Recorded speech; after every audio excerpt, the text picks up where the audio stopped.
Hi friends, welcome back.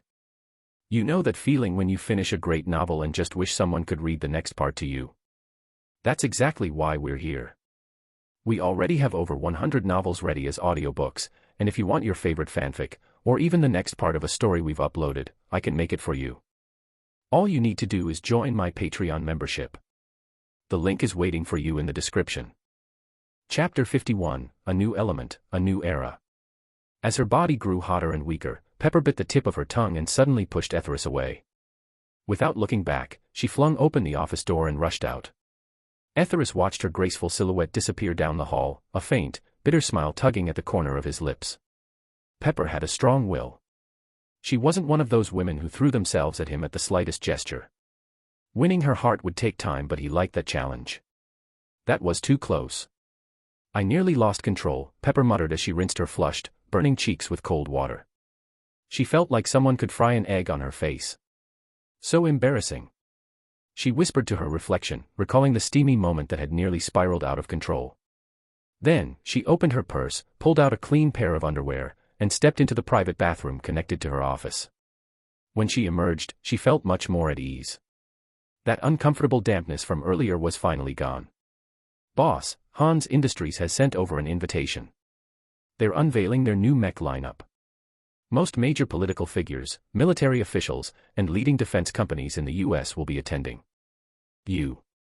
Wearing fresh black stockings and walking with a confident spring in her step, Pepper re-entered the office. Etheris glanced at her. She seemed somehow different. Still composed, Pepper continued her briefing without missing a beat. What a joke. That hick Hans couldn't invent anything impressive if his life depended on it. I'd rather spend that time sipping cocktails in Hawaii, Etheris muttered, lazily stretching as he rose from the couch. You'll go instead. Consider it a courtesy. Oh, and take Natasha with you, I've got a feeling something might go wrong. Pepper nodded, though her cheeks flushed red as her eyes briefly flicked downward toward a certain, prominent feature of Etheris. Ugh, she muttered, and quickly exited. Etheris looked down, his arousal was still straining against his pants. A wave of embarrassment hit him. Sometimes, being this powerful was a curse. The suffering of being a man. Damn you, Tony. Just then, a sharply dressed man with a hooked nose entered the office. It was Carlson. I heard you're going to Hans Industries Expo. Carlson asked as he stepped inside. Etheris immediately dropped back onto the couch and crossed his legs. Hey now, I've been helping your shield boys non-stop, but I feel like I'm under house arrest. Ever heard of privacy? He grumbled. If it weren't for Bald Fury and Carlson actually being competent and patriotic, Etheris would have dismantled S.H.I.E.L.D. himself. Never underestimate the power of Iron Man, Hulk, the Invincible S.H.I.E.L.D., and Ip Man combined. 10 Captain America-level fighters wouldn't stand a chance. You're one of our highest priority protection targets now. You don't just represent yourself, you represent the nation and the future of our team, Carlson said seriously. Yeah, I get it. I'm a big deal. So what's this really about? Etheris didn't buy for a second that a top S.H.I.E.L.D. agent had shown up just because of that bumpkin Hans's product launch. Carlson ran a hand through his thinning hair. I've been reassigned. They're sending me to New Mexico. Etheris immediately understood. New Mexico, one of the 4 southwestern states of the U.S. Bordered by Colorado to the north, Arizona to the west, Oklahoma to the northeast, Texas to the east and south, and the Mexican state of Chihuahua to the southwest. New Mexico's beautiful, red cliffs, deserts, cacti. Etheris tried to shift the topic. Tony, come on. We both know Norman Osborn and Victor fled to Mexico. My assignment is directly related to them, Carlson said, locking eyes with him. Don't. Please don't say anything more. Let secret missions stay secret, Etheris said, covering his ears with both hands. Good luck, he added, reaching out to shake hands. Goodbye. Thank you. Carlson turned to leave, but Etheris called out. Do you have a secure way to contact me? I have a feeling you'll need my help. Carlson nodded. Stark Industries Laboratory. Activate the Prism Accelerator. Ethan commanded. Peter Parker slid on his sunglasses and hit the switch. Buzz. Inside the long tube of the particle accelerator, a cold beam of light refracted through a series of quadrilateral prisms at various nodes. Approaching maximum energy, Jarvis's mechanical voice echoed. Target the fuse. Peter Parker adjusted the path of the accelerated laser beam, directing it precisely through the prism system. Ding! Inside the fuse, a triangular energy collector began to emit a cold, brilliant blue glow. They'd done it. Ethan pumped his fist into the air. Peter leapt with excitement, only to slam into the 3-meter-high ceiling with a thud. Congratulations, Dr. Ethan. You've just created an entirely new element. Peter walked over, beaming. Creating a brand new element was on par with winning the Nobel Prize in chemistry. Ethan had already mentally prepared his acceptance speech. Winning the Nobel Prize in chemistry isn't my honor, it's Nobel's honor. Ding, arc reactor has accepted the updated core. Jarvis's voice rang again. Quick, begin testing the suit. Ethan collected himself and initiated the power and durability tests for the new energy source. Etheris, I've got good news and bad news. Which do you want first? Etheris had just answered a call from Dr. Ethan. Hit me with the bad news first, Etheris said, uneasy. Did they blow up the lab again? Your iron suit is about to become obsolete, Ethan replied with a smirk in his voice. What? Obsolete? Someone built something stronger already. And the good news? Etheris frowned. The good news is, the energy problem for your suit is solved. Come check it out. What? Already? Etheris shot up from the sofa. It had only been a few days, and Dr. Ethan and Peter Parker had already developed a new element. Clearly, his talent development program had been a success, and it needed to be expanded. He would gather top minds from across all fields to form his own elite tech team. Soon, even America, Britain, and Germany would have no choice but to bow to his brilliance. Chapter 52, Love in the Sky. How's the data? Etheris had already arrived at the lab, where he found Spider-Man running tests on the latest version of the Mark III Hellfire armor. Output power has tripled. Endurance has doubled. Dr. Ethan reported as he scanned the readings on the computer screen. That powerful? Etheris asked, visibly pleased. Of course. And this isn't even the limit. Once we find better containers and connectors, we can greatly improve both energy storage and efficiency, Dr. Ethan said, adjusting his glasses. I think this version is good enough. Hurry up and install it in my suit. Etheris urged, barely hiding his impatience. Now. Is something urgent going on? Peter Parker looked at him, puzzled. Life is like a play, and your big brother here is about to woo a girl. Obviously, I need to bring the coolest, flashiest gear. Etheris patted him on the shoulder. Whoosh! Etheris soared through the New York night in the gleaming Mark III Hellfire armor. Thud! He landed on the rooftop of Culver University. Ever since he'd gotten the iron suit, Etheris had grown more and more addicted to the sensation of flying above the heads of New Yorkers. The human desire to fly is one that never truly fades. He moved quietly toward Betty Ross's office. The lights were still on, and voices could be heard from inside. Betty, there's a new movie out tonight. Let's go see it together, said none other than her boyfriend, Blake. Etheris didn't barge in. Instead, he lingered silently in the shadows. There was something undeniably thrilling about watching from the dark like this. Sweetheart, I'm a little tired, and I still have files to sort through. I'll pass, Betty said, shrugging helplessly. Outside the door, Etheris stifled a chuckle. Just an hour ago, she'd been video chatting with him, full of energy, even teasing him about being ready for a 300-round battle. All right, Betty. Don't work too late, Blake said, giving her a tender look before reluctantly picking up his jacket and leaving. Betty let out a long sigh. Lying like that was exhausting. But when she thought of Etheris's mischievous smile, she couldn't help it.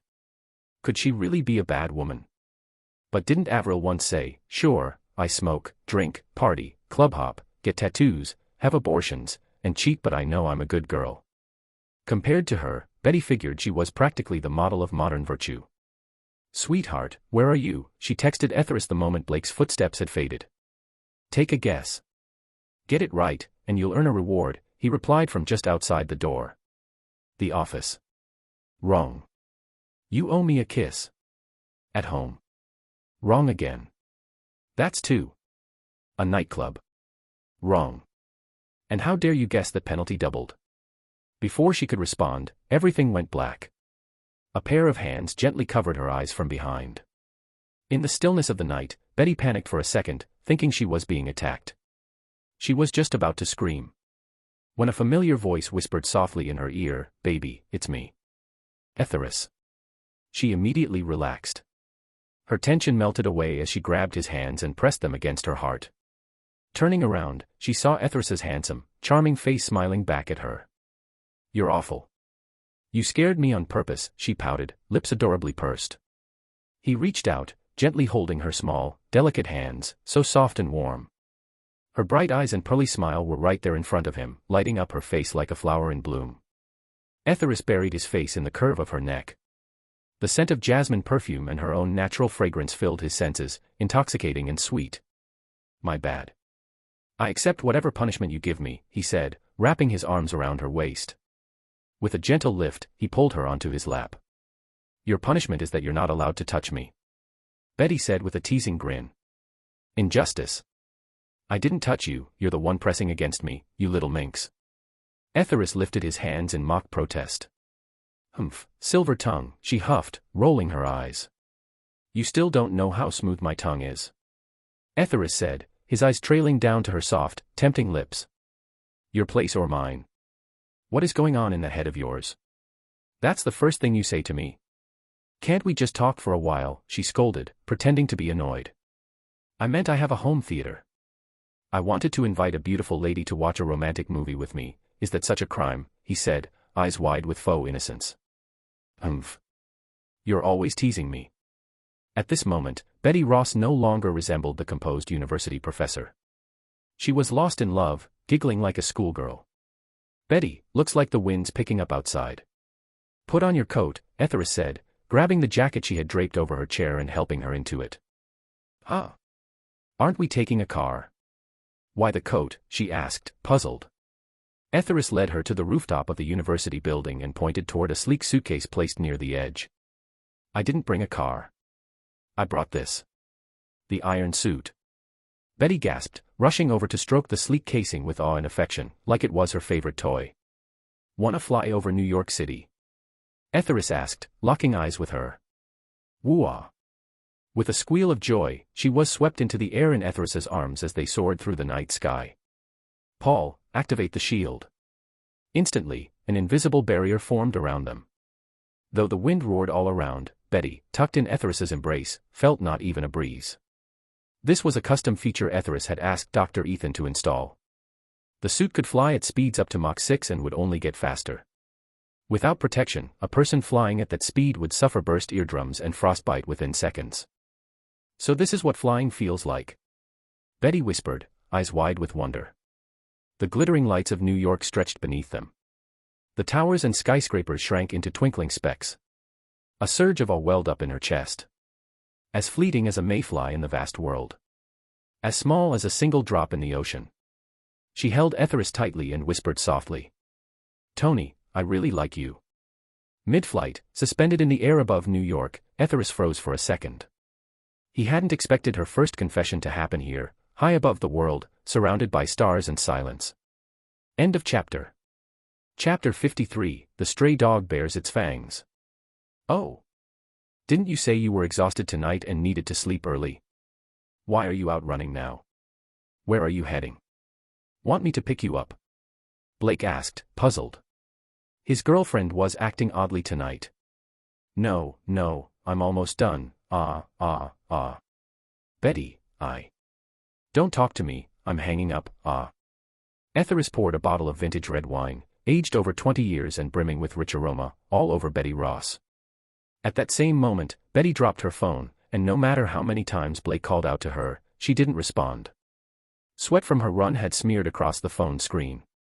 With one swift kick, Etheris sent it flying, and it landed with a splash in the swimming pool below.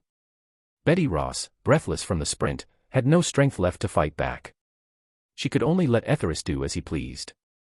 "Come on, finish this glass, there's more where that came from." And after that, 3 more.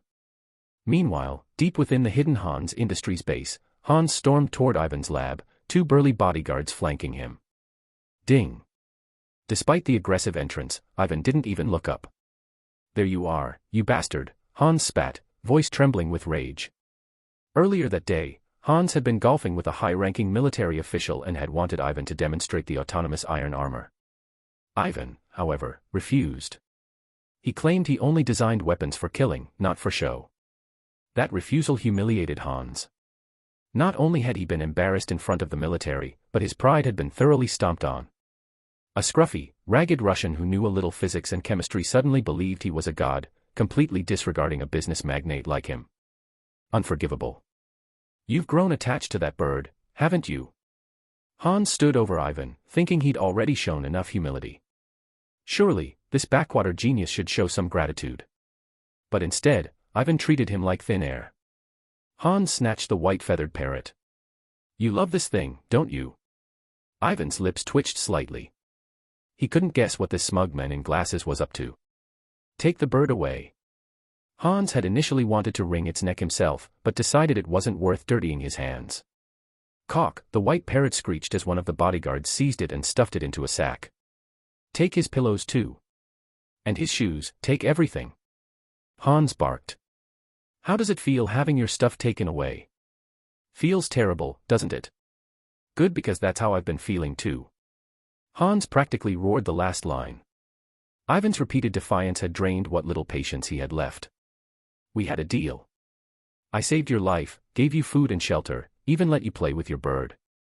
In return, you were supposed to build me the iron armor.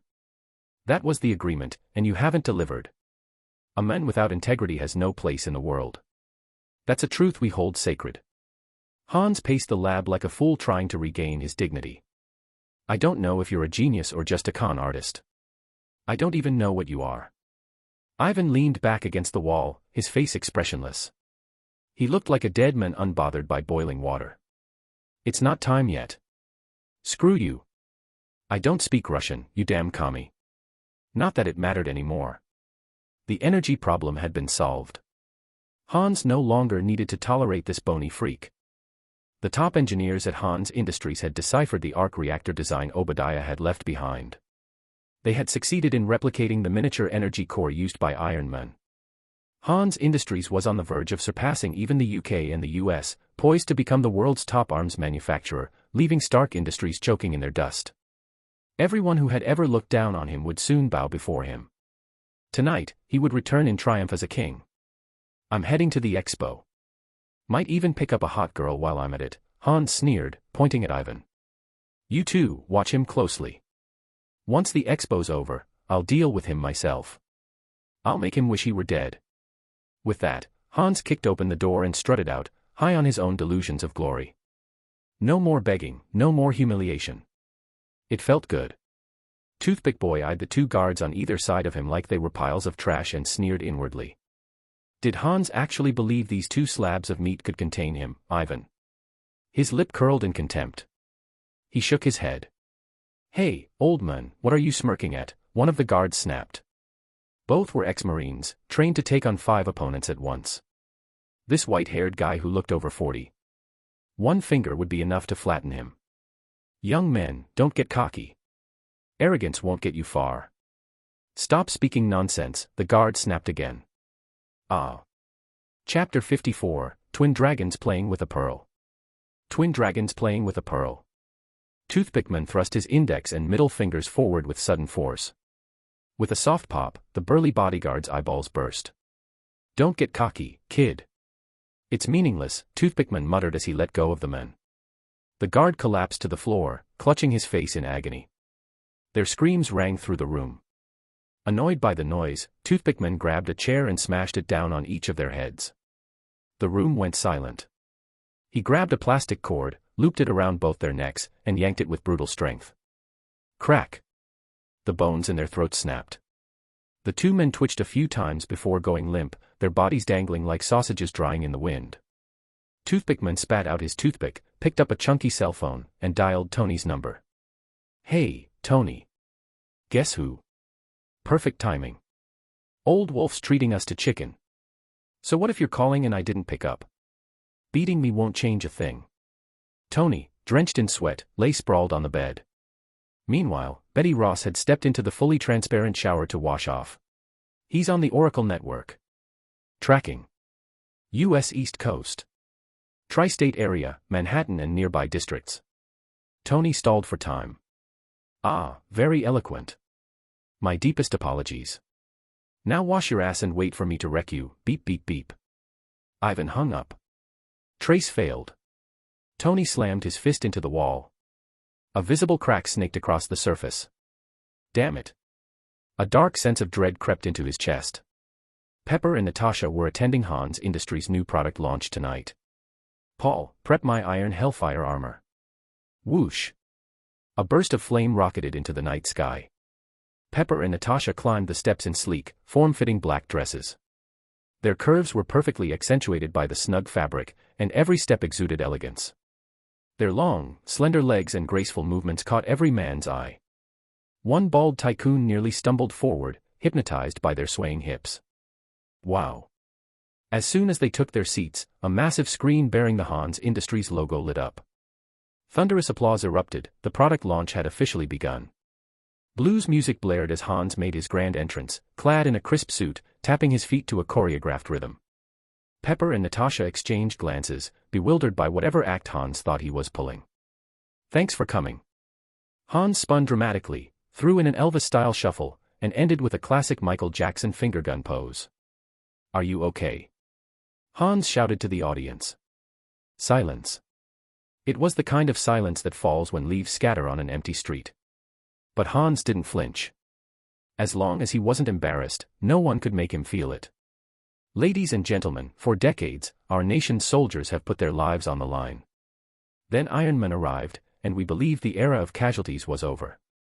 But he chose not to share his tech. That's unfair, not just morally, but logically too. Idiot, Pepper muttered under her breath. Then why don't you share your stock portfolio? America's poor could use some handouts too. Oh no. What a tragedy. Still, what an invention. It made headlines worldwide.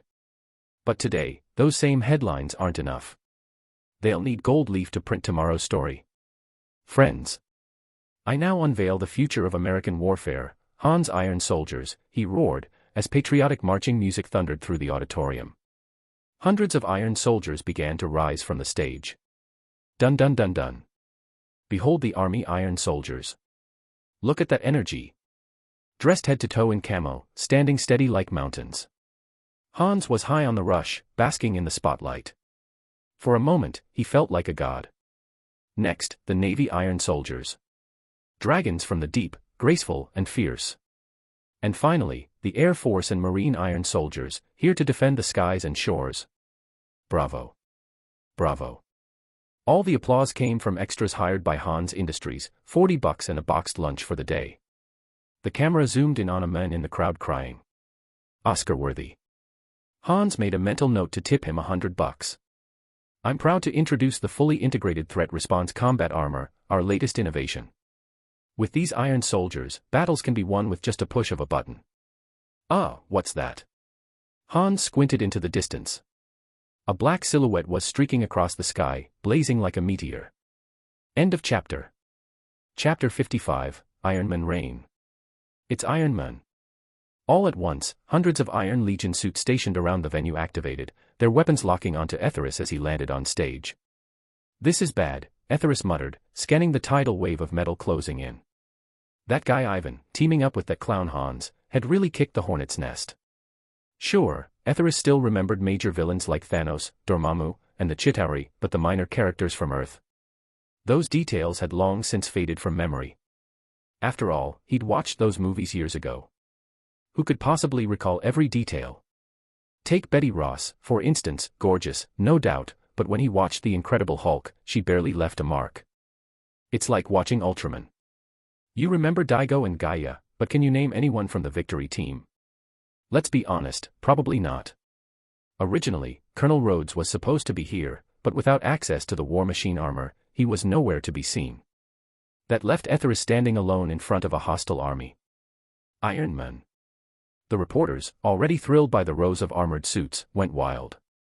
The barrage of camera flashes looked like an old-school machine gun lighting up the battlefield. Why are you always everywhere? Hans growled, scowling as his moment in the spotlight vanished. Security. Security, he shouted at the guards. Shut up. Etheris snapped and slapped Hans so hard he went flying across the stage. That Russian Ivan, is he working with you? Etheris squatted beside Hans, whose face was now bloodied.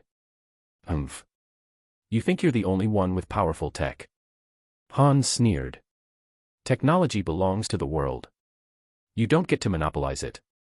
He wore the expression of someone convinced they were a martyr, like those soldiers who once charged into battle with explosives strapped to their backs, like Doss at Hacksaw Ridge.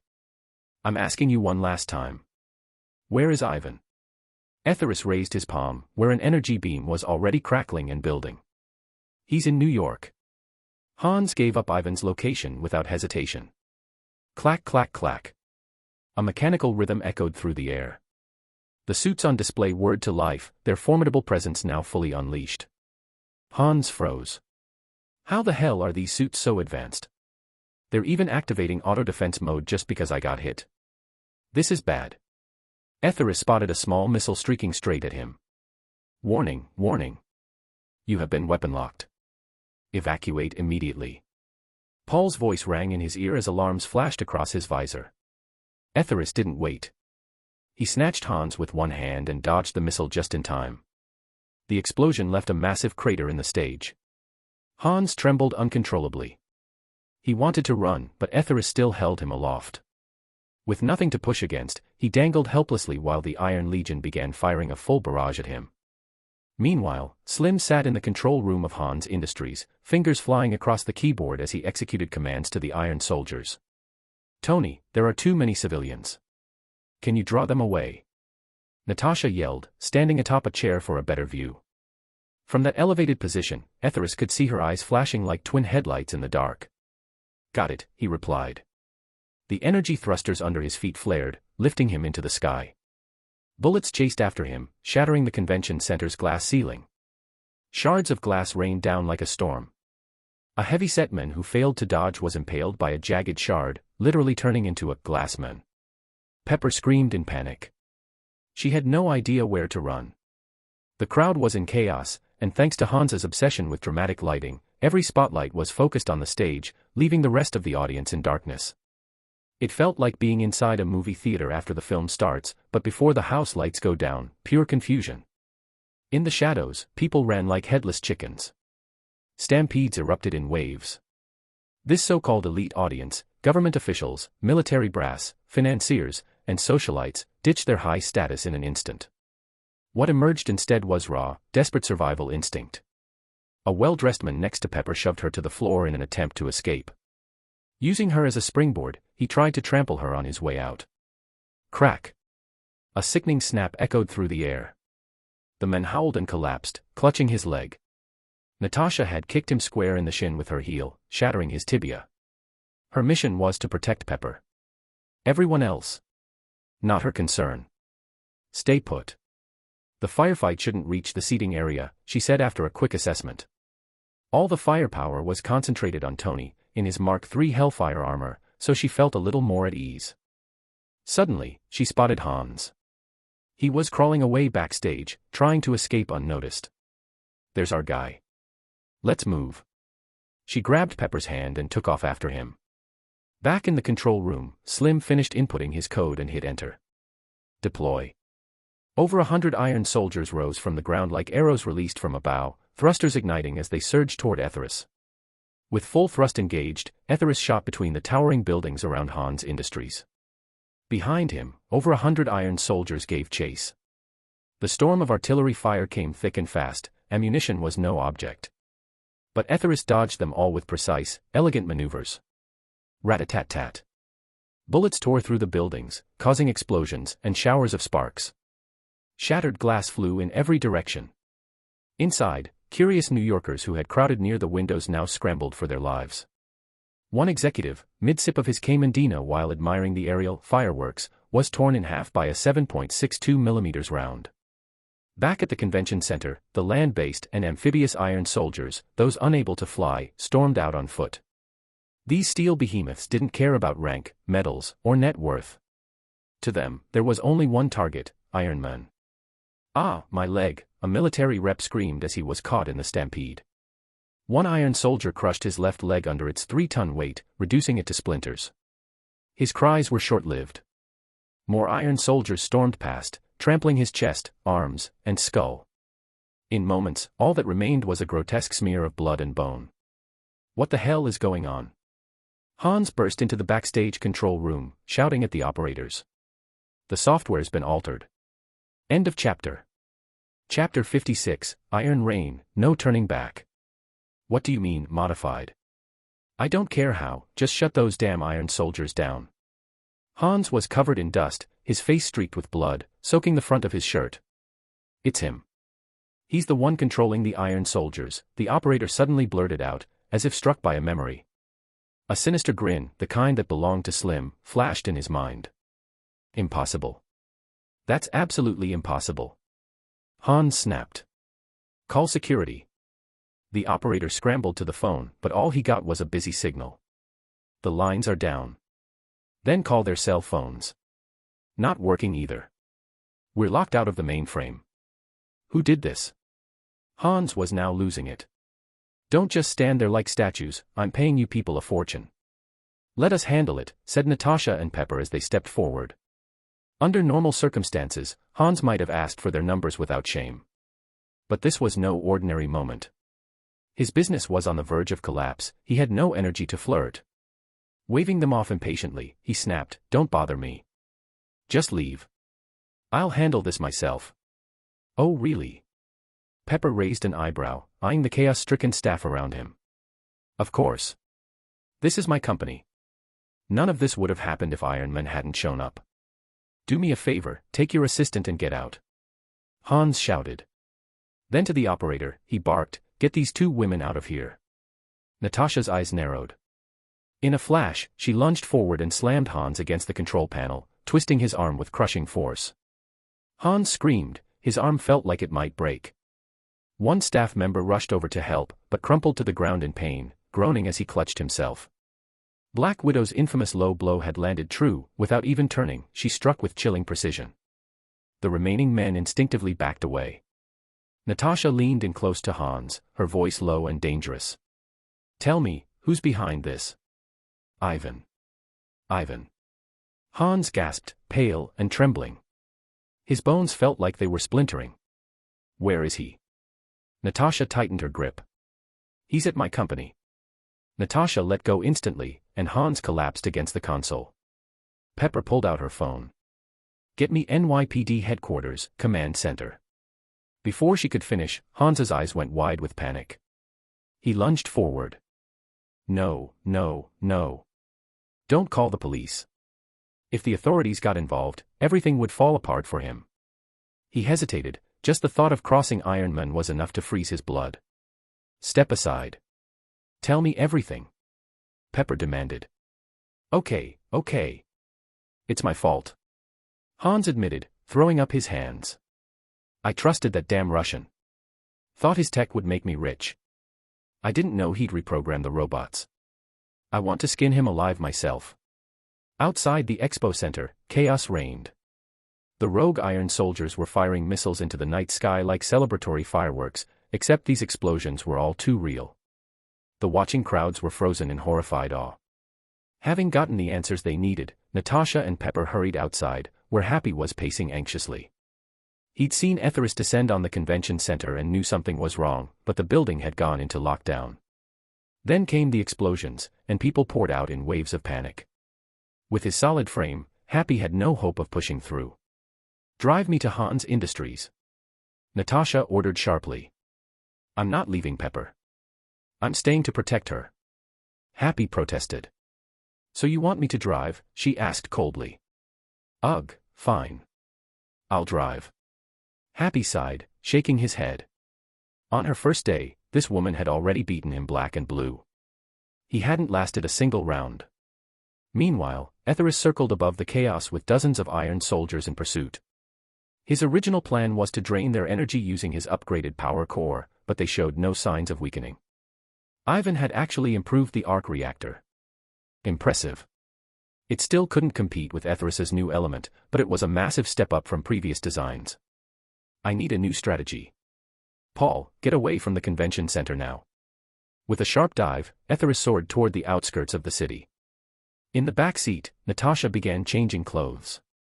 Happy focused on the road until a glance in the rearview mirror stole his attention. One thought echoed in his head, white and huge. When Natasha was down to a black camisole, Happy could hardly keep his eyes forward.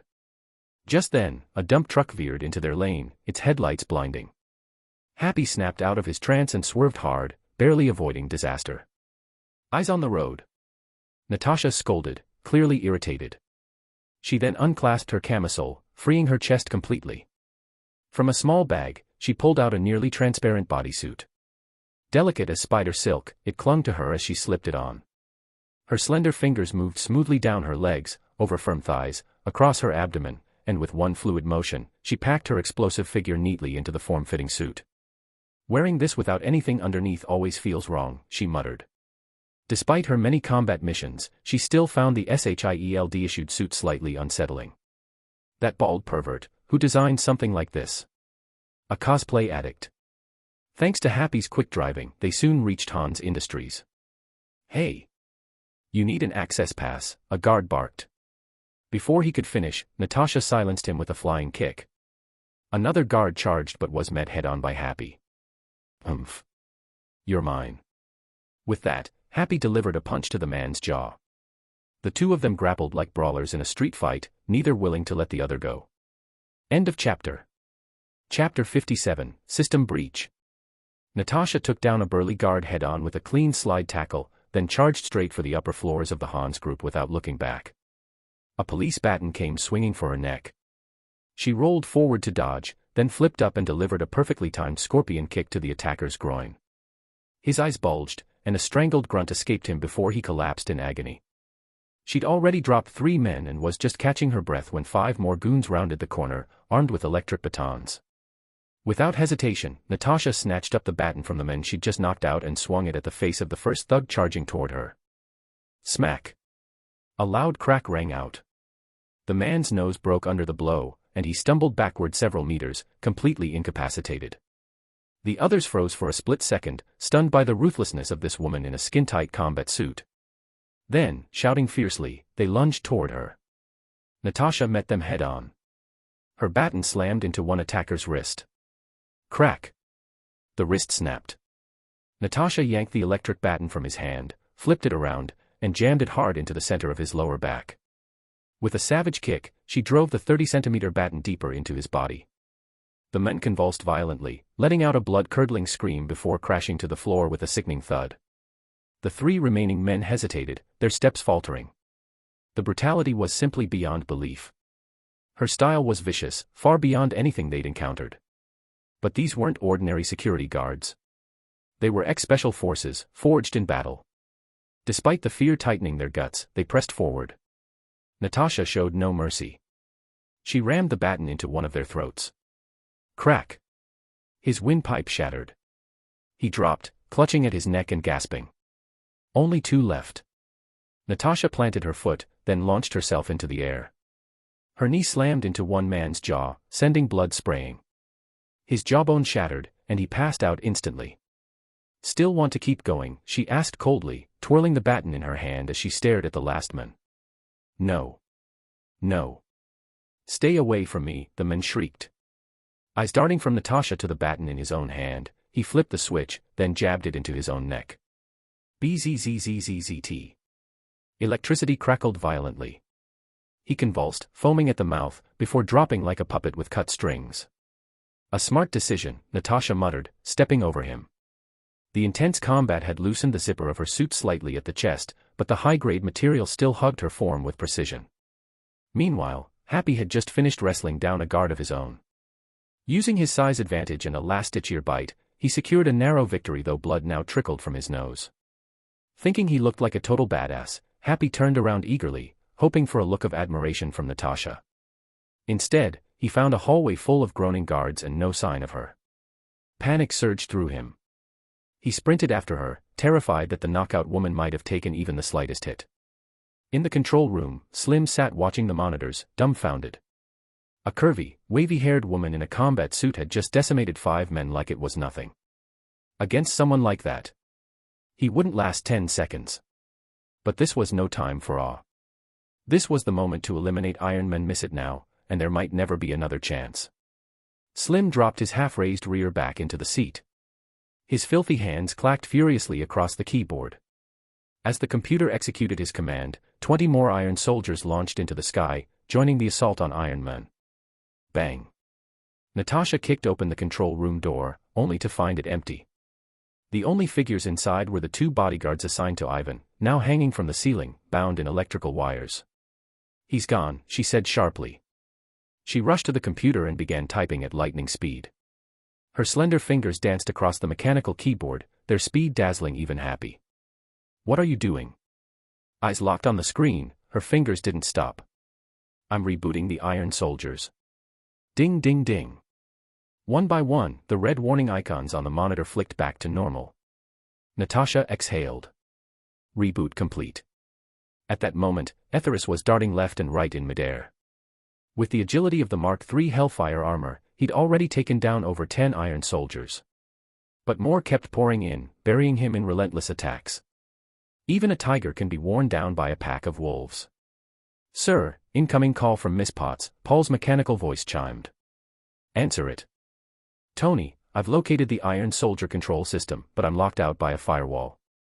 Pepper's voice rang clearly, calming him slightly. "Where's Natasha? Isn't she with you?" The mention of a computer issue gave Tony an instant headache. Natasha's hacking skills popped into his mind, and her absence left him confused. Natasha and Happy went to Hans Industrial.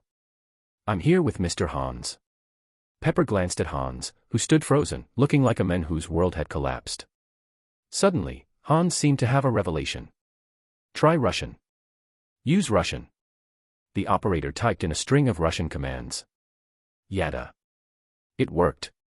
Back in the sky, Etherius was completely surrounded. 10 Iron Soldiers had boxed him in, leaving no escape. One lunged at him. Etherius countered with a rapid combo of punches. But he couldn't issue commands fast enough. The 2 armored figures locked into a brutal stalemate. Whoosh! Suddenly, the Iron Soldiers attacking him dropped from the sky like puppets with cut strings. Etherius rose to his feet, panting. "A whole squad jumping me, how classy." "Thanks, Agent Romanov." His system synced with Natasha's input, and a pair of piercing lake blue eyes appeared on his screen. "Wow." He breathed. Those lips, that face, having her close would be a dream. "Your new energy core output is steady, and your vitals are stable." Natasha couldn't help but be swept away by the charisma blazing across Etherius's face, her heart fluttering. End of chapter. Chapter 58, Crimson Reckoning. The video feed flickered to life, and suddenly both Natasha and Pepper's faces appeared on Etherius's screen. "Oh, thank goodness you're all right." Pepper's voice trembled with relief, her eyes glistening. "Humph, of course I'm fine. That so-called martial arts master from Russia thought he could take me on. Dream on." Natasha looked mildly exasperated. "Can the 2 of you save the sweet talk for your honeymoon?" Before Etherius could respond, a red dot zipped across Natasha's computer screen, closing in fast. "Tony, incoming hostile." "This one's different, energy readings are off the charts," Natasha warned, her red lips pursed in concern. "All right, I'll handle this one first," Etherius said with a glance at Pepper, "then we can talk about making the next generation." "Be careful. Don't get hurt," Pepper said softly. "TCH, I'm the Great Iron Man." Etherius activated his sensors and scanned his surroundings. Central Park was unnaturally quiet. He could even hear the distant trickle of water. Suddenly, a massive figure came crashing down from the sky. Boom, the ground shuddered beneath the impact, sending shockwaves through the trees in a 10-meter radius. "State your name, warrior." Etherius called out. "Russia's Big Ivan." The mech's helmet snapped open, revealing Ivan's face, his hair slicked back, a more menacing version of the slim thug from before. "Feels good to be back." Etherius raised an eyebrow, puzzled by Ivan's confidence. Ivan grinned wickedly. With a heavy swing, he unleashed both mechanical arms. SZZZZ. SZZZZ, 2 electric whips sparked to life, longer, thicker, and far more terrifying than before. Crack! Crack! Crack! Ivan cracked them through the air and charged at Etherius with explosive speed. Boom! Boom! Boom! Etherius fired a volley of micro-missiles. They struck Ivan's mech but didn't leave so much as a dent. "Damn it!"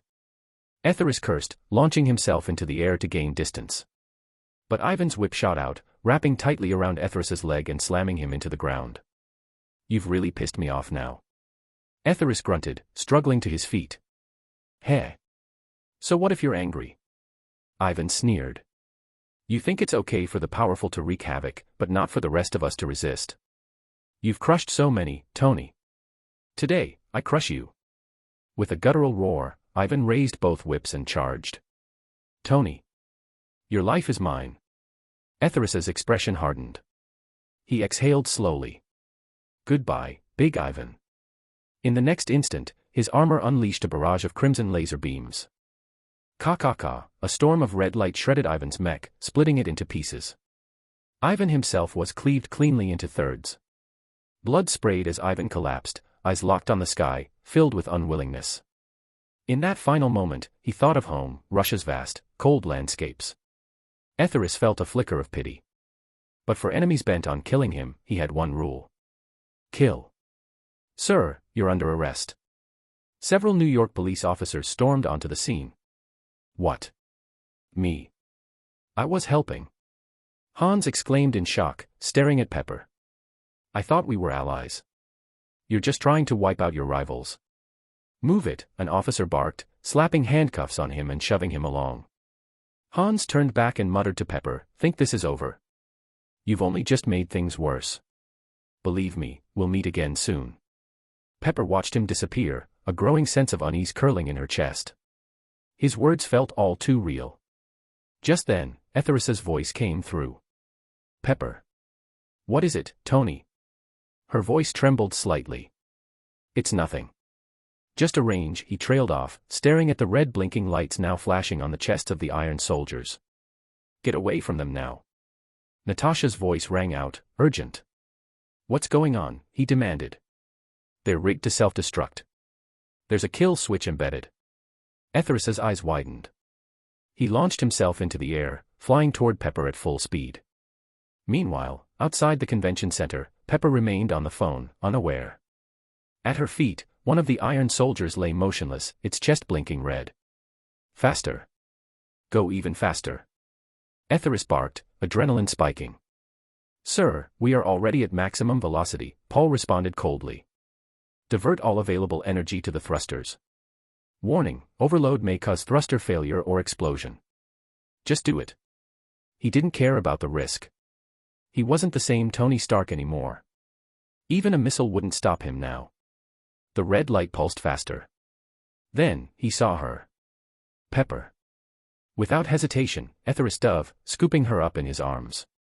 At that exact moment, the timer on the iron soldier hit 0. The red lights erupted in chaos. A piercing beep. Boom. The explosion thundered through the air.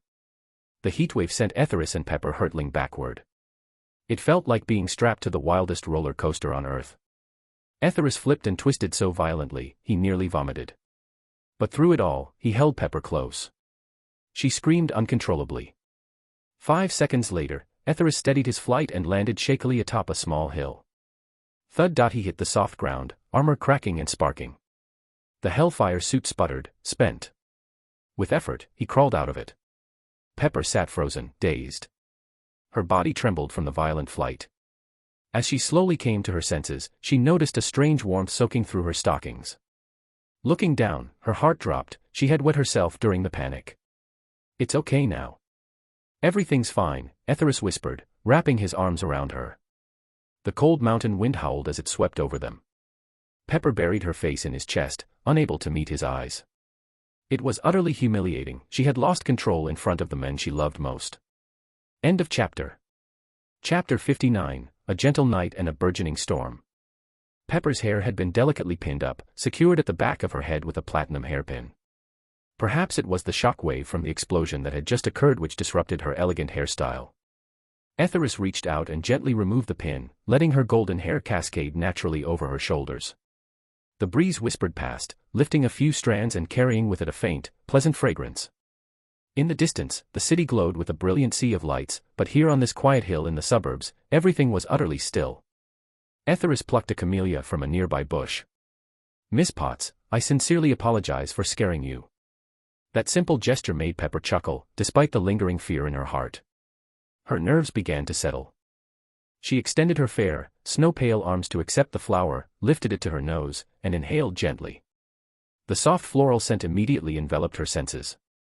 Refreshing. Calming. I forgive you, she said with mock pride. Etheris held her slender hand. Though he had held it several times before, it felt different each time. Soft, pale, and just a bit cold. His heart tightened at the sensation. Without hesitation, he removed his jacket and draped it over her shoulders. Still cold. Not really. It's just, that explosion really shook me up. My heart's still racing. Pepper clutched the jacket tighter around her, the lingering warmth from Etheris's body still within it. A gentle warmth began to bloom in her chest. Oh. That bad. Let me hear it. Etheris teased, pressing his ear playfully against her chest and immediately sank into a sea of softness. That sea of softness seemed to have its own kind of magic. The longer he stayed, the deeper it drew him in. Tony, ever since you became Iron Man, everything around you has become dangerous. I don't know how much more of it I can handle.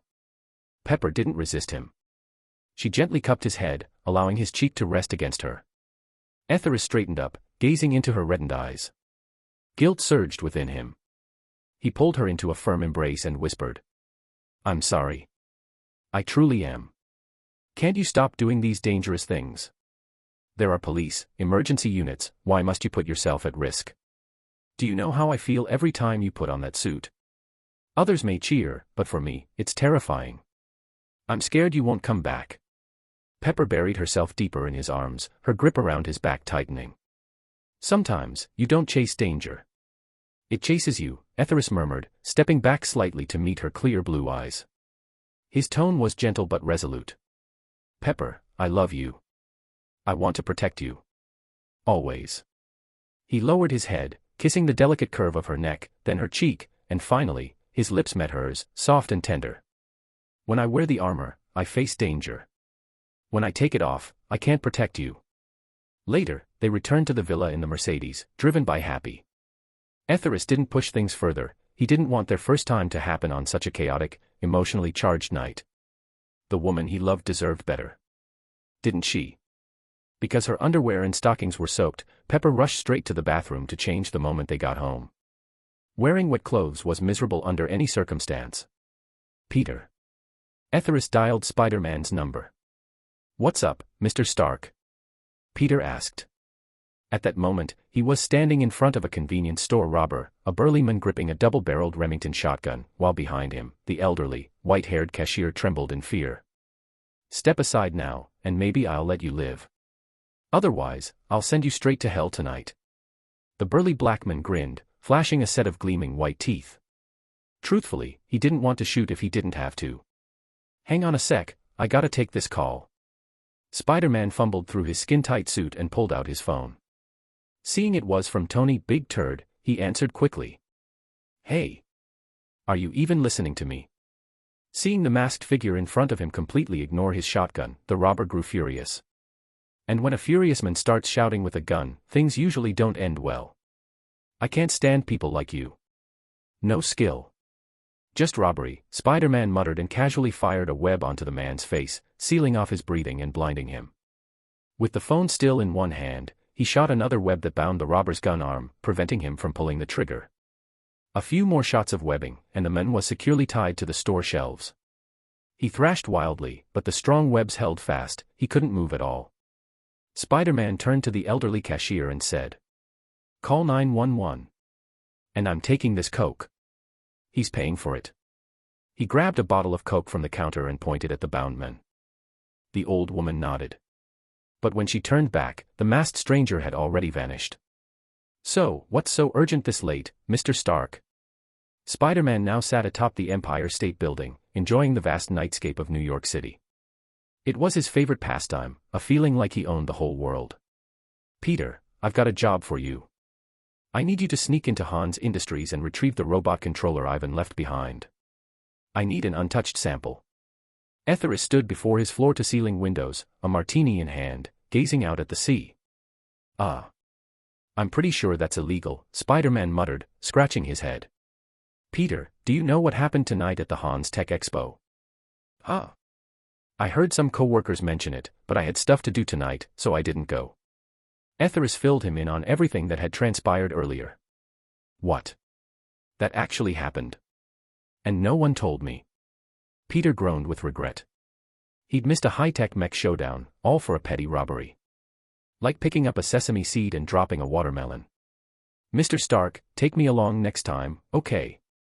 No problem, Spider-Man, Etheris replied without hesitation, calling him by his code name. Wait. Mr. Stark, how do you know I'm Spider-Man?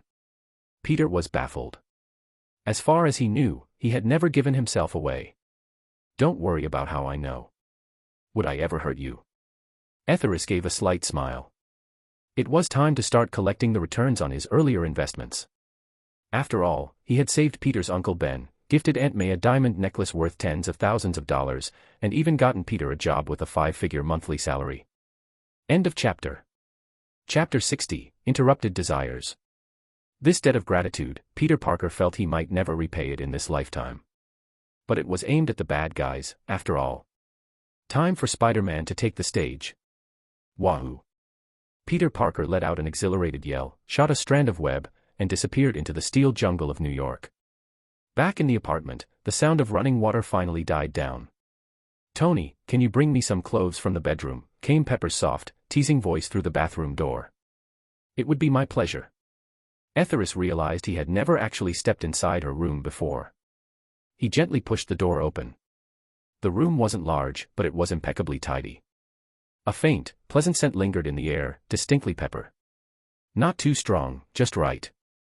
It's in the third drawer from the bottom, on the left side of the wardrobe. Pepper was using a towel to dry her damp hair as she called out. Etheris opened the drawer and nearly had a nosebleed. It was stuffed with all kinds of Pepper's underwear, white lace, black mesh, high-waisted cotton. Some pieces were no bigger than the palm of his hand. He picked up a purple one, holding it up, genuinely doubting how such a tiny scrap of fabric could possibly fit her curvy figure.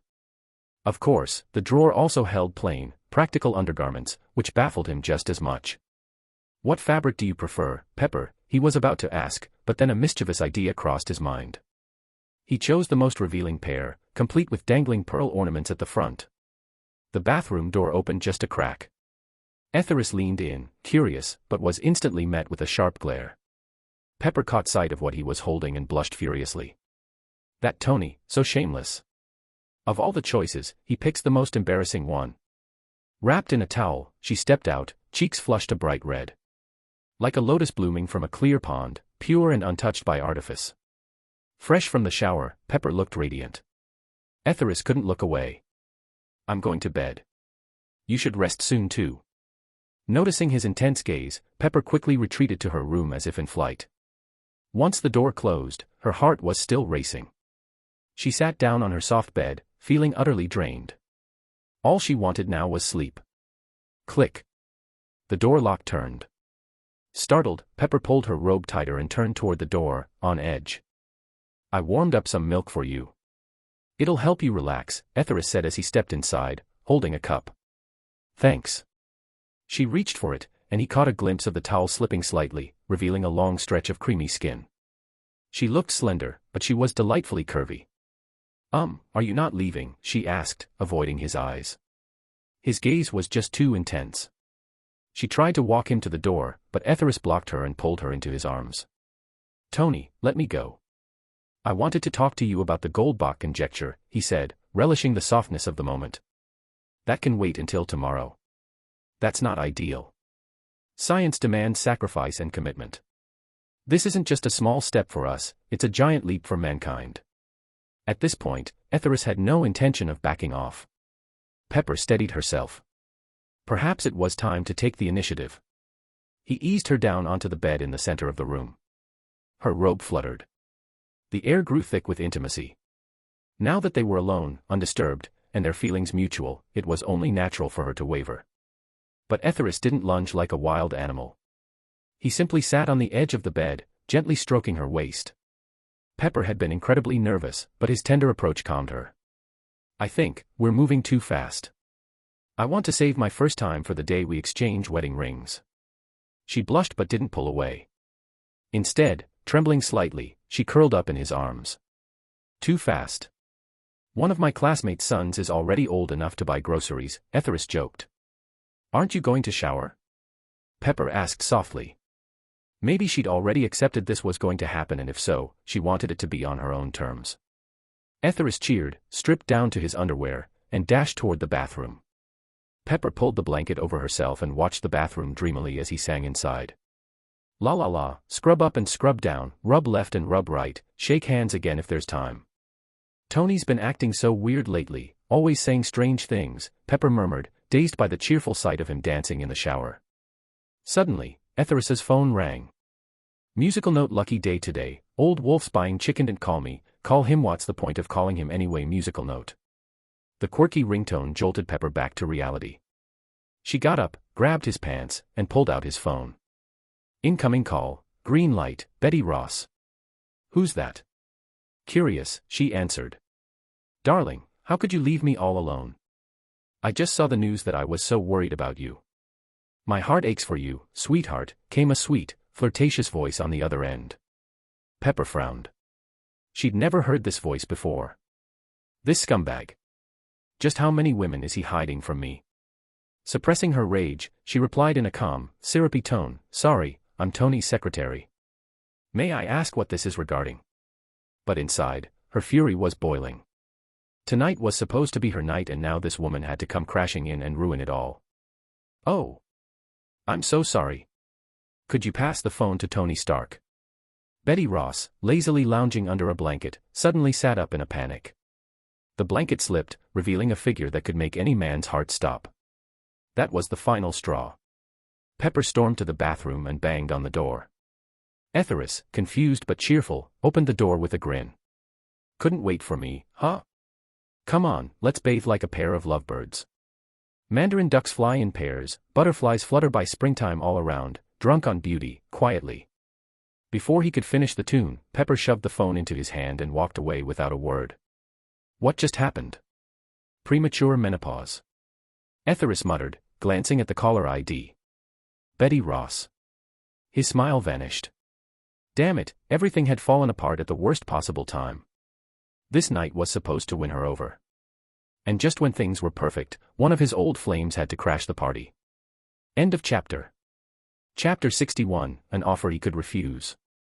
Etheris had no one to blame but himself for being too damn irresistible. Betty, sweetheart, is something wrong? No, I just miss you, Betty Ross murmured. Your secretary was so mean earlier. I was honestly scared. She's always like that. Don't take it personally. No way. How could a woman that fierce be at your side?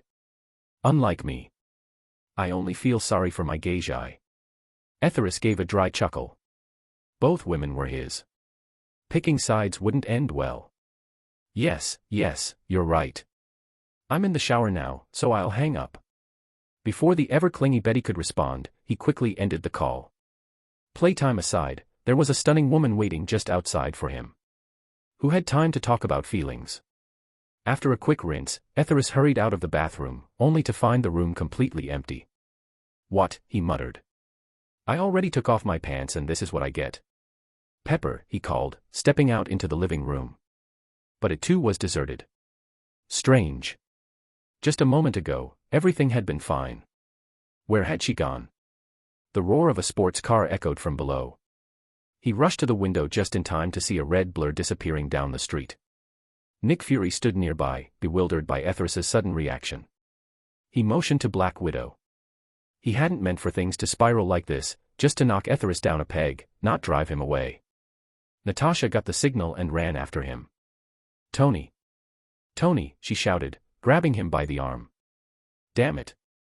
The duck was already in the pot, and it still flew away, Etheris growled in frustration. The situation wasn't hard to figure out. Betty must have said something to Pepper during their call. That probably turned her, who had just been ready to offer herself, into someone storming off in a fury. That damn Betty. She wasn't getting off easy. No, she deserved more than a lesson. He'd have to show her the carrot and the stick until she was begging for mercy. With nothing better to do, Etheris returned to the bathroom. Rinse up, wash down, scrub left, rub right. Sigh. Guess I'm giving myself a day off today.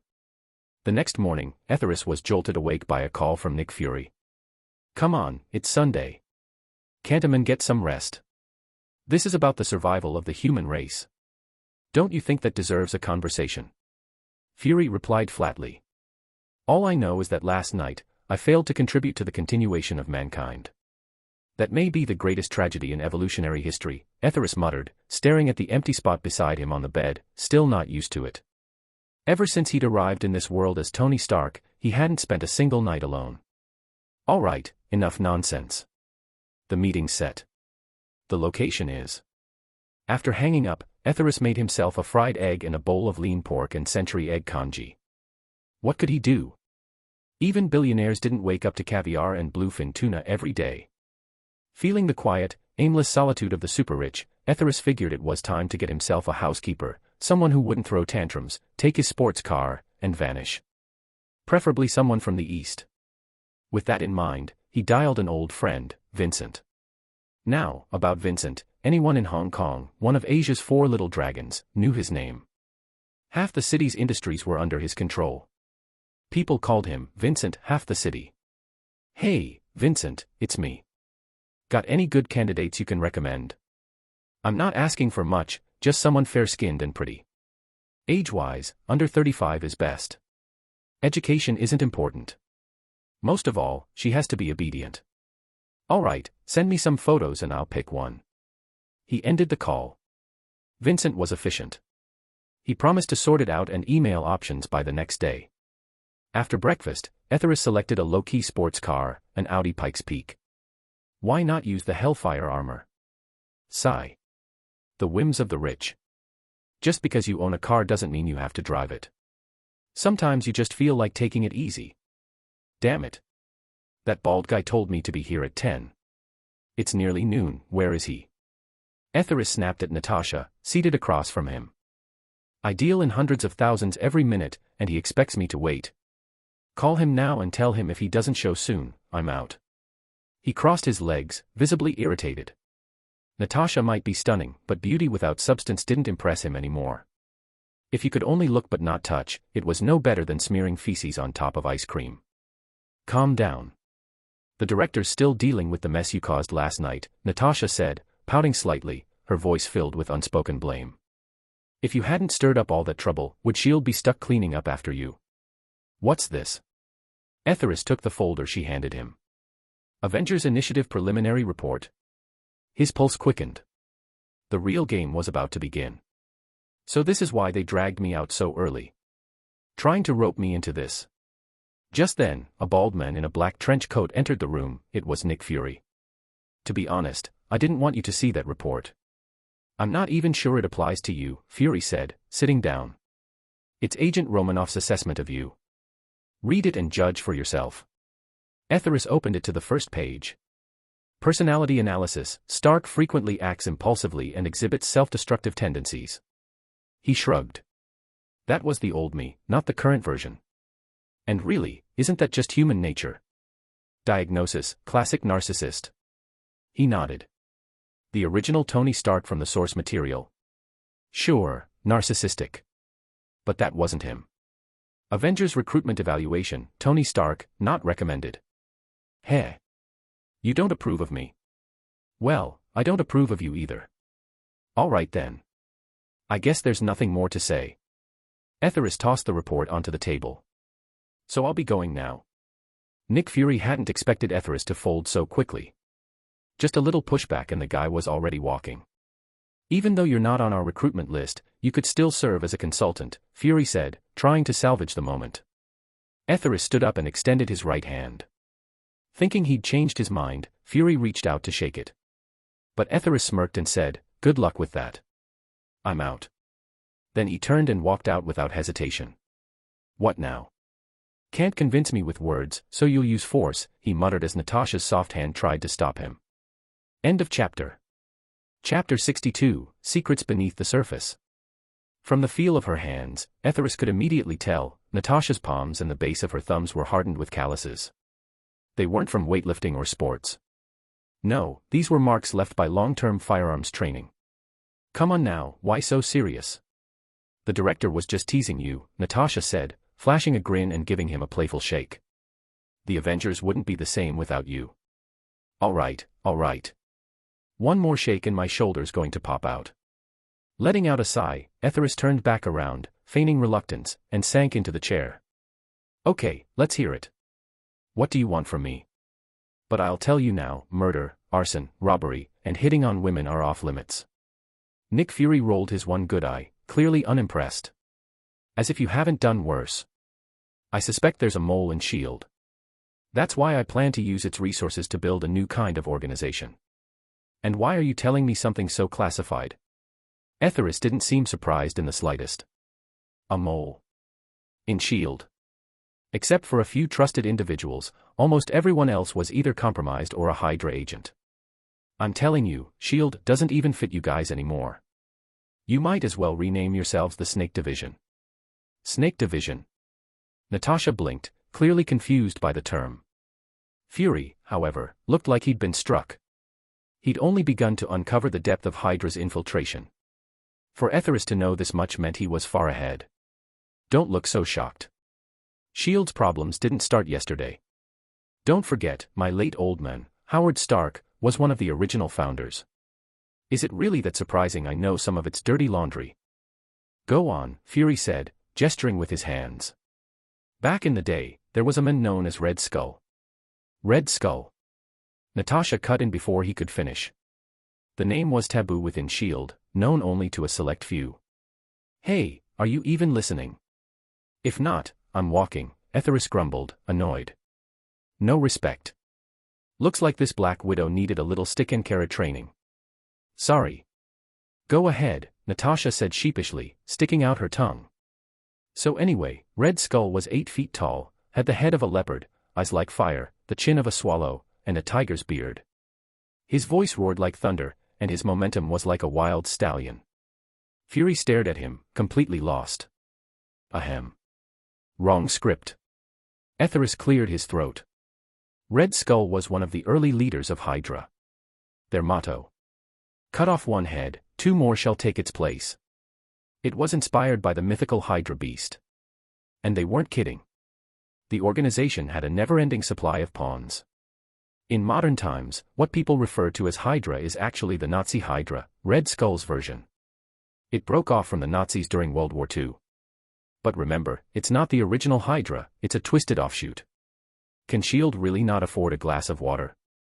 Etheris asked suddenly. Coming, Natasha quickly got up and brought him a glass of lemon water. Now that's more like it. Etheris gave an approving nod. A teachable one. Anyway, after the Nazis fell, Hydra wormed its way into S.H.I.E.L.D., using its name to create fear and chaos. War was their profit. What? Using S.H.I.E.L.D. Natasha looked at Fury, who was now stone-faced.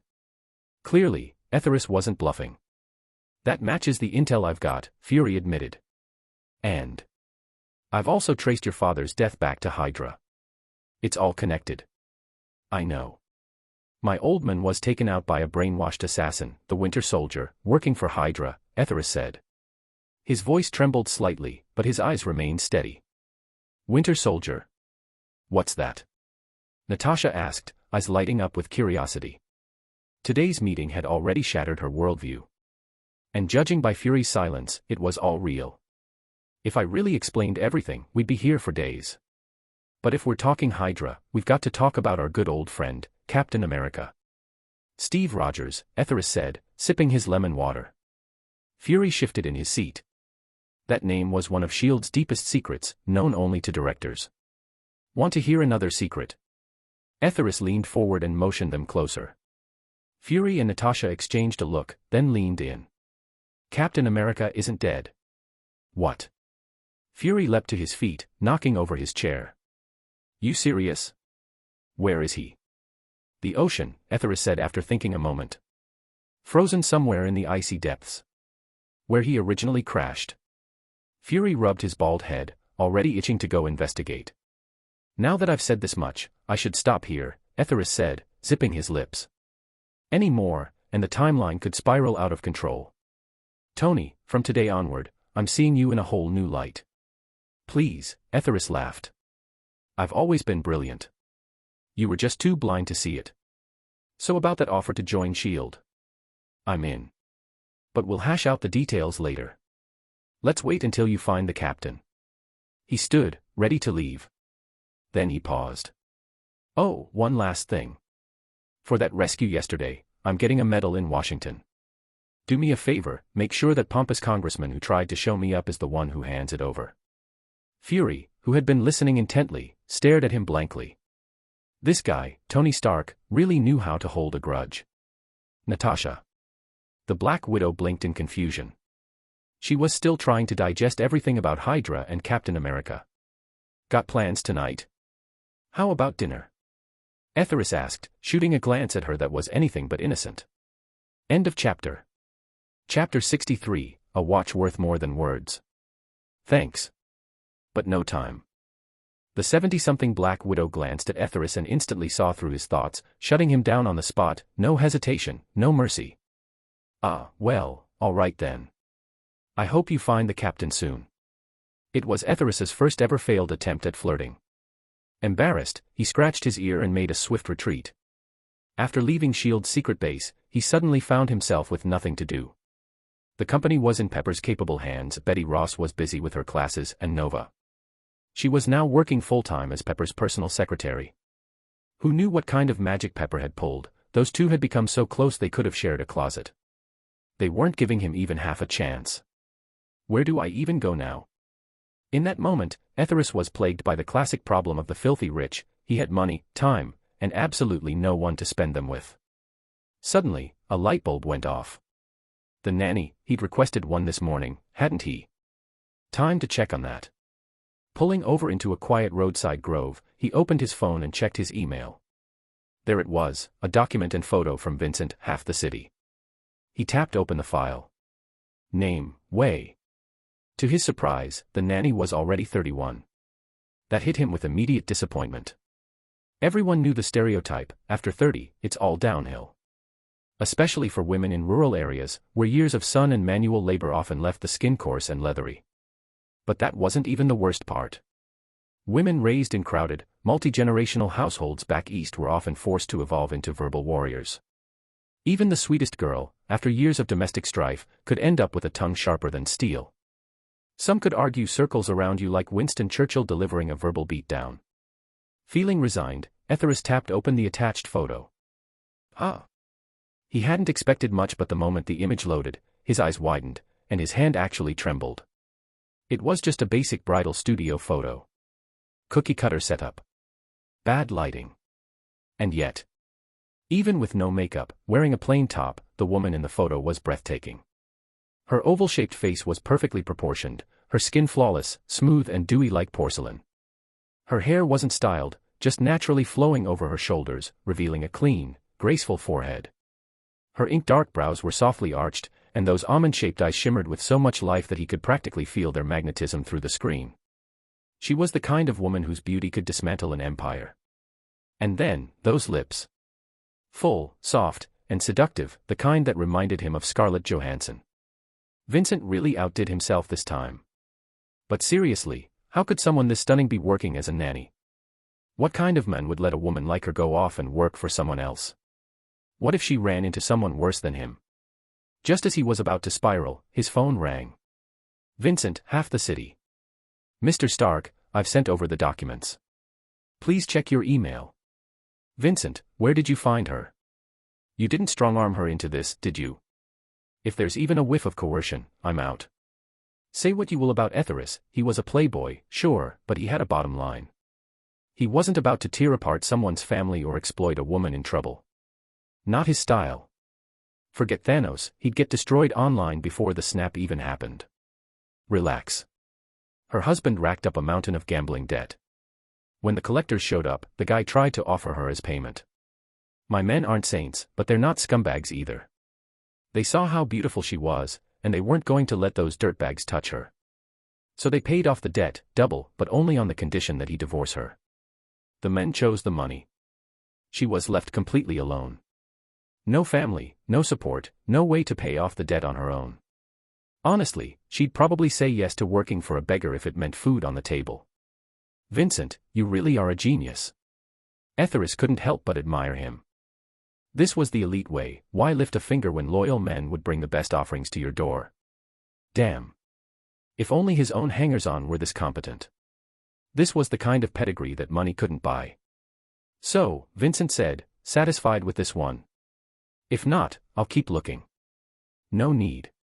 She's perfect. Any idea when I'll be able to, hee. A grin crept across his face. She looked so tempting in just a photo. Seeing her in person might short-circuit his brain. She's still sorting out her passport. Worst case, she'll be at your place by tomorrow, Vincent said. But that's faster than express delivery. Etheris laughed. This wasn't just a package. This was a living, breathing woman crossing borders. All right then. I won't keep you. Let's grab a drink sometime, Vincent added. Definitely. I've always wanted to pick your brain about that shared space real estate model of yours. I'm looking at US property markets and could use some guidance. You flatter me. They exchanged a few more pleasantries, then ended the call. Etheris looked down at the photo again. Just a basic round-neck t-shirt, and she already looked like this. No, he had to stop. One more glance and his inner Hulk might break free. And unlike Bruce Banner, he didn't carry spare stretchy pants. Time to focus. There were more important things right now, like checking in on Spider-Kid. Nova, prepare a gift for me. I'm going to visit an old friend, he said, tone thoughtful. He had no intention of treating Spider-Kid like a subordinate. After all, if you want a horse to run fast, you've got to feed it well. Knock knock knock. Night had fallen by the time Etheris and Nova arrived at the Parker residence. Tony Stark, is that you? Ben Parker opened the door. Come in, come in. Honey, look who's here, he called into the house. Oh my, it's Tony Stark. You really didn't have to bring anything. Aunt May said modestly, though her hands rather eagerly accepted the box. Wow, is this a watch? A Patek Philippe, she exclaimed, recognizing the brand instantly. End of chapter. Chapter 64, A Place for Everyone. This Patek Philippe Nautilus 7021/1G001 ladies' mechanical watch featured a diamond-encrusted white gold case and sapphire crystal glass. Even more extravagant was its silver strap, also set with diamonds, bringing the total price to a jaw-dropping $300,000. This is outrageous. Aunt May didn't even need to check the price. She knew this model never went for less than $200,000. Hey, whether it's $300,000 or $3, it's all just numbers to me, Etheris said, brushing it off with a wave. Is Peter back? Huh. He's upstairs tinkering with one of his little inventions. I'll go call him, Uncle Ben offered. No need. Nova, you stay here and chat with Aunt May and Uncle Ben. I'll go check on Peter. Got it, boss, Nova replied sweetly. Aunt May, what are you cooking? Need a hand. Having just received a $300,000 gift, Aunt May was overjoyed.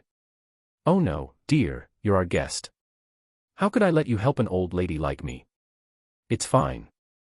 You're the boss's aunt, which makes you our elder too. Where I come from, we've always valued respecting our elders and caring for the young. Besides, I'd love to learn a little American cooking from you, maybe surprise the boss one day. Nova gently looped her arm through Aunt May's. Well, that sounds wonderful. Aunt May immediately took a liking to the beautiful, well-mannered girl. She couldn't help but compare her to Mary Jane. And the verdict was clear, Mary Jane only had her figure going for her.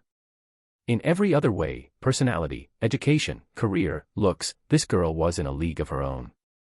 If only her nephew could have a girlfriend like this, she'd be the envy of every old lady in the neighborhood.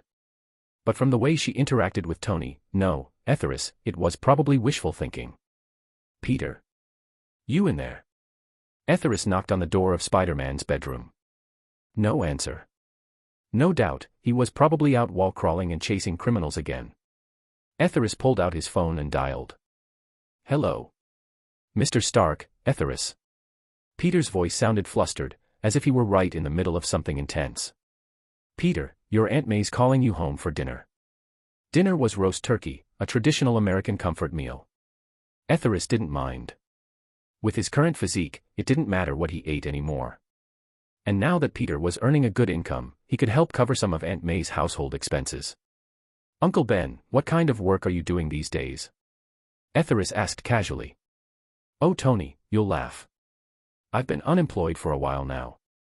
And at my age, with my health, no company wants me, Uncle Ben admitted with a somewhat embarrassed smile. Don't worry about it, Uncle Ben. You can take your time finding something. I've grown up now, I can help support the family, Peter said, feeling a deep pang in his chest as he looked at his aging uncle. I still check the job listings every day. Worst case, I'll do some volunteer work. Seeing this touching exchange of care and responsibility, Etheris smiled and said, how about joining my company? Our warehouse needs a supervisor, someone just like you, Uncle Ben. Responsible, trustworthy, experienced. Oh, Tony, I'm just an old man. I don't even know how to use a computer. Your company's all high-tech, I'd only slow things down, Uncle Ben said modestly, though the offer clearly tempted him. And he wasn't being entirely modest. In his 60s, no longer in his prime, and lacking technical skills, he knew he didn't have much of an edge in today's job market. Aunt May gave him a sharp kick under the table, then stood and poured Etheris a glass of champagne. That old man's just being stubborn. Isn't Mr. Tony a genius?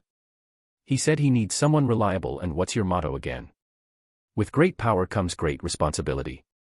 Haha, Aunt May's absolutely right, Etheris said, laughing.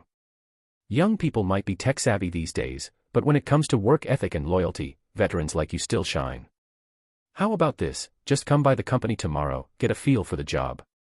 If it's not a good fit, no harm done.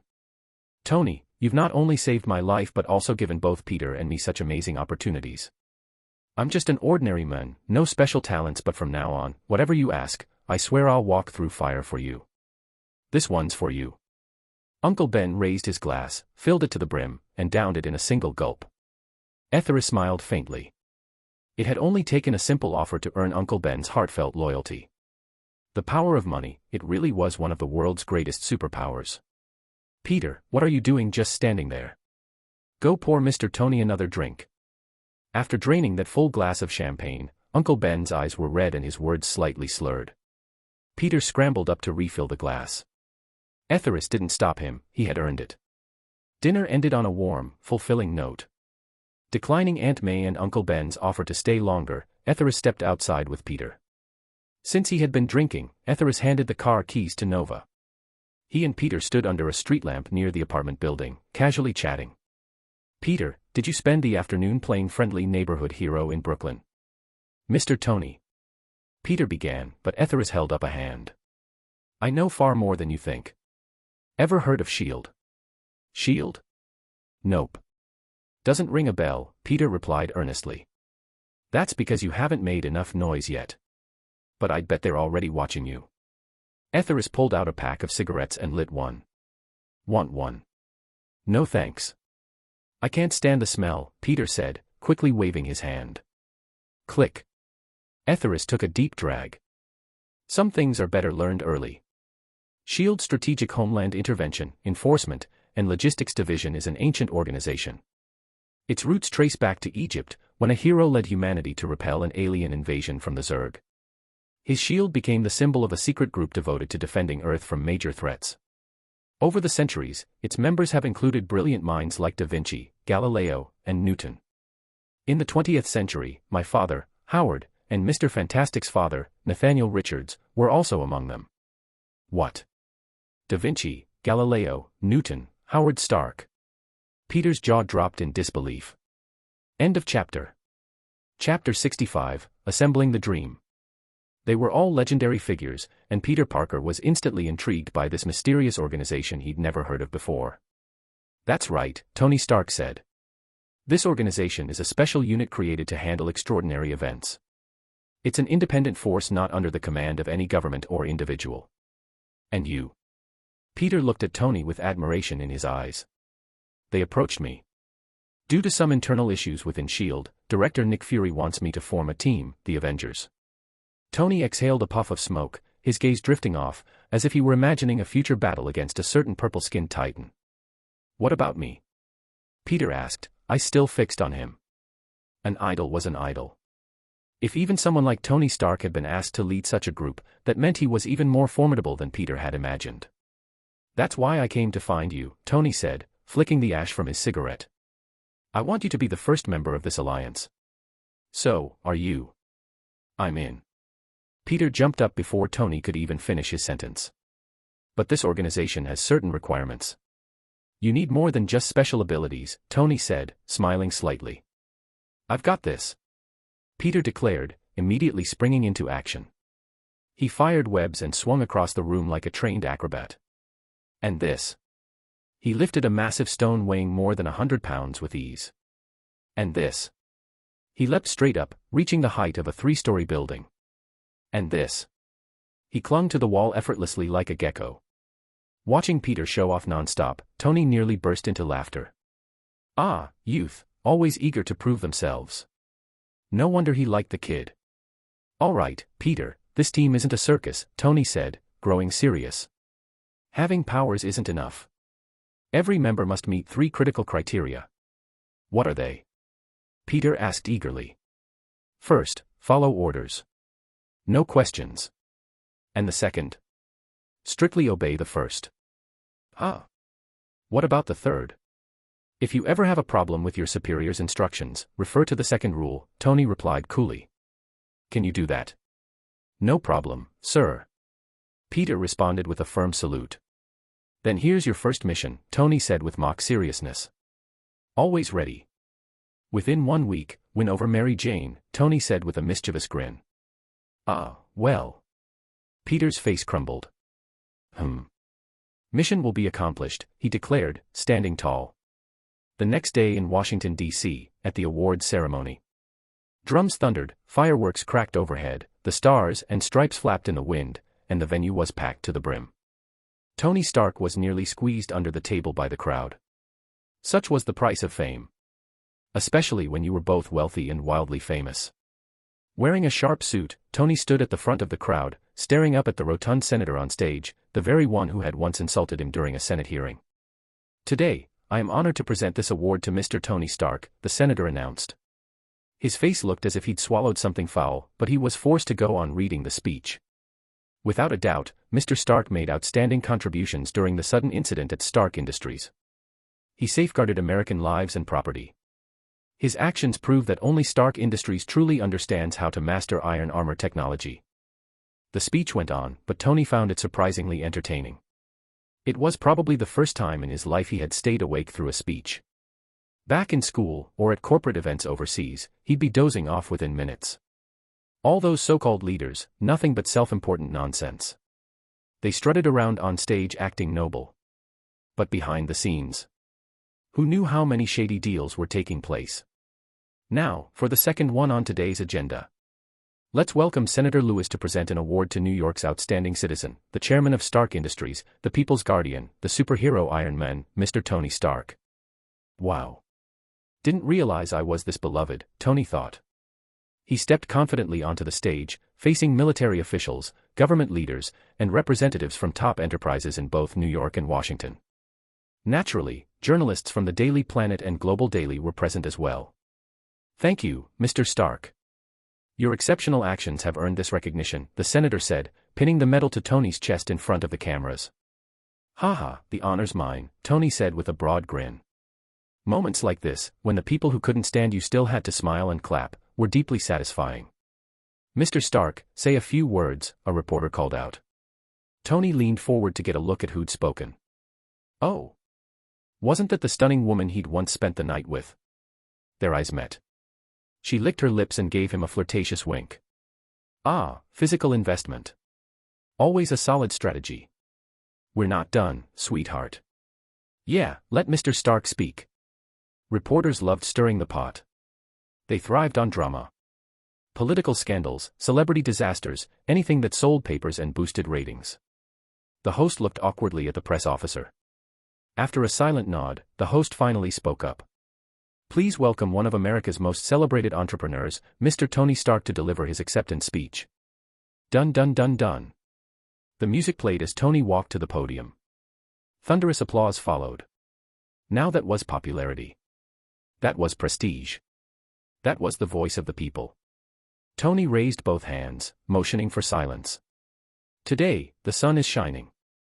Today, the stars blaze overhead. And as a citizen of the United States of America, I have a dream.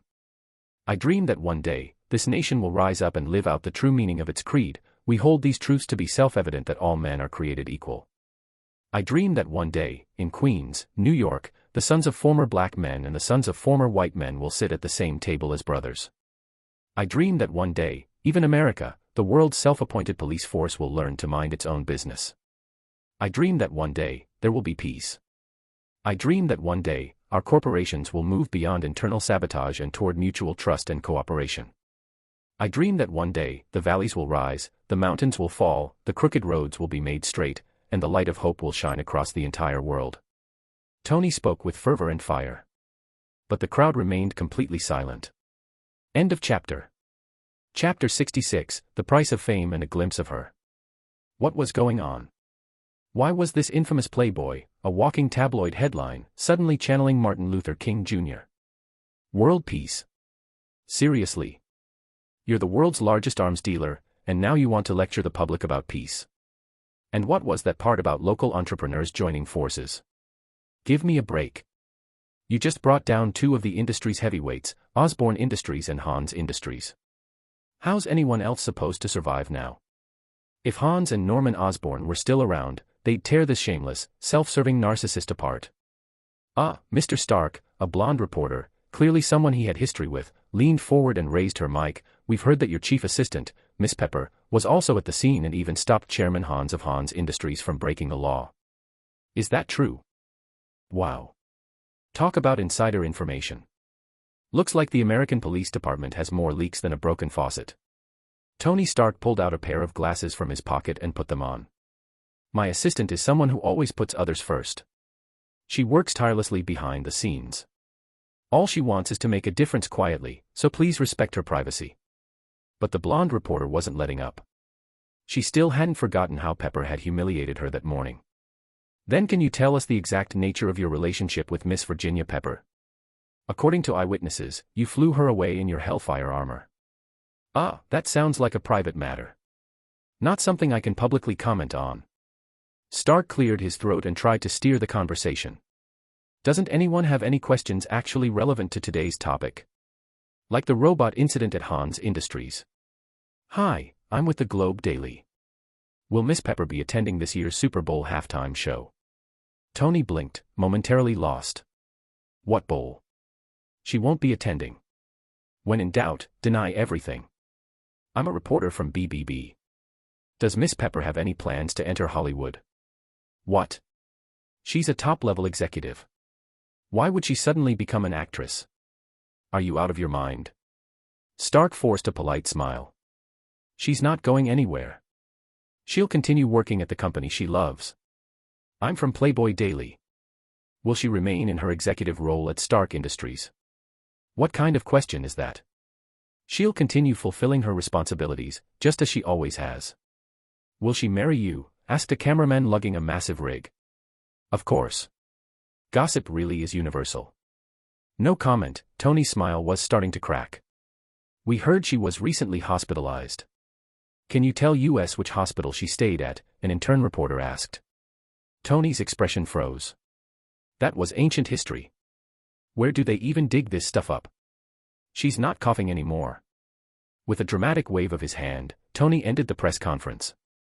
Once it was over, he sank into the back seat of his Audi Pikes Peak, with happy driving. That press conference was worse than a street fight, Tony muttered, tugging at his tie like it was choking him. Boss, that's the price of fame. You want glory up front, you've got to suffer behind the scenes, Happy said, eyes on the road. Well, Happy. Getting philosophical now. Tony pulled out his phone to scroll through the news.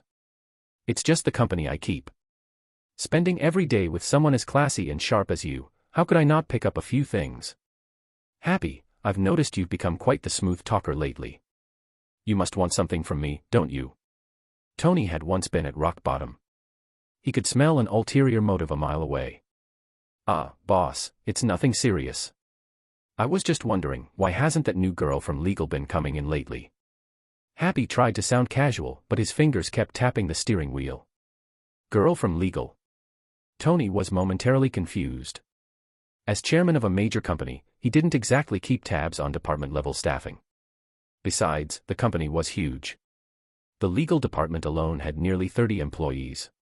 Apart from the department head, a prim, elderly woman with gold-rimmed glasses, he didn't know anyone by face. The one who attended the Hans Industries Expo with Miss Pepper, Happy prompted when his boss remained quiet. Oh, hell. Tony suddenly got it.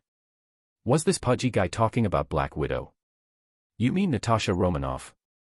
I think that's her name. I was wondering why we suddenly had a beauty from the motherland on the team. I mean, that's practically global partnership, Happy joked. The punchline fell flat. Tony chuckled. What? You into her?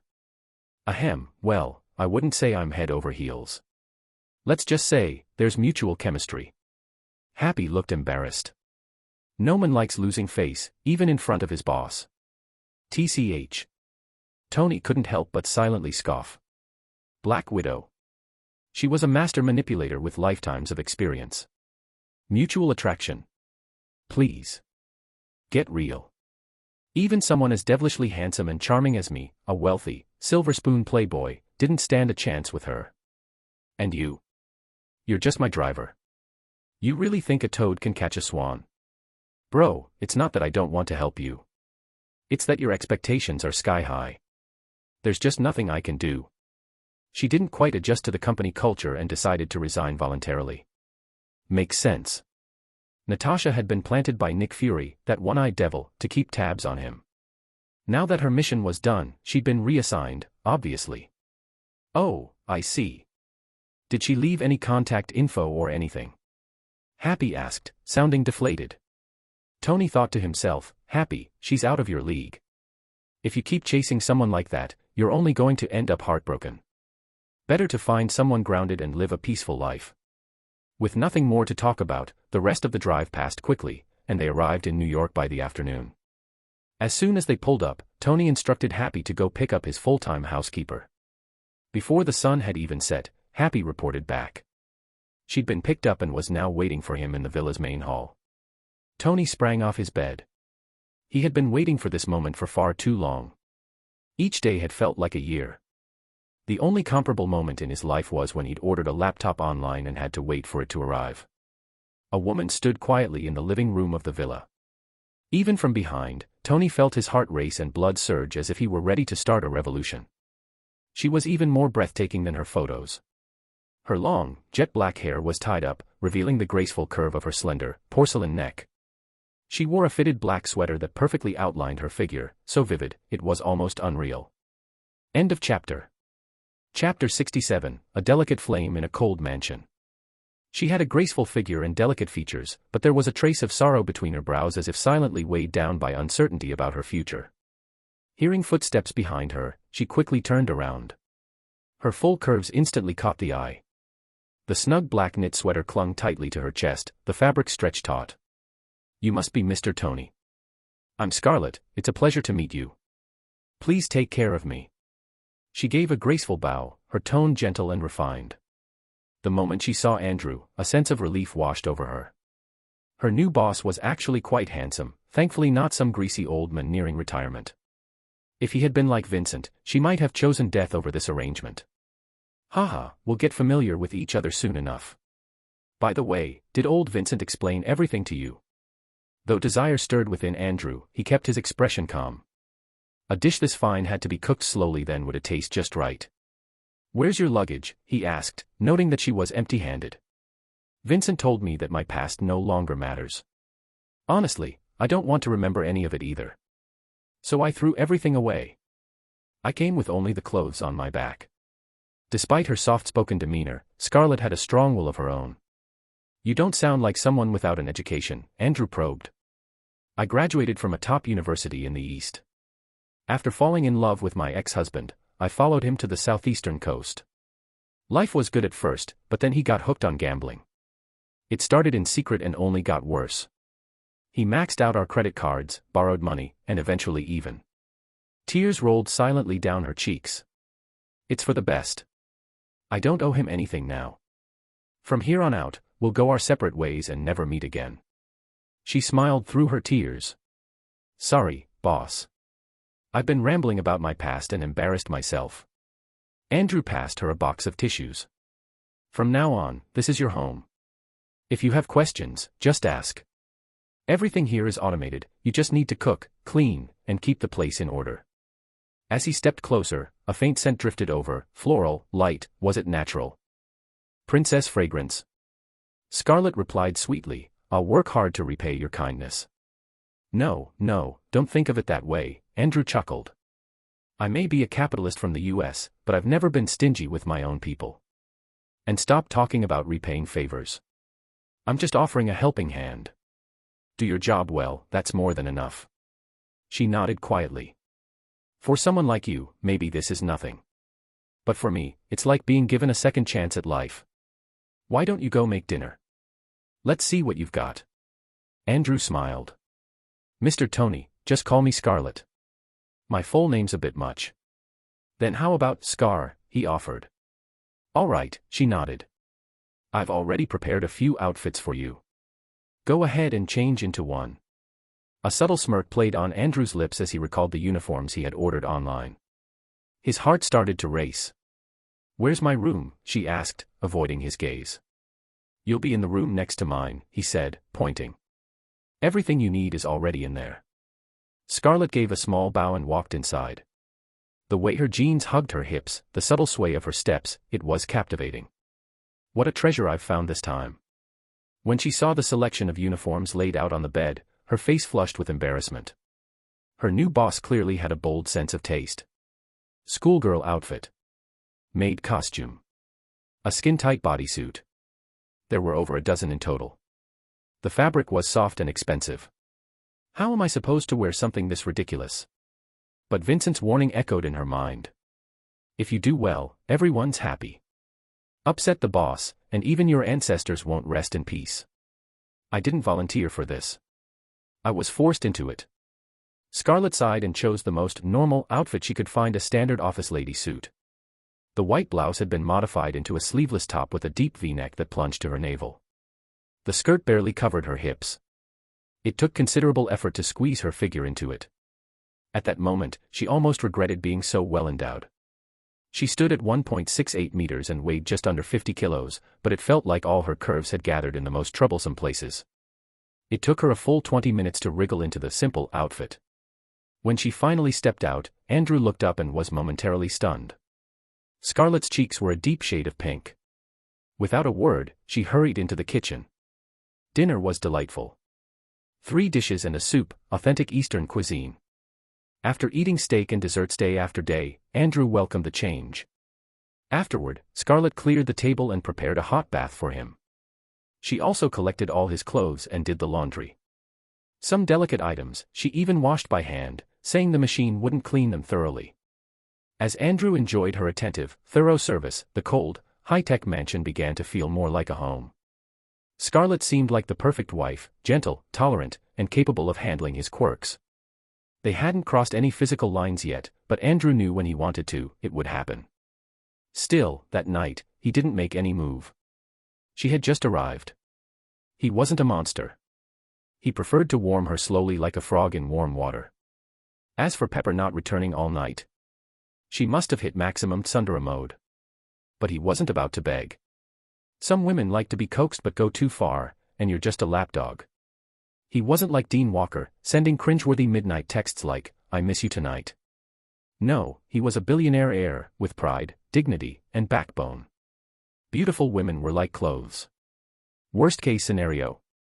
Get a new outfit. Lucky day, old wolf's buying chicken.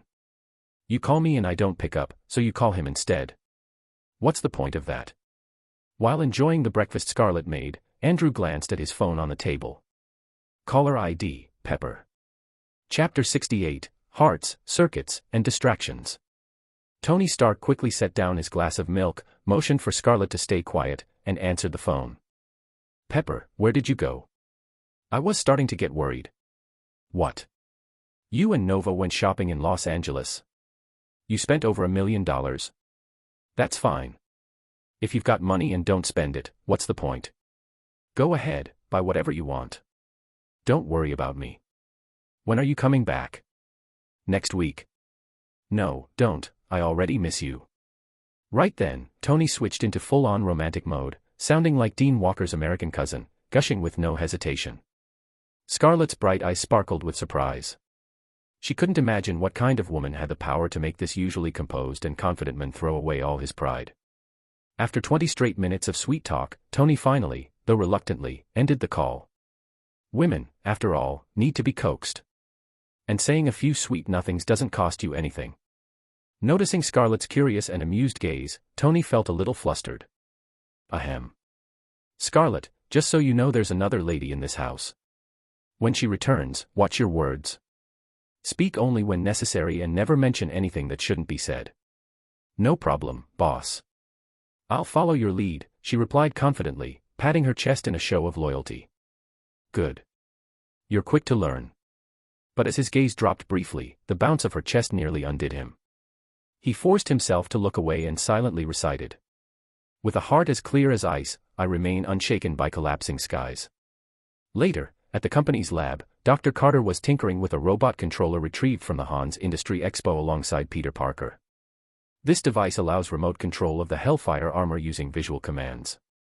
One instruction, and the suit can attack autonomously, Carter praised. If possible, I'd love to meet the scientist behind this tech. It's cutting edge, he added. Tony didn't fully grasp it but could still appreciate the brilliance behind it. I'm afraid that won't be happening. Ivan was too proud for his own good, he's already gone.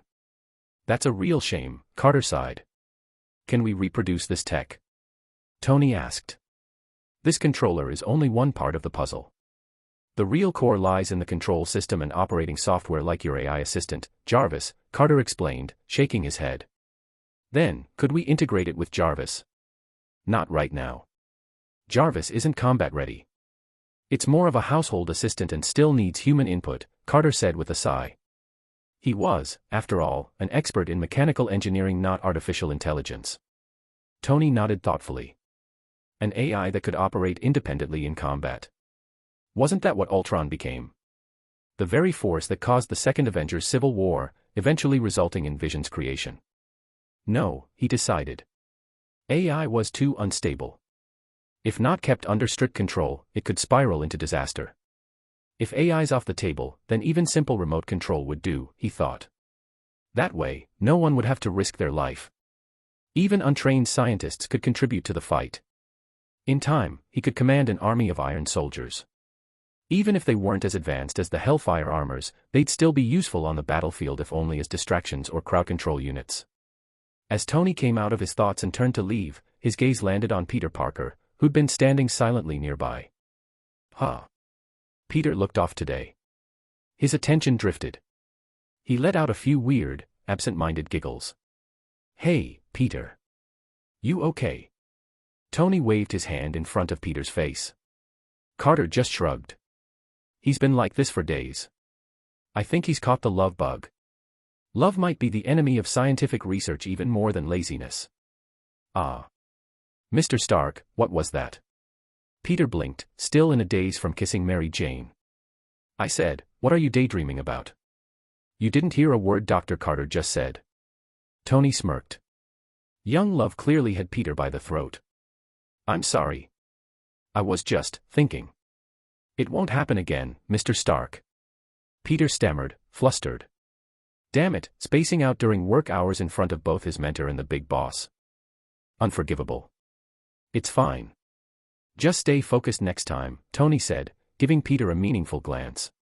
He suddenly remembered that late-night conversation they'd shared. Had Peter actually taken his advice to heart? Could he really have helped someone find confidence in a matter of days? Maybe he had a future as a motivational speaker. Perhaps he should start a training camp for young heroes, ones still figuring out their values, beliefs, and place in the world. Speaking of young heroes, Tony remembered that Wanda and Pietro Maximoff were still out there somewhere, struggling to survive. He pulled out his phone and called Pepper. You've got her perfume on you, it's a crime of my nose. Shouldn't have smelled her allure, now I'm wiping everything clean just to sleep with you. His ringtone played just as Pepper picked up. Tony. You want me to find two siblings? Wanda Maximoff and Pietro Maximoff. Got it, she said, hanging up and turning to Nova beside her. Vacation's over.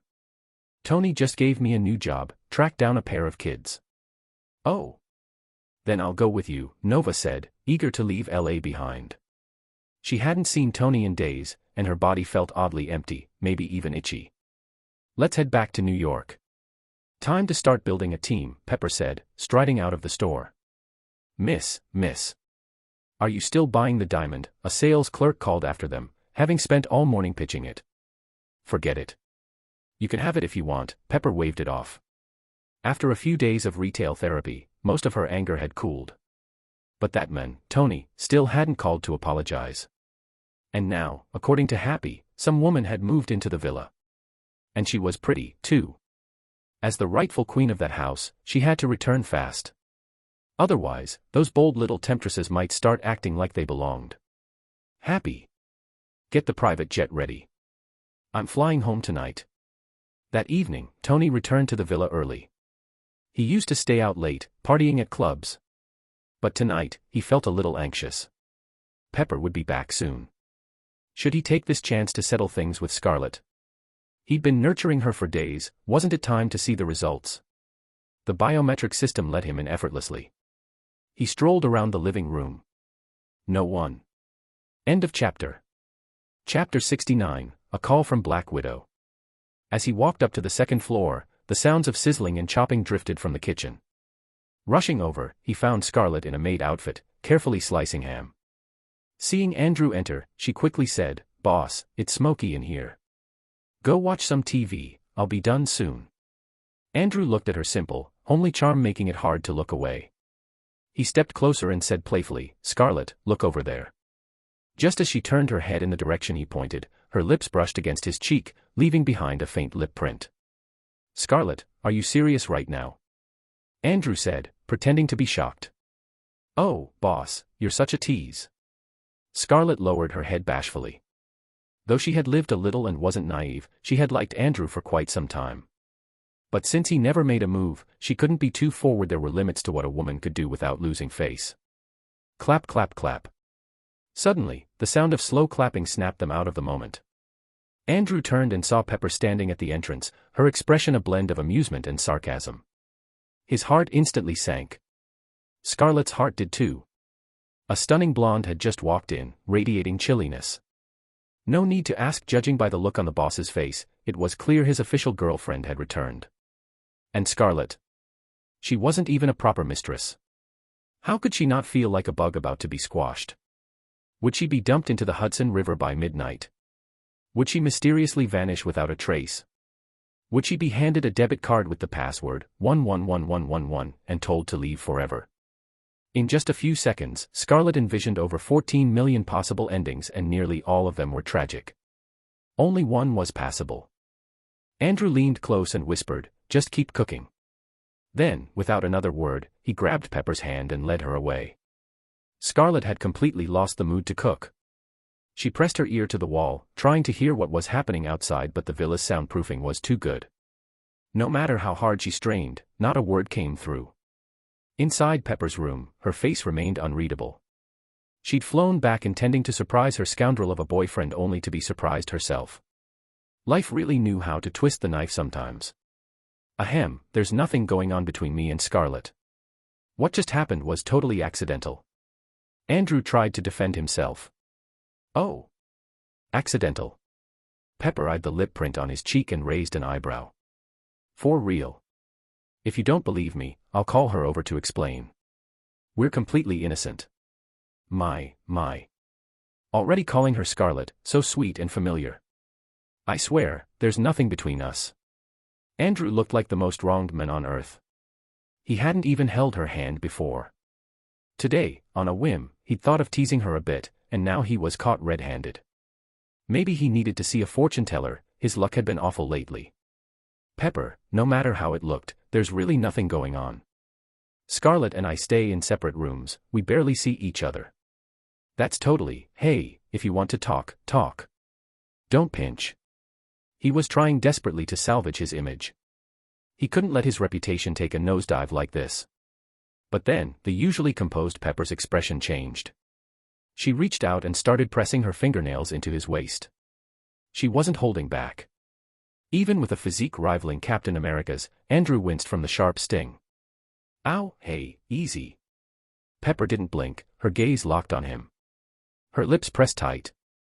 Andrew tried dodging a few times, but when he saw her eyes glisten, his heart softened. He gently held her hands, they were a bit cold. All right. Don't be mad. Fine, I'll fire Scarlet tomorrow. Let her roam the streets. You mean it, she sniffled, wiping her tears on his shirt. Of course I mean it, Andrew declared solemnly. She may be pitiful, her husband left behind a mountain of debt, she's been hounded by loan sharks, homeless, and probably dodging enemies day and night, but if it makes you happy, I'll fire her on the spot. Huh? That's serious? Pepper's eyes widened in disbelief. You're not making this up, are you? Come on, would I lie about something like this? Ask her yourself. Even Happy knows, he's the one who brought her in. He didn't hesitate to throw Happy under the bus to save his own skin. If I'm lying, may I be struck by lightning right now? Andrew swore, glancing nervously at the clear sky outside. Boom. Rumble, rumble. A sudden clap of thunder tore through the night, lightning flashing in the distance. Pepper stared at him, suspicious. Andrew was just as dumbfounded. What the hell? I haven't done anything that bad, why did the heavens strike so fast? Then, far off in the sky, a swirling vortex began to form. What is that? Andrew squinted toward the disturbance, but Pepper assumed it was a distraction tactic. Fine, I forgive you. Just stop swearing or the next bolt might actually hit you. Also, didn't you use this exact act on that maid? Don't you know you can't use the same move twice on a Saint Seiya? No, Pepper, seriously. I'm not lying, there really is something going on out there. Andrew said helplessly, grabbing her face and turning it toward the window. Oh. My. God. Beyond New York's outskirts, a radiant, rainbow-colored halo spun wildly in the night sky. Then came a massive cyclone descending from above, like it was going to rip the heavens apart. What is that? Andrew's eyes narrowed. The scene looked eerily familiar. Knock, knock, knock. Someone knocked on the door. Pepper opened it only to find Scarlet again. Boss, madam, there's a tornado outside. Should I close the windows? But upon seeing Pepper, Scarlet immediately lowered her voice, terrified of offending the official girlfriend. Wife, come quick. We've got gods outside. Andrew called from behind, a grin on his face. Gods. Pepper repeated, confused. Yeah. Want to see? I guarantee you they're the real deal, certified gods. Andrew nodded seriously. Pepper just gave him a look. Do I look like an idiot to you? Must be my lucky day. Free chicken dinner courtesy of Old Wolf. You don't answer my calls, but the moment she rings, what happens? He glanced at his phone, it was Black Widow calling. End of chapter. Chapter 70, Thunder Strikes and Teasing Whispers. What's the matter, Natasha? Calling me this late, don't tell me you're suddenly in the mood for a sleepover. Andrew smirked. Pepper let out a breath of relief upon hearing it was Natasha on the phone. That woman wasn't someone Andrew could mess around with easily. But as soon as she heard his teasing tone, and glanced over to see Scarlet sulking nearby like a wronged lover, Pepper's temper flared. She raised her hand, ready to unleash her infamous claw move on him. Unexpectedly, Andrew caught her wrist and tugged hard, she tumbled straight into his arms like a bundle of feathers. Easy there, she gasped, cushioned against his chest. You trying to kill me? Someone else is here, you know, she muttered, rolling her eyes. Scarlet, seeing the two openly flirting and bickering, quietly slipped out and shut the door behind her. Phew. She clutched her chest and exhaled in relief. Meanwhile, Andrew, now holding Pepper in his lap, propped the phone between shoulder and cheek as he sat on the bed. Noticing he was handling something serious, Pepper didn't interrupt. Andrew's eyes, however, drifted down to her delicate shoulders and collarbone. Their brief scuffle had left her top slightly disheveled. Shameless. Pepper didn't pull away. She lay quietly against him, idly tracing circles on his chest with her fingertip. I'm calling for real this time, Natasha said, a rare urgency in her voice. That meteorologist you mentioned actually ran into something supernatural. Meteorologist? You mean Jane Foster? She with an old man and a girl in glasses. You nailed it. I'm starting to think you really might be an alien, Natasha muttered, peering through her binoculars at the storm's vortex. Come on, just because I saw this coming, I must be an alien. Haven't you ever seen a time travel movie? Maybe I'm from the future. His tone was half serious, half mocking. Well, whatever you are, I'm officially intrigued. Enough with the guessing games. Who fell out of that vortex? What if I told you it was Thor, the Norse god of thunder? Would you believe me? I'm being serious. So am I, Agent Romanoff.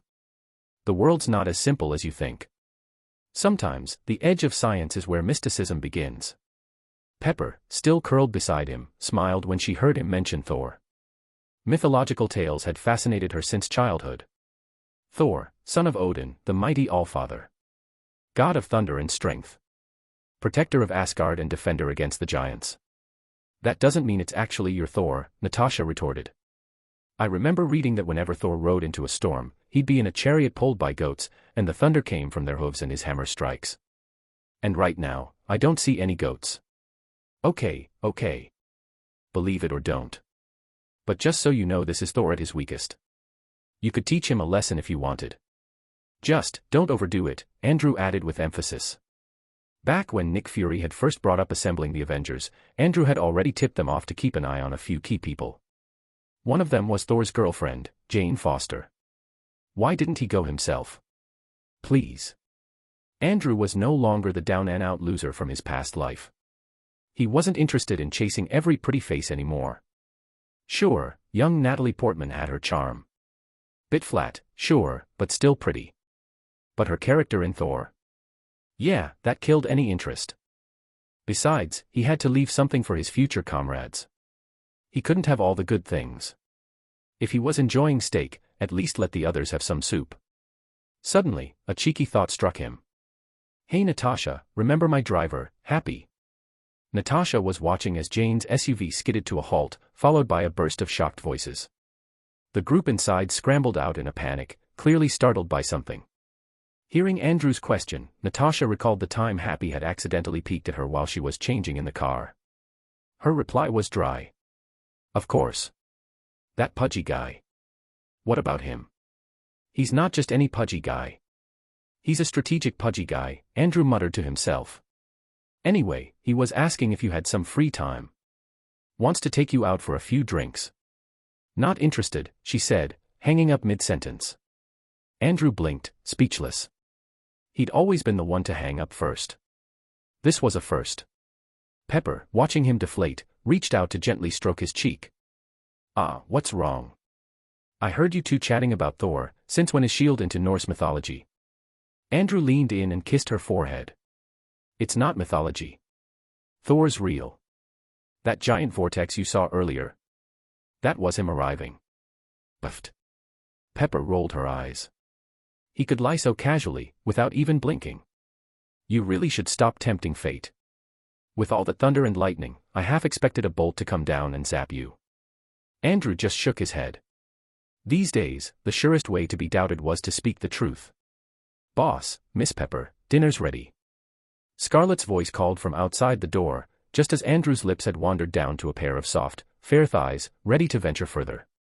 Pepper snapped out of her daze, kicked him in the chest, and pushed him back.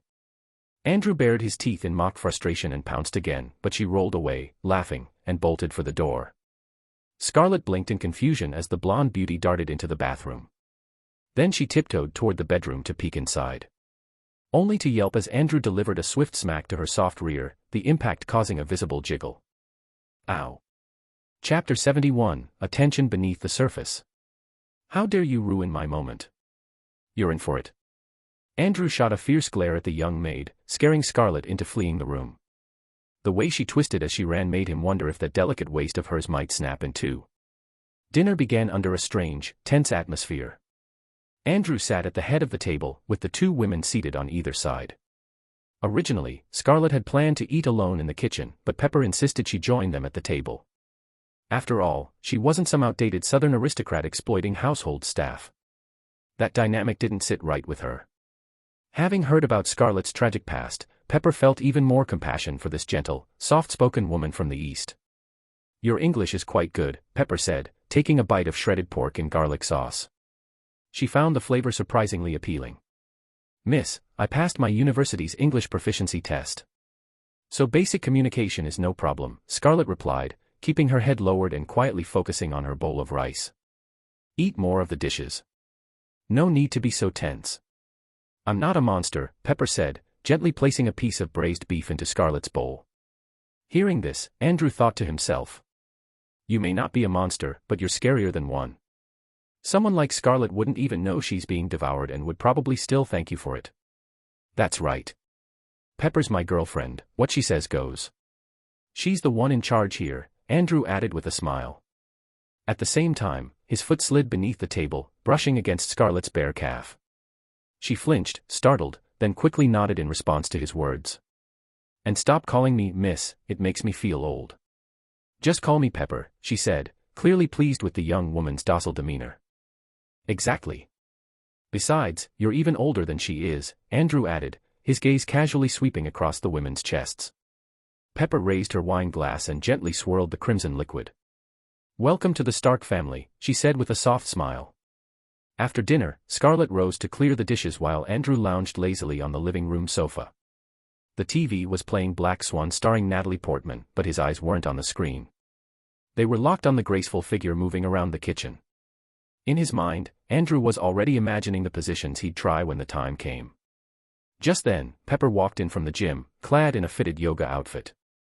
A towel hung around her neck as she wiped the sweat from her face. The tight fabric hugged her curves, revealing every line of her figure. Even the tips of her toes had a seductive charm, her lips slightly parted.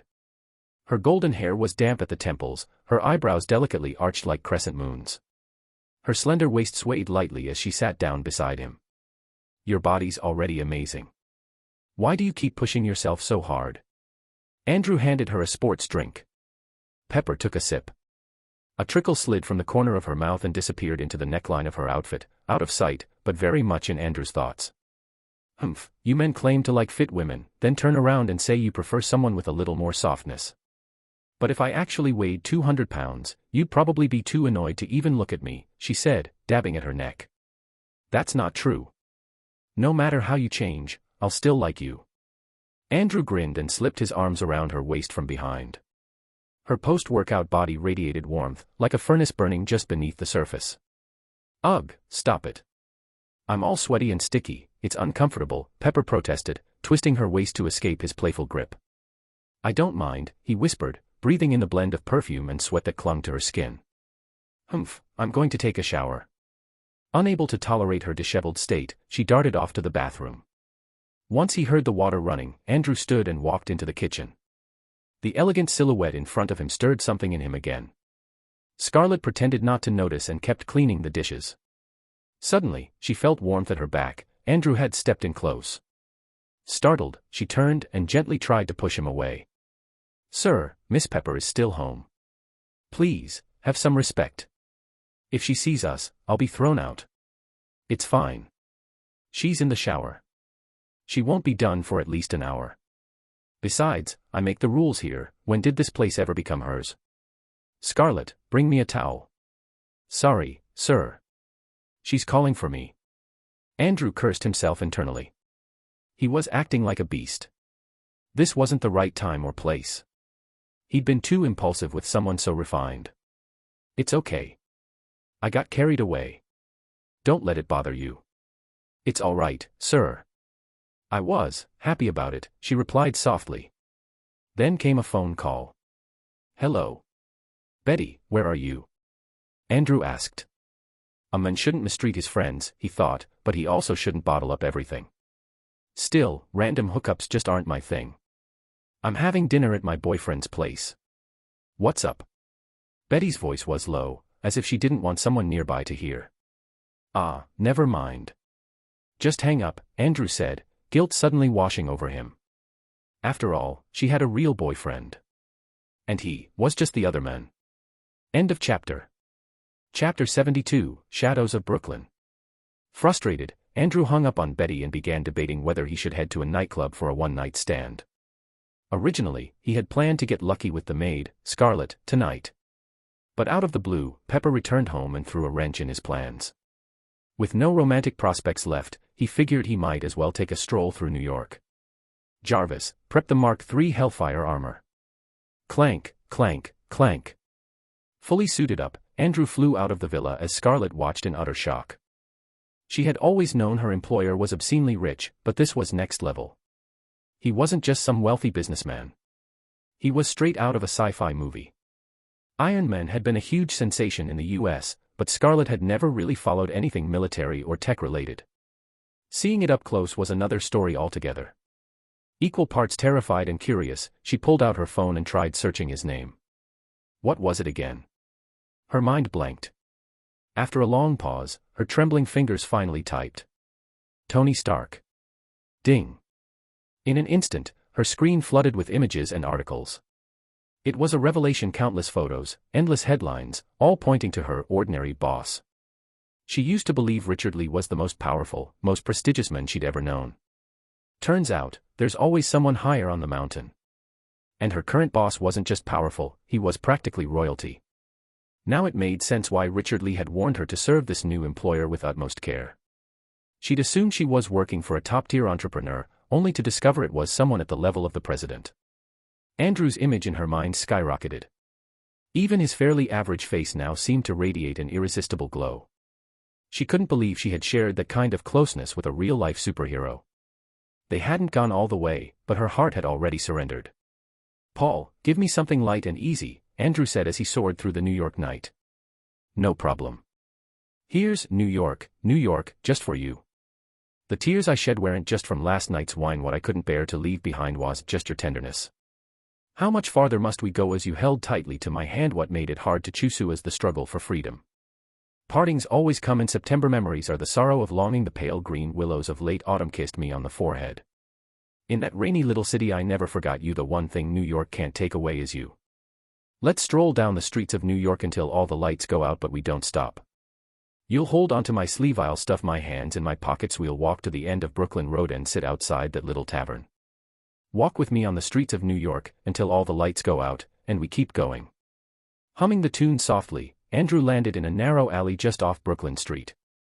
He had spotted a few familiar faces: River Tiger Bernie, Earth Tiger Michael, and Mole Tiger Brick Tiger. From the looks of it, the three were back to their old tricks, mugging people to make a living. Andrew didn't jump in immediately. He quietly landed on a rooftop and watched the three thugs swaggering about. "Who are you people?" To his surprise, a clear and pleasant female voice rang out from the alley below. From the sound of it, she couldn't be older than 20. As the saying goes, you can judge someone's looks by their voice, and a voice like that usually belonged to someone beautiful. "Heh, looks like we got lucky tonight. Got ourselves a pretty one," River Tiger Bernie grinned. Andrew remembered tossing him into the river beneath Brooklyn Bridge years ago. Thanks to his lifelong skills in the water, Bernie had somehow survived. "Hold on, let your second brother show you how it's done." Earth Tiger Michael stepped forward, eyeing the young man and woman standing before him. "Kid, if you know what's good for you, hand over your wallet and the girl too. Maybe then I'll think about letting you live. You'd better think twice. I'm Kyle, son of Charles, the chief of the Brooklyn precinct. Let us go now or you'll regret it," the young white man shouted, trying to act brave despite his trembling voice. "You think we care who your daddy is?" Michael smacked him hard across the face. Kyle stumbled, blood gushing from his nose. "Get him." On command, Bernie and Brick Tiger charged forward and began kicking Kyle viciously. "Stop. Please stop hitting him," the girl screamed, trying to pull the men away. But she was just a petite girl, no match for grown men. Michael easily twisted her arms behind her back and dragged her toward a pile of trash. Andrew shook his head. What were these two thinking, going on a date in Brooklyn of all places? This area was no better than Hell's Kitchen. And they came here at night. As the situation escalated, Andrew prepared to step in. But then Kyle suddenly raised his hand and shouted, "Stop. I surrender. Gentlemen, I fully support everything you're doing." "Kyle. What are you saying?" the girl gasped in shock. "Shut up, you bitch. I've chased you for so long and you won't even let me kiss you. Meeting these three big brothers tonight is the best thing that's happened to you." Kyle snapped at her, then turned to the thugs with a smile. "Gentlemen, she's my classmate. Rumor has it, she's still a virgin." "Well, you're smart enough to know how the world works," Brick Tiger said, patting Kyle's bruised face. "Just remember this is our turf. You call the cops, and we'll make you regret it. Of course, sirs. I get it. But once you've had your fun, mind if I take a turn? Kyle asked, eyes filled with malice. Earlier that evening, he had invited the girl to a ballet performance. Those tickets had taken serious effort and pull from his father's connections. If it weren't for her love of ballet, she wouldn't have agreed to come at all. He had even prepared a little dessert afterward, some knockout drops, planning to take her to a nearby bar and strike. But she had insisted it was late, and her father would worry. They argued in the alley, drawing the attention of the Brooklyn Tigers. Kid, you've got potential. Since your dad's a police chief, I'll do my brother in heaven a favor and take you under my wing. From now on, you're the fourth Tiger of Brooklyn. Michael declared, clapping him on the shoulder. Gentlemen, here's my offering, $500, all yours, Kyle said, handing over a wad of cash. She's even richer. I heard her dad's the chief researcher at Stark Industries, makes $30,000 a month easy. End of chapter. Chapter 73, Annie in the Shadows. What? Stark Industries. Michael and the others shouted in unison. That night in Etheris still haunted them. Their eldest brother, Iron Tiger, and fifth brother, Black Tiger, had both been killed by the damned Tony Stark. Even Pangolin Tiger Deoj had his leg crippled by him, he still walked with a limp to this day. Their grudge against Tony Stark was deep and unrelenting. Are you serious? Deoj's eyes glinted with a vicious light. I am, big brother, Davis stammered, not daring to meet his gaze. These men lived by violence, bloodshed was second nature to them. In that case, our brothers in heaven must be guiding us. We're not letting this girl walk out of here alive. Deoj turned to the girl trembling in the corner, cowering in fear. He began walking toward her slowly. Let me go. Please, let me go. The girl struggled with all her strength, but she was no match for the towering brute before her. Hey, second brother, this one's got soft skin. Real smooth, Deoj sneered as he reached his hand toward her face. The girl stared at the approaching hand in horror, her jaw clenched, ready to bite down as hard as she could. If she had to rip that hand off, she would. Let her go. A cold voice cut through the night. Who's there? What was that? But Deoj's filthy hand didn't stop. It kept moving toward her. Ah! A scream tore through the alley. It felt eerily familiar, like that horrific night all over again. Second brother. Someone's above you. River Tiger Bernie shouted, spotting a black shadow flash past. Who's there? Who is it? Ground Tiger Michael looked around, but saw nothing. Behind you. Michael turned to follow Bernie's shaking finger. A figure slowly emerged from the shadows. It was him. The demon himself, Tony Stark. Deoj, too, stopped his screaming when he saw who it was. What's happening? Davis was confused. These men, just moments ago so confident and aggressive, now looked like balloons that had lost all their air. Brothers, he's just a skinny guy and he's alone. What are you all afraid of? Smack. Michael slapped him hard across the face, knocking several teeth out. Big brother, why did you? Davis clutched his cheek, stunned and hurt. Why? I ought to kill you. Michael kicked him hard in the chest, sending him crashing to the ground, unconscious. Enough with the clown show, Etheris said, waving dismissively. Stop pretending. Pfft. That punk's always needed a beating. Honestly, I've been sick of him for a while. Michael spat a thick glob of phlegm onto Davis's face, clearly done with him. I have to say, the three of you are rotten to the core. And you never learn, Etheris said, stepping forward. It hasn't been that long since last time. Is your leg already healed? He stopped beside Deoj and helped the terrified girl off the ground. Deoj wasn't wrong, her skin really is soft. As he helped her up, Etheris finally got a good look at her face in the dim light. Annie. He asked cautiously. Sir, how do you know my name? The girl looked up, eyes wide with curiosity. Huh? It's you, Mr. Tony Stark. She gasped. He was her father's boss, the one constantly mentioned at home, so much that she was sick of hearing his name. Ever since arriving in America, she had seen his face everywhere on billboards, in ads, in movies, so she recognized him instantly. Haha, yeah, that's me. Etheris found her face vaguely familiar but still couldn't quite place her. My dad is Ethan. Seeing his confusion, she quickly added, he talks about you all the time. But I never got the chance to meet you before. You're Ethan's daughter, Annie. Now it made sense. No wonder she looked familiar. Etheris let out a long sigh of relief. What a twist of fate. If Pepper hadn't interrupted his earlier mission to repopulate the human race, he'd still be busy tilling the land. And if not for that interruption, Annie's fate tonight could have been tragic. While the two were catching up, the Brooklyn Three Tigers were slowly inching toward the alley's exit. Out of the corner of his eye, Etheris spotted them. "Did I say you could leave?" he asked coldly. The Three Tigers and the unconscious Davis froze on the spot, slowly turning back around. Still limping, Deoj fell to his knees with a heavy thud. "Mr. Stark, I've got an elderly mother at home and a baby who just started breastfeeding. My family depends on me. After you crippled my leg last time, I couldn't work. I just started walking again, and now we run into you. I give up, just hand me to the cops, please." Watching Deoj cry like a child, Michael and Bernie were moved. They dropped to their knees beside him, kowtowing until their foreheads bled. Maybe you don't deserve to die, but with all the evil you've done, letting you go would only bring more harm to others." Etheris pulled out his phone and dialed Nick Fury. "I've got 3 armed robbers here. Mind swinging by to deal with them?" The Three Tigers immediately panicked. Armed robbers? Where were the weapons?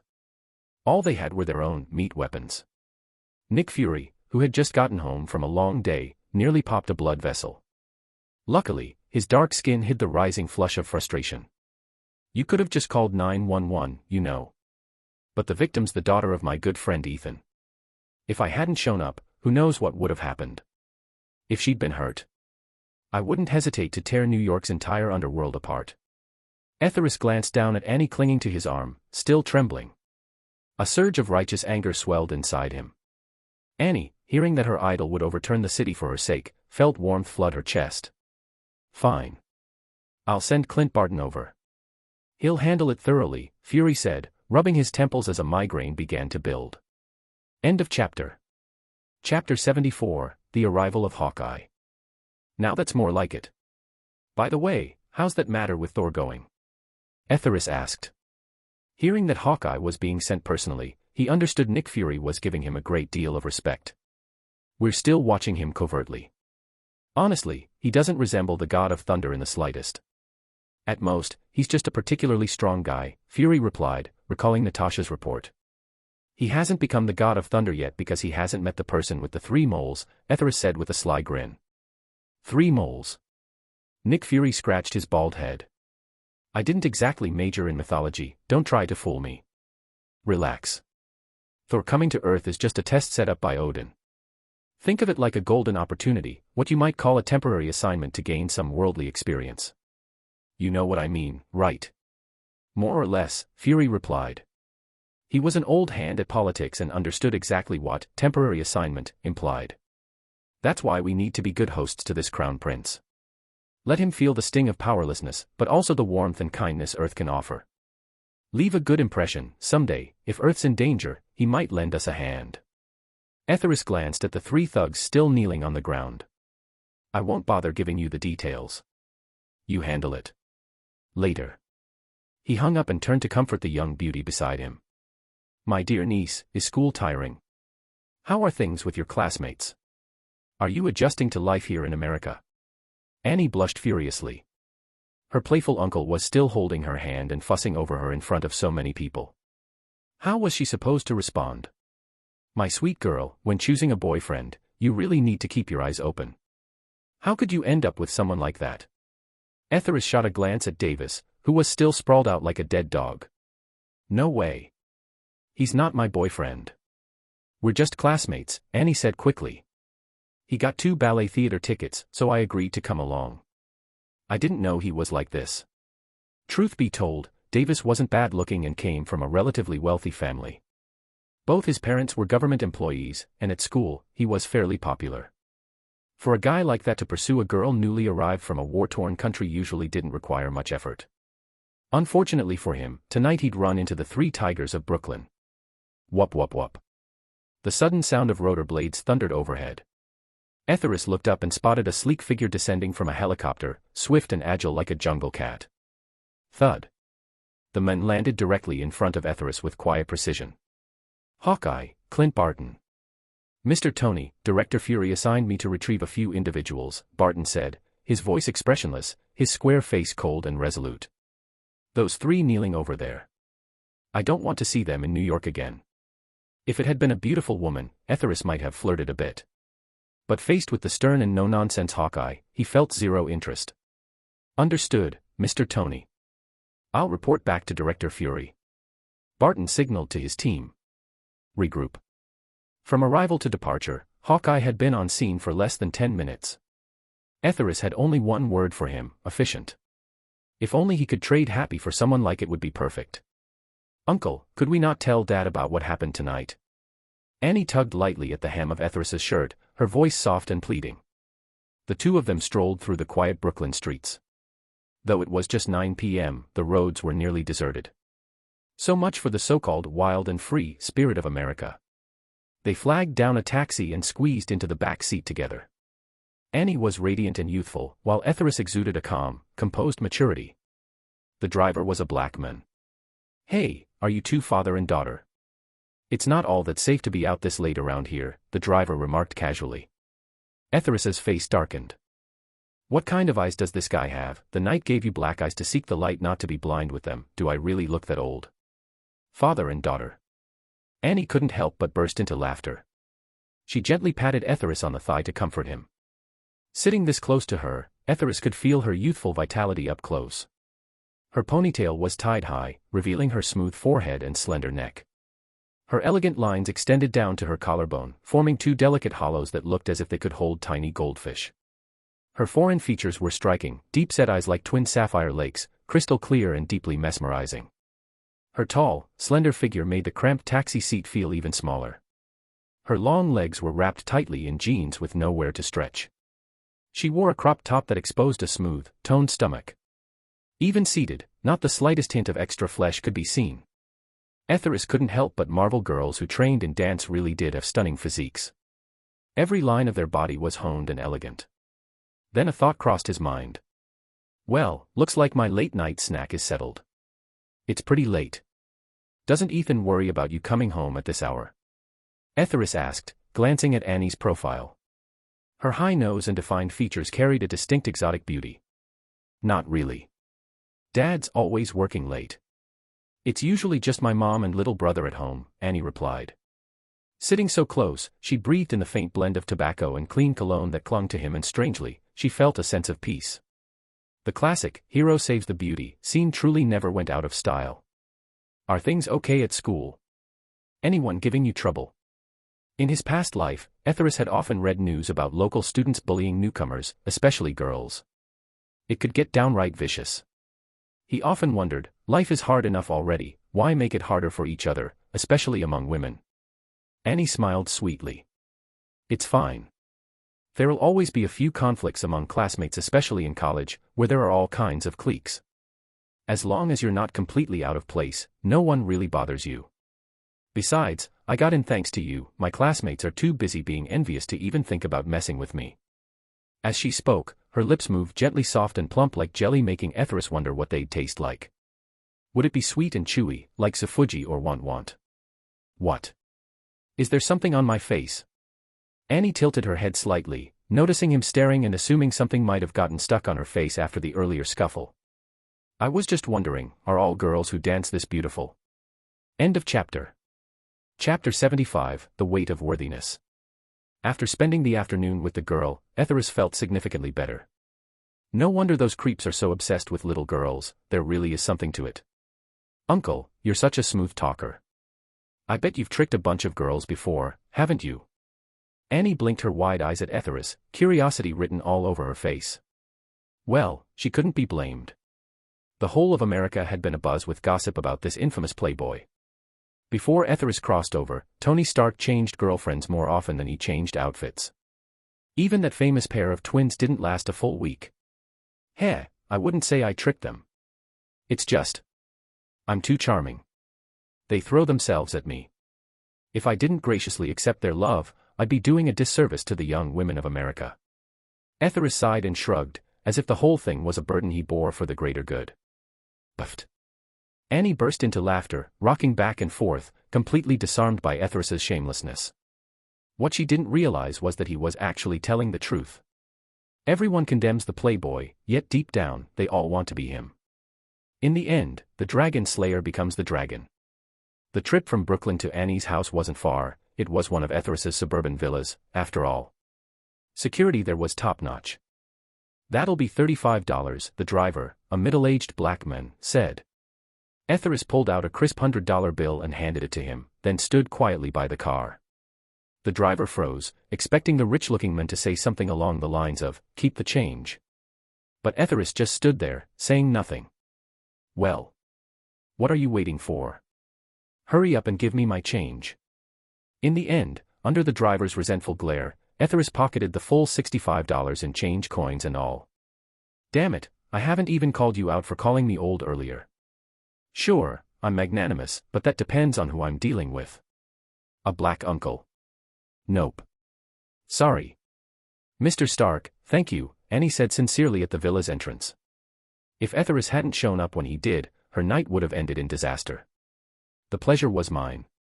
Etheris gently took Annie's hand and placed a polite kiss on it. "But let me give you some advice, never go somewhere that remote at night again. Not every night shows up in time." "I understand." "Thank you, uncle." Annie rose on tiptoe and gave Etheris a soft kiss on the cheek. "Good night." "Good night." Etheris watched her walk inside. He didn't follow, he didn't want to disturb Ethan's wife. It was late at night. Just a man and a woman alone. Not a good idea. He set the suitcase down, and the Mark III Hellfire armor instantly equipped itself. With a blast of flames, he shot into the sky. Annie stood at her bedroom window, watching as Etheris disappeared into the night sky. But he didn't go home. Home no longer felt warm. "Paul, search for the Pandy antigen." "Sir, location acquired." "Full speed ahead." 10 minutes later, Etheris arrived at the crater where Thor's hammer had fallen. "Sir, energy fluctuations detected." "Threat level, Class 1, Paul's mechanical voice reported. After nearly half an hour of searching, Etheris finally reached Mjolnir. They say only someone chosen by the god of thunder can lift Mjolnir. I wonder if I can manage it. He gripped the hammer's silver handle. Ugh. Etheris felt as if he'd latched onto a block of ice. In that instant, he understood that he wasn't worthy either. Is war inevitable? Is there no way to prevent it before it begins? He remembered something Odin once said in the original storyline. A wise king never seeks out war. But a true warrior must always be prepared for one. Fury, I think I've found something that might interest you. Do you have to call me twice in one night? I need sleep too. Fury, rudely awakened, was not in a good mood. Moments ago, he had been whispering sweet nothings to Captain Marvel in his dream, about to seal the deal only to be yanked out of it by a ringing phone. He nearly had a heart attack. What if it's Thor's hammer? Etheris held the phone away, fearing Fury might start shouting through it. Where are you? An hour later, Etheris was lying casually in the grass, chatting with Annie, when the sound of roaring engines cut through the air. Over a dozen Cadillacs arrived in style. Hi, I'm Agent Hill. A striking woman with cropped hair and an elegant aura walked up. Hi, I'm. Etheris's eyes lit up as he eagerly took her extended hand in both of his. Mr. Stark, the people's hero, Hill replied with a faint smile. Director Fury didn't come himself. The director is handling other matters. I'm in charge here for now. Hill's sharp blue eyes flicked to the hammer behind Etheris. So that's the famous Mjolnir? Yep. What, did you think I was joking? Etheris glanced at the beautiful woman walking past, his gaze lingering. She wore a form-fitting black tactical suit that accentuated her graceful figure. Her fair neck was long and elegant, like that of a swan. A goddess flawless and untouchable. What's so special about it? Can it summon lightning or something? Hill didn't touch the hammer. Instead, she turned to Etheris, hoping for an explanation. He looked at her perfect profile, those long lashes, refined nose, delicate ears, and felt the spark ignited by the young maid earlier flare into a blaze. You could try lifting it. Just to see. Seizing the moment, Etheris guided Hill's hands and firmly placed them on Mjolnir's handle. She felt his hands wrap around hers, steady and unyielding. Behind her, his solid body pressed close, something else seemed to be pressing against her too. She hesitated, took a deep breath, then tightened her grip on the handle. Hill bit her lip and summoned all her strength. Her rigorous training had left her body lean and powerful. Etheris felt it clearly, her body tensed, powerful and refined, surging with force. It nearly crushed his golden staff in the process. Phew. Hill let go and wiped the sweat from her forehead with the back of her hand. It really is something special. Etheris watched her beautiful face, thinking. No matter how special this hammer is, it's still nothing compared to you. I'd trade 10 of Thor's hammers for just one night with you. End of chapter. Chapter 76, This Killer Isn't Very Cold. Most non-comic book fans first encountered Thor and his mighty hammer, Mjolnir, through the Thor movie. But in truth, Mjolnir wasn't always Thor's personal weapon. Thousands of years ago, its original wielder was the goddess of death, Hela, Odin's daughter and Thor's elder sister. The Dwarf King had forged Mjolnir especially for her. Made entirely from URU, a mystical metal, its hammerhead even housed the core of a dying star. Its handle was wrapped with a special ring-shaped strap, offering exceptional grip and balance. Its magical affinity was extraordinarily high, and due to its core's unique properties, it delivered devastating power with precision. A true weapon of the divine. Actually, even if you hadn't shown up, the hammer wouldn't have been stolen. Only the true god of thunder and... Andrew paused, suddenly remembering that besides Thor, even Captain America had lifted it before. Not only that, he'd executed some impressive combo attacks with it. The god of thunder and who else? Hill picked up on the slip and pressed him with a sharp gaze. No one important. For now, only Thor can use it. But I suspect he's currently getting his face pounded in by a small-town doctor. Andrew chuckled, picturing the future king of Asgard being thrashed by a rural American physician. He couldn't help feeling intrigued. The so-called Thor you mentioned is already under our surveillance. There's nothing remarkable about him. Don't worry. When he finally shows his true self, you'll be blown away. Andrew grinned confidently. Wanna grab a drink? Or maybe enjoy the New York skyline with me tonight? Seeing how serious Hill looked, Andrew couldn't resist teasing the frosty beauty. TCH. I'm not some clueless teenager. Try that line on Natasha. Hill scoffed and, realizing Andrew wasn't about to give up any useful intel, turned to join the other S.H.I.E.L.D. agents. Why are the women at S.H.I.E.L.D. so cold? Are they all this hard to flirt with? Andrew rubbed his nose, starting to seriously question his own charm. The next morning, Andrew woke up alone to the blaring of his phone. This better be good, he grumbled, half buried under the warm covers as he reached for his phone. Hill. His eyes brightened. It was that frosty beauty herself. Ahem. Agent Hill, thinking of me this early in the morning. That macho man you asked us to monitor assaulted several hospital staffers this morning. I'm debating whether we should send him to a psychiatric facility, Hill said flatly. No, definitely not. Didn't I say he needed to experience the kindness, compassion, and warmth of Earth's people? Andrew threw off his blanket. The smart curtains pulled back automatically, letting the crisp winter sunlight spill across his bare skin. If only I were Superman and could absorb sunlight, he thought, glancing out toward the garden. There, a lovely figure was trimming the hedges. He instinctively opened the window for a breath of fresh air. Hey! Wendy! He called out to the diligent housemaid. Wendy, crouching with garden shears in hand, looked up immediately. Good morning, Mr. Stark. Her cheeks reddened as her gaze landed on Andrew's chiseled upper body. I'll go make you breakfast, she said, quickly turning away. Fried dough sticks, eggs, milk, or soy milk, any of those will do. Andrew called after her. Watching the bashful maid trot off improved his mood considerably. Who were you talking to just now? Hill asked, her voice tinged with annoyance. No one. Go ahead, I'm listening. The man claiming to be Thor was picked up by meteorologist Jane Foster, astrophysicist Eric Selvig, and Selvig's student Darcy. Should we intercept them? Absolutely not. This is a perfect chance for the supervisor to bond with Earth's people. Whether we can recruit him depends on whether Jane Foster is charming enough, Andrew replied as he got dressed and stepped out of the room. Pepper had already left for the office. She and Andrew had been at odds lately, and a backlog of tasks had piled up at the company. For now, the villa was quiet, just him and the housemaid. It felt unusually empty. Hill didn't entirely follow his meaning, but she understood enough. I'll report your thoughts to the director, but it'll be taken as a suggestion only. Fine by me. The supervisor won't be on Earth long anyway. You all enjoy yourselves. I'm going to eat. Seeing the maid approach with a breakfast tray, Andrew quickly ended the call. After all, doctors always say breakfast is the most important meal of the day, so it better be good. Come, sit down and eat with me. Andrew pulled Wendy down onto the chair beside him just as she was about to leave after placing the tray. Boss, I've already eaten. Please enjoy, she said nervously, cheeks turning crimson. Memories of yesterday still lingered in her mind. No matter what, a girl had to keep her dignity.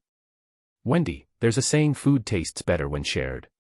As my personal, live-in maid, isn't it part of your duty to make sure your boss eats properly?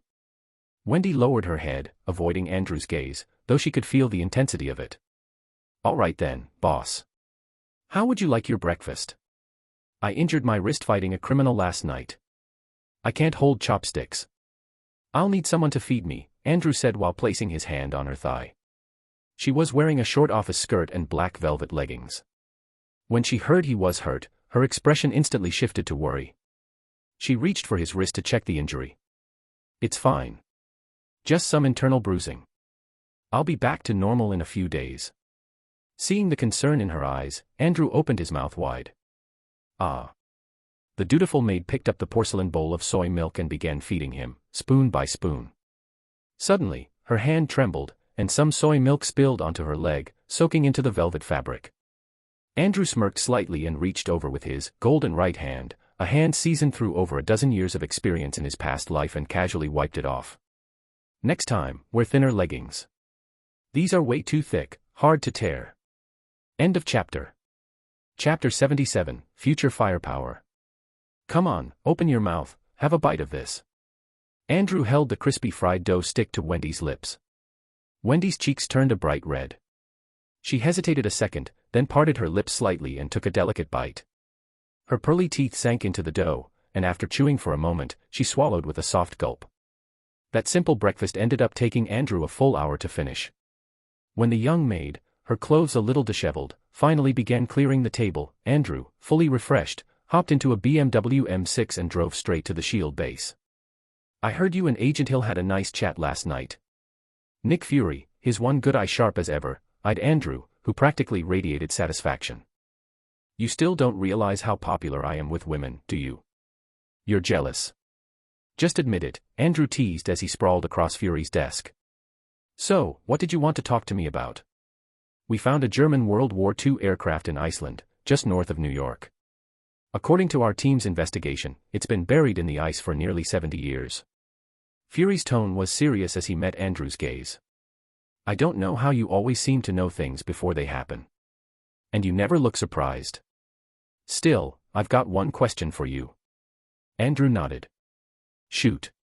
Are you really from the future? Fury asked, a grin forming as soon as the words left his mouth. Ever seen Back to the Future? Of course. That movie was my childhood favorite. Then you understand the concept of a time paradox, right? You mean the idea that the past and future are locked in place? That even if you know what's coming, you can't change the outcome? Fury mused, stroking his chin. Bingo. Everything I know is something that's about to happen. I can tinker with small things, but the big events, I'm powerless. I've even noticed that if I try to change the outcome of those major events, time itself will erase me like I was never part of the equation. For once, Andrew looked completely serious. So, do you want to know what's coming next? Better not. But how can I trust what you're saying is true? Thor's coming to Earth, Odin's idea. He's going to be tested and grow stronger. Meanwhile, Loki will send a super soldier here. It's called the Destroyer, Andrew said, watching Fury carefully. The Destroyer? A robot made by Odin. Shoots divine fire, melts everything in its path. Andrew smirked. Only Thor can stop it. You and I wouldn't even scratch it. Fury looked rattled. Not even you. Andrew nodded. The movies made it look easy, but he knew better. The Destroyer was no pushover. He still hadn't figured out what its weakness was. Physical attacks. Worthless. Magic. Don't even try. Its power source remained a mystery too. If they could get their hands on the original, Ethan and the team could probably reverse engineer some incredible new enhancements for the Hellfire armor. Asgard might seem primitive on the surface, but their tech was light years ahead of Earth's. Even their teleportation systems were centuries more advanced. Still, we need to prepare. We can't let civilians get caught in the crossfire, Andrew said, shifting gears mentally. I hear you. Oh, by the way, want to meet one of your dad's old buddies? Fury asked casually. Ugh, not now. We're not even the same generation. It'll be painfully awkward. Andrew suddenly felt like a kid being dragged to visit some unfamiliar uncle during the holidays. Worse, he'd probably have to bow and call him uncle too. Even more awkward would be the guy saying something like, I held you as a baby. You even nursed from my wife. Well then, I won't keep you here for lunch, Fury said, checking his watch. Hey, come on. You always boot me out when it's mealtime. You're seriously stingy, Andrew grumbled. Mr. Stark, Fury said with a smirk, our budget comes from the United Nations. Every cent has to be accounted for. But if you're okay with it, you're welcome to stay for a working lunch. No thanks. No sincerity at all. Just wait, someday I'll start my own organization and hire you as my subordinate. And I promise, you'll never have to worry about funding again. I'll be waiting, Fury replied, flashing his blindingly white smile. Hey, Tony, it's me. As Andrew exited the base, his phone rang. It was an old voice, Coulson. Hey, old buddy. Where've you been raking in the dough lately? Andrew asked, steering the M6 one-handed down a New York street. Beep beep. A flashy red Ferrari behind him flashed its high beams into his mirror. Seconds later, the engine roared, and the Ferrari overtook him. Andrew glanced over. Inside were a young American man and woman, drinking beer and singing loudly. The only thing missing was a hot pot bubbling on the dash. If they'd just passed him, fine. But the girl in the passenger seat had the nerve to flip him off.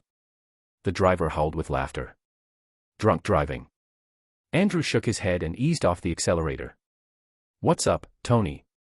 Coulson asked, hearing the silence. Nothing. Just some punk kids. So what did you want?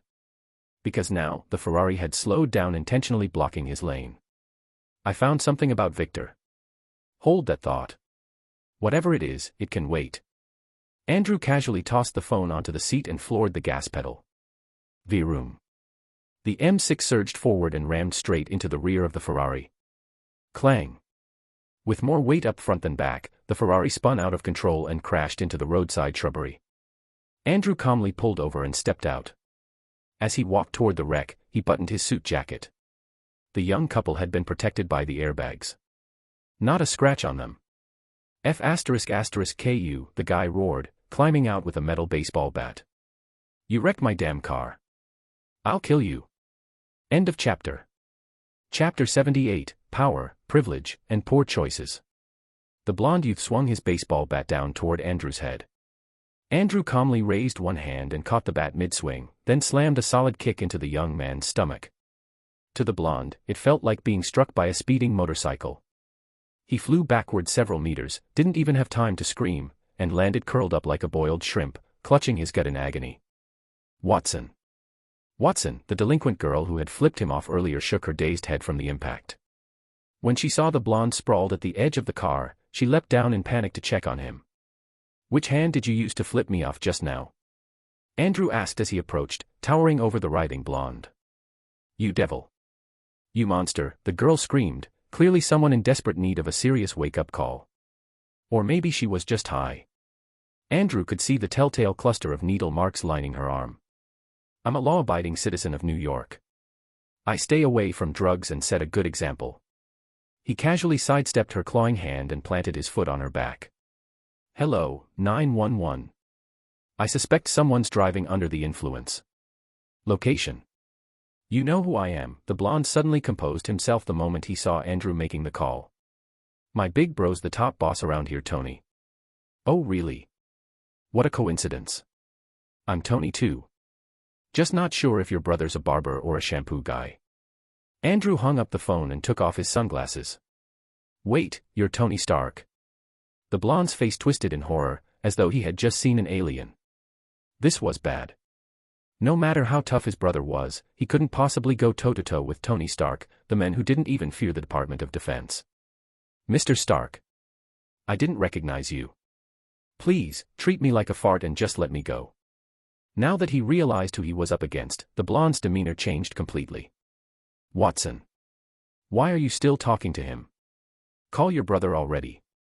Get him to send some people and destroy this guy, the girl shrieked from beneath Andrew's foot, her face smeared with dirt and grime and probably some animal droppings too.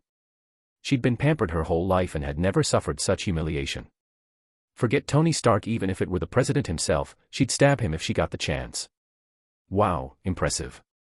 Your girlfriend's got more spine than you. Andrew gave her a shove with his foot, knocking her to the side. Then, he wiped the dirt off his shoe on her stocking-clad leg. Bastard. I'll fight you to the death. Now free, the girl scrambled to her feet and charged at Andrew like she'd been violated 100 times. Don't do it, Tina. We can't afford to mess with this guy. Watson cried out, clutching his stomach as he grabbed her arm. Coward. Get out of my way. I must have been blind to ever fall for you. Tina was furious. Not only had she been humiliated, but her boyfriend was stopping her from getting revenge. You're hopeless. Whipped and useless, Andrew said, leaning casually against his car as he watched them argue. Can't even handle your own woman. Want me to lend a hand? Mr. Stark, please. We were just being foolish. If we'd known it was you, even with the courage of 10 men, we wouldn't have dared to pass your car. Watson clung to the girl's waist, apologizing profusely. Hey. If apologies fixed everything, we wouldn't need the police. Consider this a lesson. Spend some time in the station and reflect. If anything like this happens again, I'll make sure you're blacklisted across the entire state of New York. As the sirens approached, Andrew gave a few quick instructions to the incoming officers before getting into his car and driving off. He had no time to waste on lowlifes like them. As he left, Tina hissed coldly, "Why are you still holding me? Let go already." Watson immediately let go and sat down, still cradling his stomach. The arriving patrol car stopped beside them. 2 officers got out, one white, one black. You again, the white officer frowned when he spotted Watson. Tina was still fuming and didn't pick up on the officer's tone. Watson shot the white cop a pleading glance. Officer, we're the victims here. All I did was overtake his car. Even if he's a billionaire, he can't just beat people up, right? Nice try. The report says you two were driving under the influence, the black officer said sharply, unfamiliar with who Watson really was. I'm placing both of you under arrest on suspicion of drug use. You have the right to remain silent. Anything you say can and will be used against you in court. He reached behind his waist for handcuffs and moved toward Watson. Hold up, Johnson, the white officer said, grabbing his partner's arm and lowering his voice. We can't arrest people just because Tony Stark says so. That's not how procedure works. You forget what happened last month in Minneapolis. The white officer who forced someone to kneel and killed them. Yeah, but this isn't the same. Besides, Stark said they were probably high, Johnson replied, visibly unhappy but clearly outranked. Listen, I'm doing this for your own good. Do you even know who that girl is? The white officer asked, subtly nodding toward the brooding delinquent. Johnson shook his head. His contacts were mostly from low-income neighborhoods, especially black communities. White elites. He barely crossed paths with them. Her father is Tony, the top crime boss in the state. If you take her in tonight, neither you nor your family will see the sunrise. I'm not kidding, the white officer said gravely. Tony's criminal network ran like a shadow government: drugs, gambling, prostitution, human trafficking, arson, even murder. It was all routine for them. In New York, you could curse out the mayor or a congressman and live to tell the tale. But cross Tony. You'd wish for death. Chapter 79, Lines in the Shadows. Huh. She's his daughter. The black cop immediately felt a chill race down his spine. As he reached behind to touch his neck, he realized his entire back was soaked in cold sweat. He looked gratefully at the white cop beside him. Thanks for the heads up. I would have been screwed otherwise. Of course. We're partners. If I don't have your back, who will? The white cop replied with a light chuckle. His name was Fox. With just 3 years left until retirement, the last thing he wanted was trouble. Especially from someone like Tony, a notorious crime lord with a vicious reputation. So what do we do about that guy and the girl? If we just let them walk, Tony won't be pleased, the black cop asked cautiously. Just say it was a minor accident. Bring them in for a statement, nothing more. Nobody's going to look too closely. Who knows, maybe we'll even earn a favor or some extra cash on the side, Fox replied with a sly grin. All right, bro, whatever you say, we'll do it your way. Daddy. Watson and I were bullied on the road. Hurry up and send someone to get revenge for me, the punk girl shouted into her phone, full of indignation. She angrily smacked Watson's hand off her arm. Useless. Can't even protect your own girlfriend. Tina, we should drop this. That guy back there. That was Tony. Messing with him is like throwing eggs at a stone, Watson said, rubbing his cheek after taking the slap, not daring to protest further. No way I'm letting this go. No one has ever laid a hand on me. I don't care who he is, I'll make him regret it. Tina's eyes were bloodshot with rage as she glared in the direction Etheris had gone. Miss, the master sent us to pick you up. A bald man in dark sunglasses and a sharp black suit approached them. Within minutes, a convoy of over a dozen black Cadillacs had arrived, completely surrounding the area. 2 lawyers who came with the group found a couple of low-level thugs to take the fall and followed Fox and the others back to file a statement. Uncle Grant, didn't my dad send you to take revenge for me?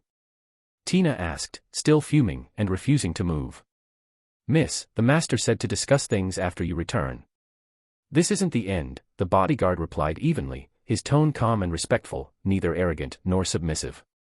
Maybe it was his intimidating aura, but Tina finally relented. She pouted and got into Uncle Grant's car, clearly not happy about it. You, kid, coming with us? The bald man looked over at Watson, who was holding his stomach and looking pretty miserable. No, thanks, Uncle Grant. Tina's car's wrecked, so I need to get it towed. You all go ahead. No need to wait for me, said the blond young man with a forced grin, waving weakly. All right then. Take care. The bald man gave a simple nod, and the line of Cadillacs turned around and disappeared down the road. Hello. Musk. It's done. I stirred the pot between Tony and Tony the Turd. Can we call the mission complete now? Once the convoy was out of sight, Watson pulled out a backup phone, an old Nokia 1110 with physical buttons. Not quite. Tina's side might still hesitate to go after Tony the Turd because of his strength. We need to escalate things further, came the reply.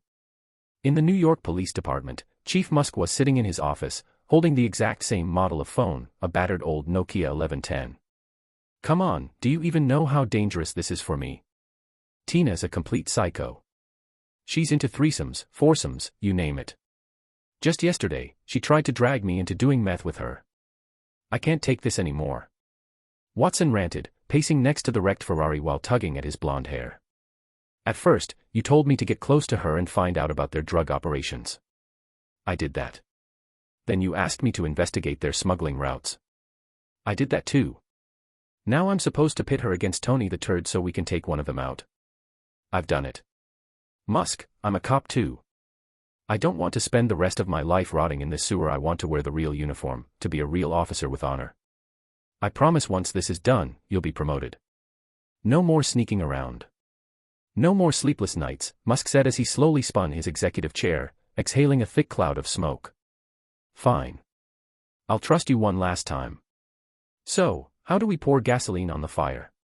Watson slumped back into the driver's seat of the Ferrari, completely drained both from the earlier beating and the performance he had just put on. Musk hung up, then placed the phone inside a secure safe in his office. When the heavy steel door opened, it revealed 5 identical phones inside, each neatly labeled. He let out a long sigh and closed the safe. Elsewhere, after the earlier incident, Etheris was still driving with one hand on the wheel. He returned the call he had missed from Carlson. What were you saying earlier? Something happened over here, I didn't catch it. Carlson was currently in Xalapa Enriquez, the capital of Veracruz, Mexico. Located on the Gulf Coast, the region spans over 72,000 square kilometers with a population exceeding 10 million. It's one of the world's major port cities and a hub for global trade.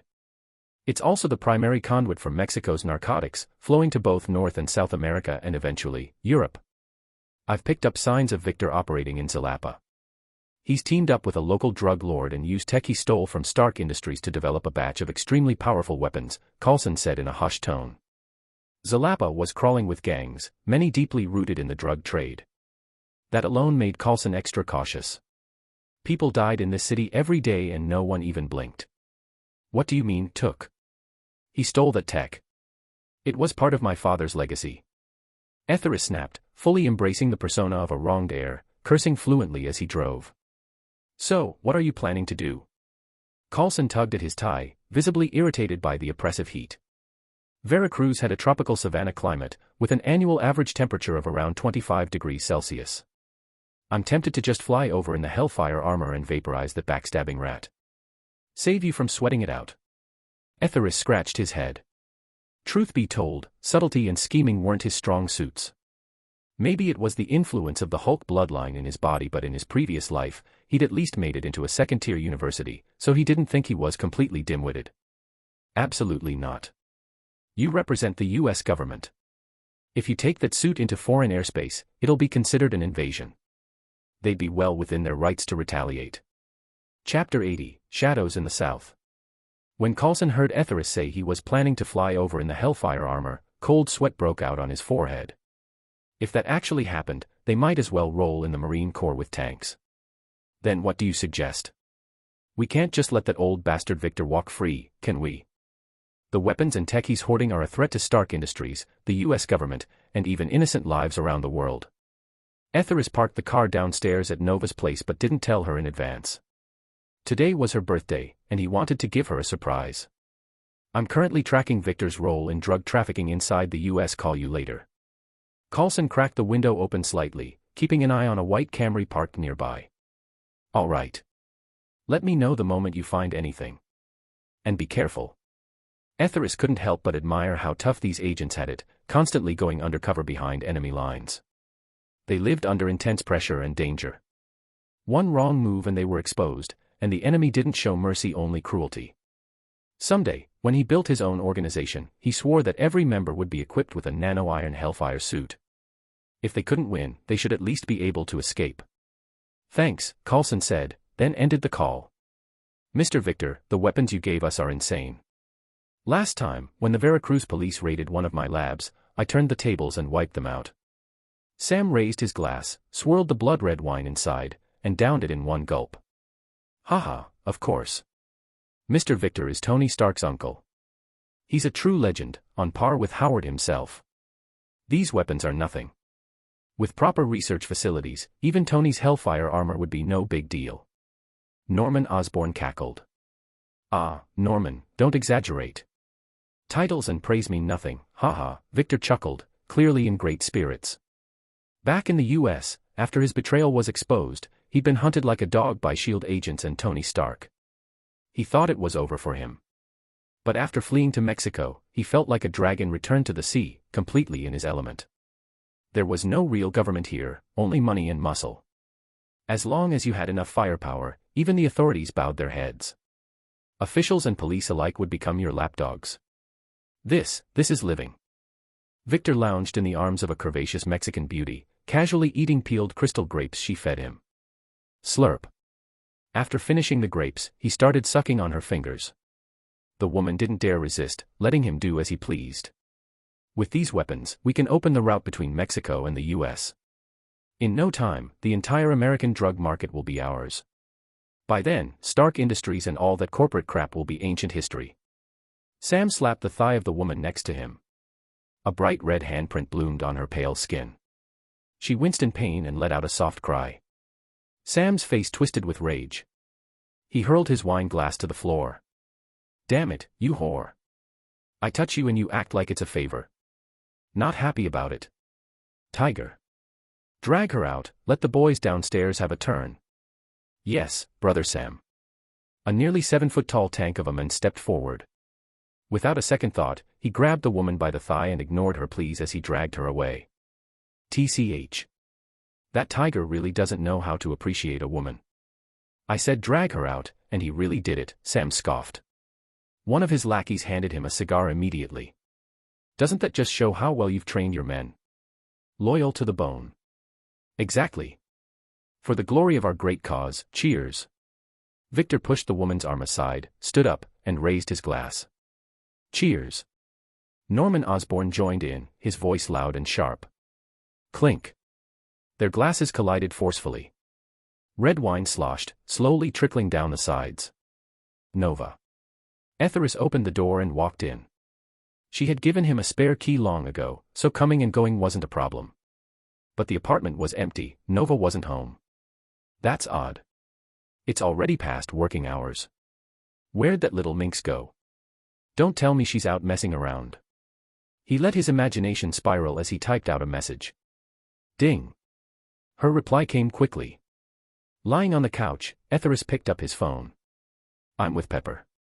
There's a huge backlog, and she asked me to stay and work overtime. Etheris smacked his forehead in frustration. Weren't Americans supposed to respect working hours? Why was everyone he met the opposite? Did he cross into a bootleg version of America?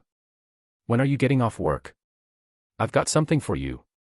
After hitting send, Etheris dozed off in Nova's room.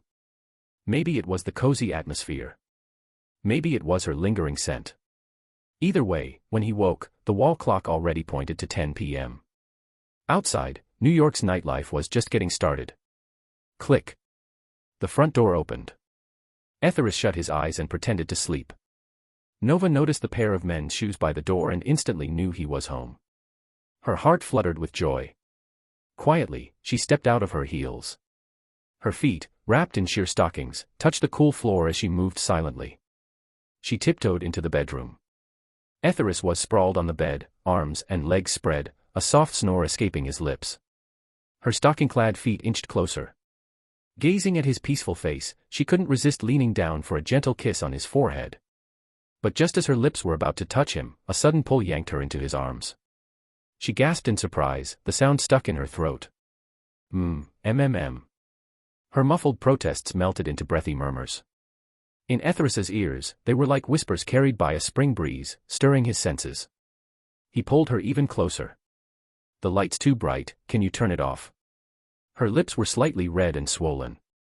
She peeked out from beneath the covers and whispered shyly. Chapter 81, A Birthday Wrapped in Warmth. Hearing Nova's playful scolding, Etheris snapped back to his senses, silently chiding himself for getting carried away and forgetting what really mattered. He stood up and gently pulled her off the bed, smoothing out the clothes he'd just ruffled. Have you eaten yet? He asked softly. Nova shook her head. She had worked overtime all day, then rushed straight home after receiving his call. She'd even turned down Pepper's offer to grab a late-night snack. Silly girl, why didn't you say anything? Etheris brushed her silky hair gently. Go wash up. I'll make something delicious for you. She leaned into his hand for a moment, then obediently picked out a fresh set of clothes and walked into the bathroom. The warmth of her touch still lingered on Etheris's fingers.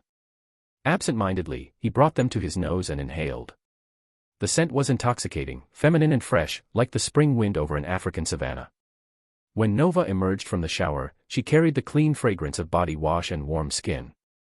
Spotting Etheris busy in the kitchen, she walked over with a smile. He turned at the sound of her footsteps, eyes lighting up at the sight of her. She wore simple blue ice silk shorts and a plain white crewneck shirt, casual yet effortlessly captivating.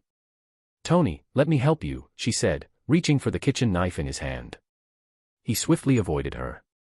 Tonight is your birthday, he said in mock irritation. You're the queen. Just go sit in the living room and enjoy yourself. Dinner will be ready soon. Ah. It's my birthday today. Only then did Nova remember. The day had flown by in a blur of work and stress, and her birthday had completely slipped her mind. She had been living overseas for years now. Birthdays weren't a big deal anymore. No one here remembered the date, not even herself. Looking at Etheris's back as he cooked, her eyes filled with mist. She stepped forward and gently hugged him from behind, resting her cheek against his back. All right, there's smoke in here, Etheris said, pausing. You just showered. Don't ruin that clean scent. Thank you. She didn't care about the faint smell of oil or sweat on him. To her, it was the warmest, safest scent in the world. Wrapped in that comfort, Etheris quietly prepared a simple dinner. Outside, the world had gone still. The soft flicker of candlelight stretched long shadows across the dining room floor. Etheris brought out the cake he'd made in advance. It was heart-shaped, not too large, with a tiny Iron Man figurine at the center. "Happy 25th birthday, Miss Nova." "Happy birthday," he added in a playful tone. He lit the candles. Nova sat across from him, tears silently falling from her eyes, not from sorrow, but pure, unfiltered joy. I wonder how she spent her birthdays these past few years, Etheris thought. Alone in a foreign country, must have been hard. People who've never left home often don't realize just how much warmth they take for granted until they're far away. "Thank you," she said again. She had said those words more than anything else that night. "Come on now, what's life without joy? I put a lot of effort into this cake, you know. I even had to sign a mountain of autographs just to buy it." Etheris teased. "Buffed." Nova burst into laughter through her tears, more radiant than ever. "Then from now on, no need to carry a wallet. Just sign a few autographs and snap a photo." Etheris paused in mock realization. "You know what, Nova, you've got a point. Maybe I should raise my appearance fee. Who knows, I might end up in Hollywood someday." "All right, Nova, make a wish and blow out the candles." Whoosh. Nova blew out the candles, pressed her palms together, and closed her eyes. "What did you wish for?" Etheris asked. "Humph, not telling. If I say it out loud, it won't come true," she said, wrinkling her nose playfully. "Oh. Still keeping secrets from me? I guess I'll have to use my divine grape-picking technique." "You're impossible. Let's just eat already," Nova said, crossing her arms protectively over her chest to thwart his teasing. Etheris picked up a bottle of red wine, pulled the cork, and poured half a glass for her, then half a glass for himself. "To the beautiful, adorable, youthful, and ever-charming Miss Nova." "Happy birthday," he said, swirling his glass. "Thank you," she replied, raising hers in return. They sat across from each other at a small, elegantly carved wooden table, chatting and enjoying their meal. "Nova, I still don't know where you're originally from," Etheris said. Nova was savoring the 5A Wagyu steak he had made for the evening. At his question, she quickly finished chewing and replied, "You wouldn't know even if I told you." "Hey now, are you underestimating me again? Do you want another taste of my golden right hand of Kato Ag?" He raised his right hand dramatically, wiggling his middle and ring fingers.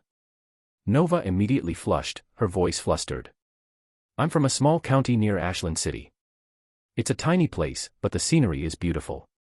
You should visit someday." Etheris's face lit up at the mention of Ashland. In his previous life, his university had been located in Ashland, not top tier, but still a solid school. While he hadn't lived there long, he'd visited places like Zinjiku, the Confucius Temple, and Sun Yat-sen Mausoleum. "So, who else is in your family?" he asked. "I didn't see you return home during the spring festival."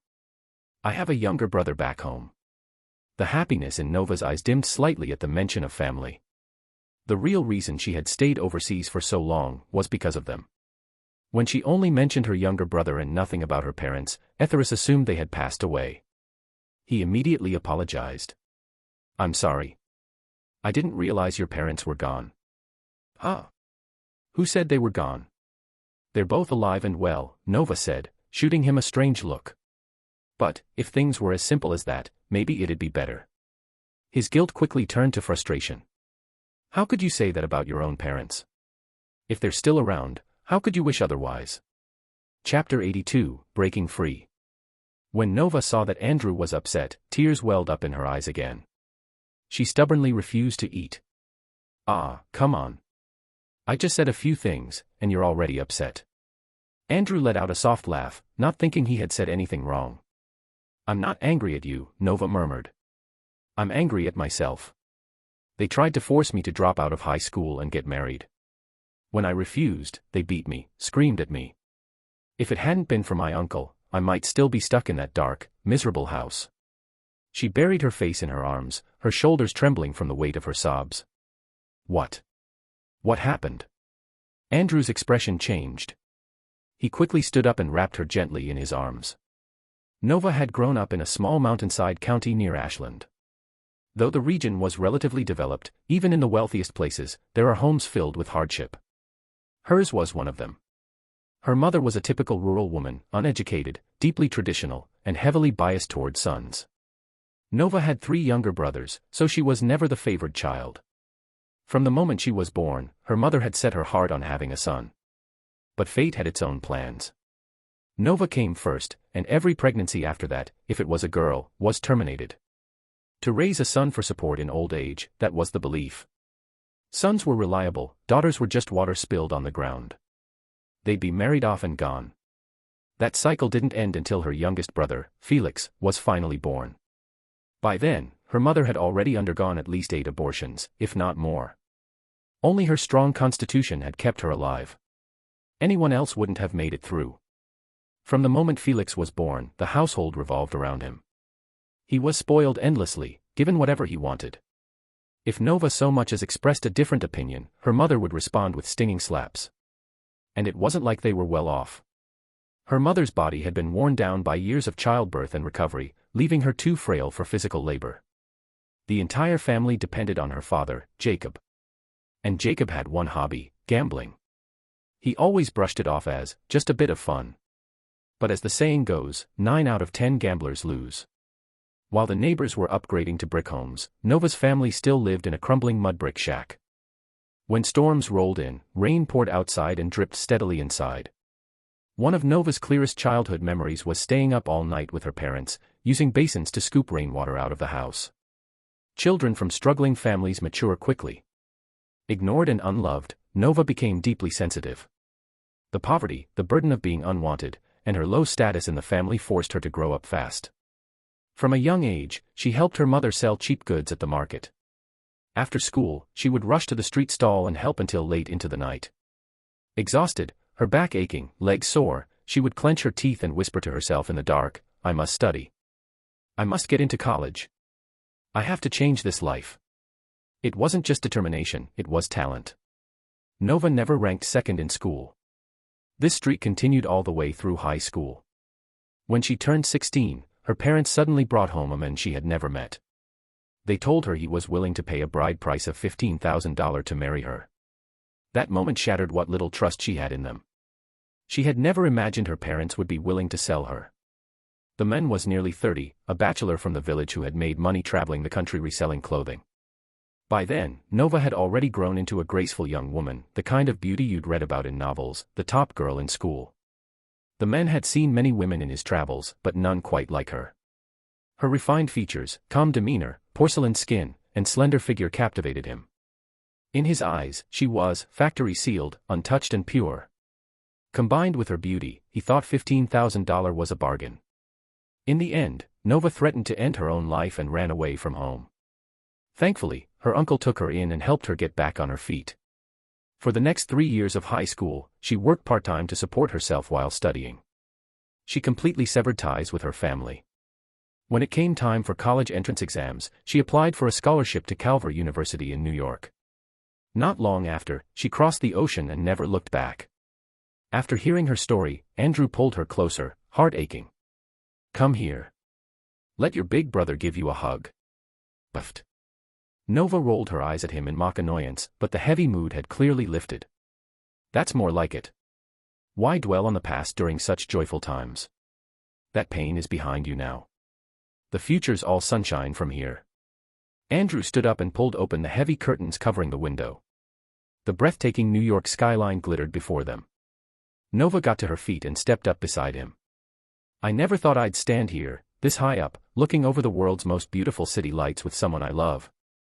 Well then, with a view like this and the perfect company, don't you think we should mark the moment properly?" Andrew turned to her, eyes full of warmth. Nova twisted slightly, pouting as she gave him a playful side eye. Perhaps it was the wine, but her cheeks were delicately flushed. Her expression was soft and sweet, somewhere between bashful and radiant. Andrew felt his heart skip a beat.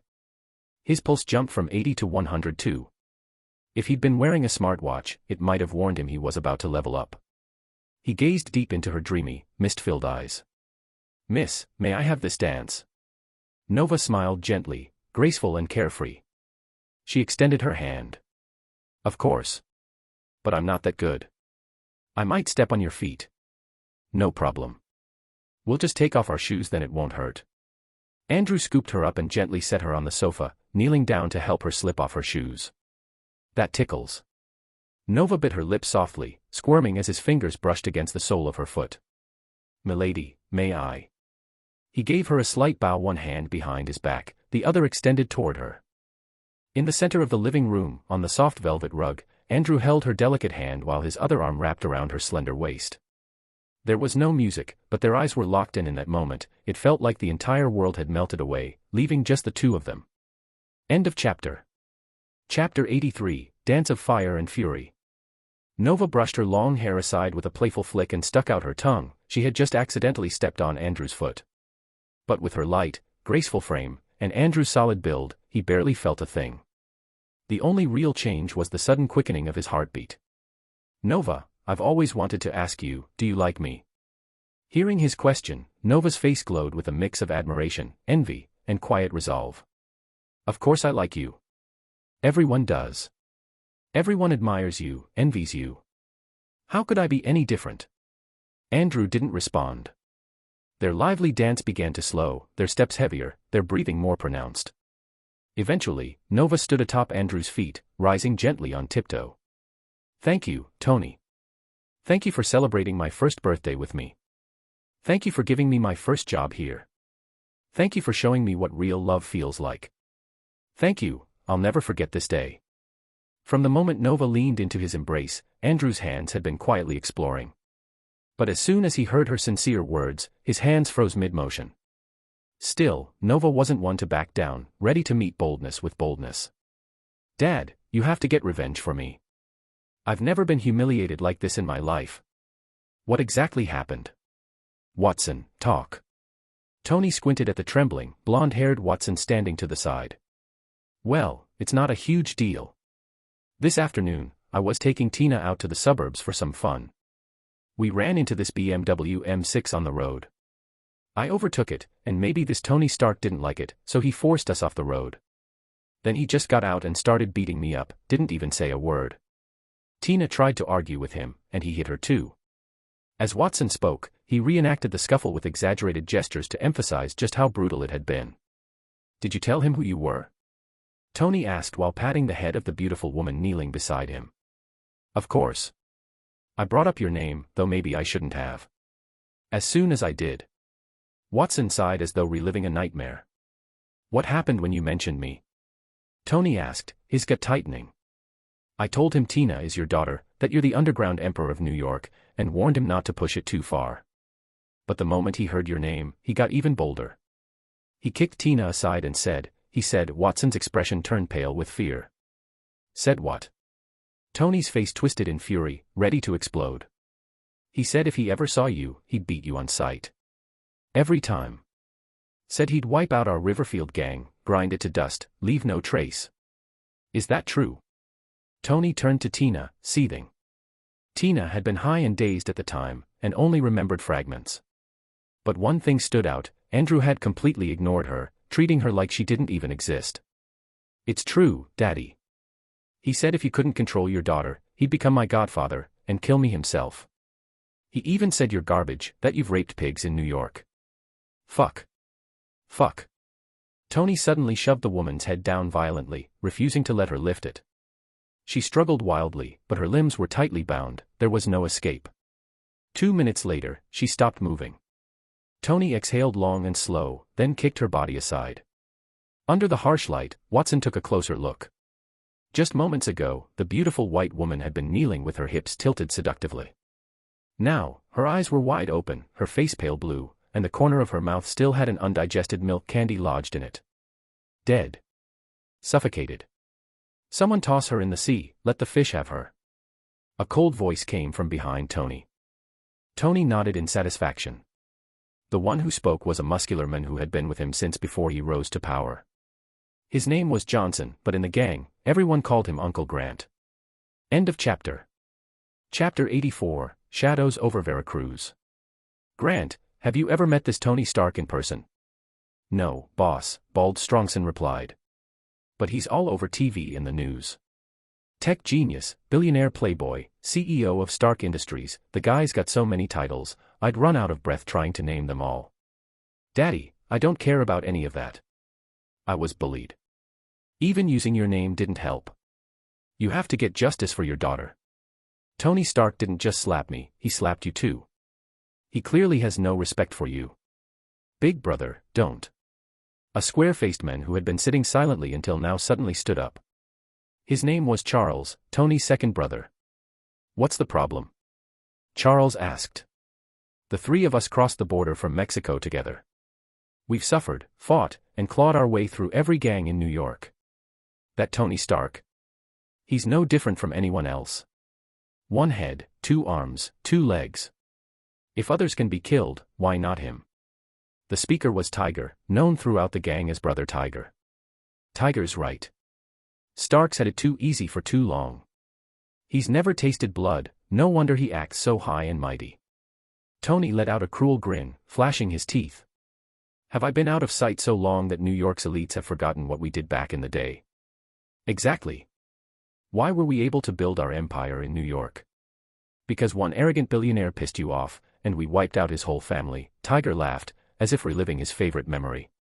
That old man had dozens of bodyguards and top-of-the-line security, but Grant and I tore through them. What good are numbers?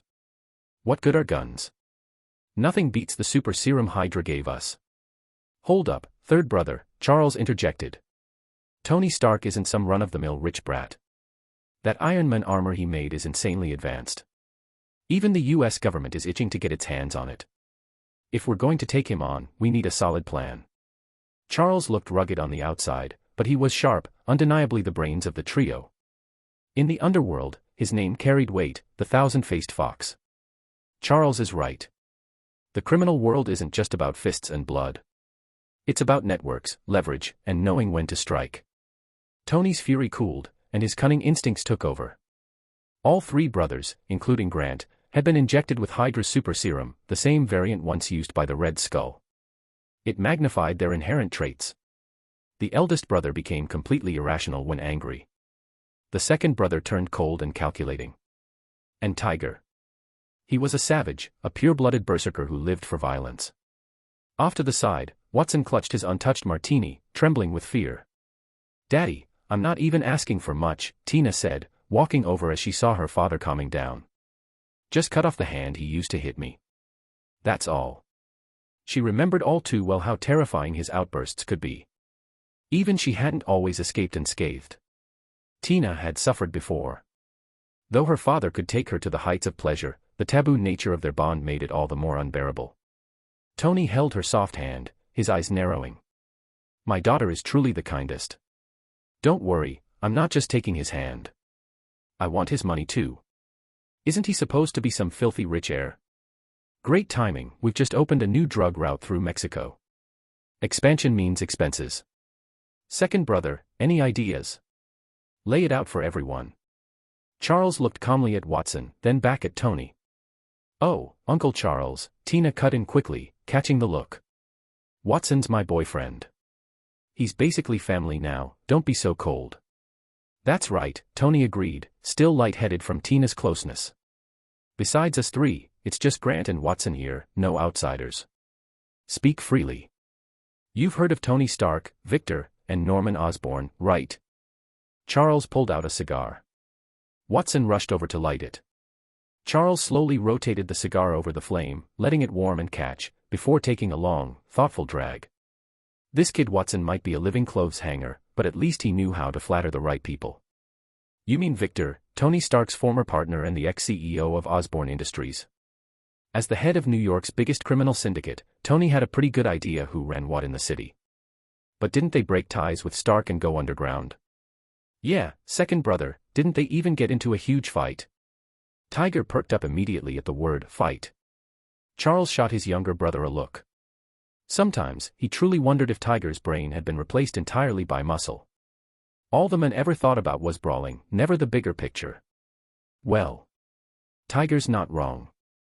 They did fight, but that was because Victor and his crew kidnapped Stark's secretary, Virginia Potts. Oh yeah. Pepper, right. Isn't she Stark's official girlfriend and basically the one running Stark Industries? Watson quickly added his voice to the discussion. Charles took another deep drag of his cigar. Our new route through Mexico has a big deal lined up in Veracruz, in the capital, Riverfield. Our contact there is a local kingpin known as Uncle Sam. As the rich, sweet vanilla of the cigar lingered in his mouth, Charles paused, enjoying the moment. Everyone's eyes were locked on him, hanging on his words. He couldn't help but feel a rush of pride. From what I've heard, Uncle Sam recently unified the entire underground drug market in Veracruz, and the people who helped him pull it off were none other than Victor and his group. What? Tony's expression shifted, and he sat up straighter. Even Tina's hand slipped from his grasp as the revelation took root. As someone born and raised in Mexico, he knew all too well how chaotic his homeland was, riddled with infighting and deadly rivalries. End of chapter. Chapter 85, Shadows over Veracruz. Trying to play tyrant in a small town is already a risky game. You never know which night someone might sneak in and take your head off. Now imagine trying that in a top-tier metropolis like Veracruz, where power struggles are layered and vicious. Even the most seasoned veterans wouldn't dare claim they fully understand the city's political landscape. Yet, someone had managed to do just that: unify Veracruz, seizing control of its complex drug networks. That feat alone was no easier than building a business empire from scratch in New York, possibly even harder. But then again, they had Hydra backing them, the world's most powerful underground organization. Money, manpower, technology, they had it all. This Victor and Norman Osborn aren't ordinary men. Just the two of them helped some nobody named Sam take over Veracruz. But what does any of this have to do with getting revenge on Tony Stark? Tony rubbed his bald head, still struggling to connect the dots. Even if Victor and Osborn teamed up, Tony still drove them into hiding. Now they're throwing their weight around in Veracruz, but I doubt they're any real threat to him yet, right? Charles gave a slight smile and glanced at the large cigar in his hand. They're not enough on their own, but what if we add ourselves and Hydra to the mix? You mean? Exactly. If we play our cards right, we just might pull it off. Big bro, second bro, what are you even talking about? I don't understand a word, said Tiger, looking completely lost. The two older brothers exchanged a knowing look and laughed. Meanwhile, Watson was already sweating bullets. Remembering how ruthless the three brothers could be, he couldn't help but feel a chill for Tony Stark. Grant, send someone to tail Tony Stark. I want to know his entire itinerary, every place he visits, everyone he meets, where he sleeps, and which woman he sleeps with. Consider it done. In short, I want every detail. I don't care if it's whether he uses protection or what brand he prefers. Last night, the rain was sparse, but the wind howled. Even deep sleep couldn't shake the lingering haze of alcohol. Perhaps driven by emotion, Nova had shown a strength far beyond what her body should allow. The poet had said it best: a gentle village is a hero's grave. Andrew had Happy drive him to the office. Even though Pepper was a superb executive, he still made it a point to show up at least once a week. Not for work, necessarily. Someone had to water and fertilize the company's fresh crop of young talents. After all, even green plants need sunlight to grow. Just look at how all the young women at Stark Industries had made Nova their role model, dressing up, working hard, all in hopes of catching Andrew's eye. But today, drained and unfocused, Andrew had no time for flirting. He headed straight to Ethan's lab. Word had it the old man had made a breakthrough in armor design, remote disassembly, and reassembly. That meant Andrew's Mark 7 Hellfire armor was almost ready for deployment. Hey, Ethan. Andrew greeted him with a smile and casually picked up a metallic wristband from the table. What's this? Ethan adjusted his glasses and took a closer look. That's a mech-sensing wristband. When you wear it, the armor uses light-based scanning to locate your body precisely. It can then deploy and equip itself onto you from a distance with pinpoint accuracy. Andrew's interest was piqued. Do you have a working version I can test? Press the red center. Beep. Andrew followed the instruction. A beam of infrared light shot out, and the previously dormant armor nearby began to glow blue and shift. The armor began transforming slowly, with each component locking into place on his body in perfect alignment with the signal. This is amazing, he said, watching as the armor gradually encased him. Don't worry, Ethan. We'll have plenty of time to refine it. And I'll be bringing in an assistant soon. He's got 7 PhDs, a genius in genetic engineering, mechanics, and computer science. Once fully suited, he moved a bit, felt the difference. It was noticeably more agile than the Mark III model. Speaking of assistants, where had Spider-Man run off to? Ethan, why haven't I seen Parker lately? Did he take a break? Ethan hesitated. Peter's been acting a little off. His personality's changed. He talks weird sometimes, but maybe it's just typical teenage stuff. I punched my dad once at that age. Oh, sorry, Mr. Ethan. Traffic was terrible. Peter's voice came from outside. Moments later, he burst into the lab, still pulling on his coat, just in time to see Andrew fiddling with the armor. Good morning, Mr. Stark. You mean good afternoon. Andrew raised his wrist and glanced coldly at his watch. It was already 11. Sorry, I was up late gaming and traffic. Punctuality isn't just a suggestion in America. When you agree to a time, you show up on time. In Spider-Man 2, Peter Parker was 5 minutes late delivering pizza. The customer refused to pay, and Peter couldn't argue. Then he got fired. Andrew continued staring at him. Peter, this isn't the first time. And now you're lying. I'm sorry, Mr. Stark, He glanced at Ethan, clearly holding something back. Should I give you two a moment? Ethan caught on. Teenagers often struggle to open up when others are around. No need, Ethan. You and Peter have a mentor-mentee bond. You're one of the few people I trust completely. That's why I hope you can help Spider-Man through whatever's troubling him. End of chapter. Chapter 86, Have a Drink. As he spoke, Etheris began removing his armor. Yeah, no problem. This is all just part of my job, Ethan replied, then suddenly seemed to realize something, his eyes widening instantly. What? Spider-Man. Don't tell me, Peter, you. He stared in disbelief, pointing at Peter Parker. The young Spider-Man glanced at Etheris, who gave him a reassuring nod. Then he nodded back. I'm sorry, Mr. Ethan. I didn't mean to hide it from you. It's just, this whole thing is so unbelievable, and I was afraid that if the bad guys found out about my identity, it might put Stark Industries, and you, in danger. Peter tried hard to explain, apologizing repeatedly. He felt like he had apologized more today than he had in his entire life. You're a good kid. I understand, Dr. Ethan said, patting him on the shoulder. You must have been through a lot lately. I saw in yesterday's paper that you took down some bank robbers. They had guns, and you only had your body. Sure, you're stronger than most people, but I doubt you're bulletproof. Ethan, I told you he's Spider-Man not so you could pity him. Etheris walked over, grabbed Peter, and looked him up and down. Look at him. What a mess. Showing up late for work, looking totally exhausted. Peter mumbled. I really tried to get here on time. Then you should have arrived on time. Etheris snapped, eyes sharp and tone serious. Just look at yourself, always worn out. Peter, I pay you to work for Stark Industries, not to take a vacation. Don't think I haven't noticed just because Ethan's been covering for you. Last week you were late 4 times. The week before that, 3 times. Peter Parker, this is a company, not a charity. If you truly can't handle the job, I'll have no choice but to let you go. I'm sorry, Mr. Stark. I had my reasons for being late. Peter panicked. He had worked hard to land this job, it paid well, had great benefits, and was perfectly suited to his field of study. It was rare to find a job you genuinely liked, and he didn't want to lose it.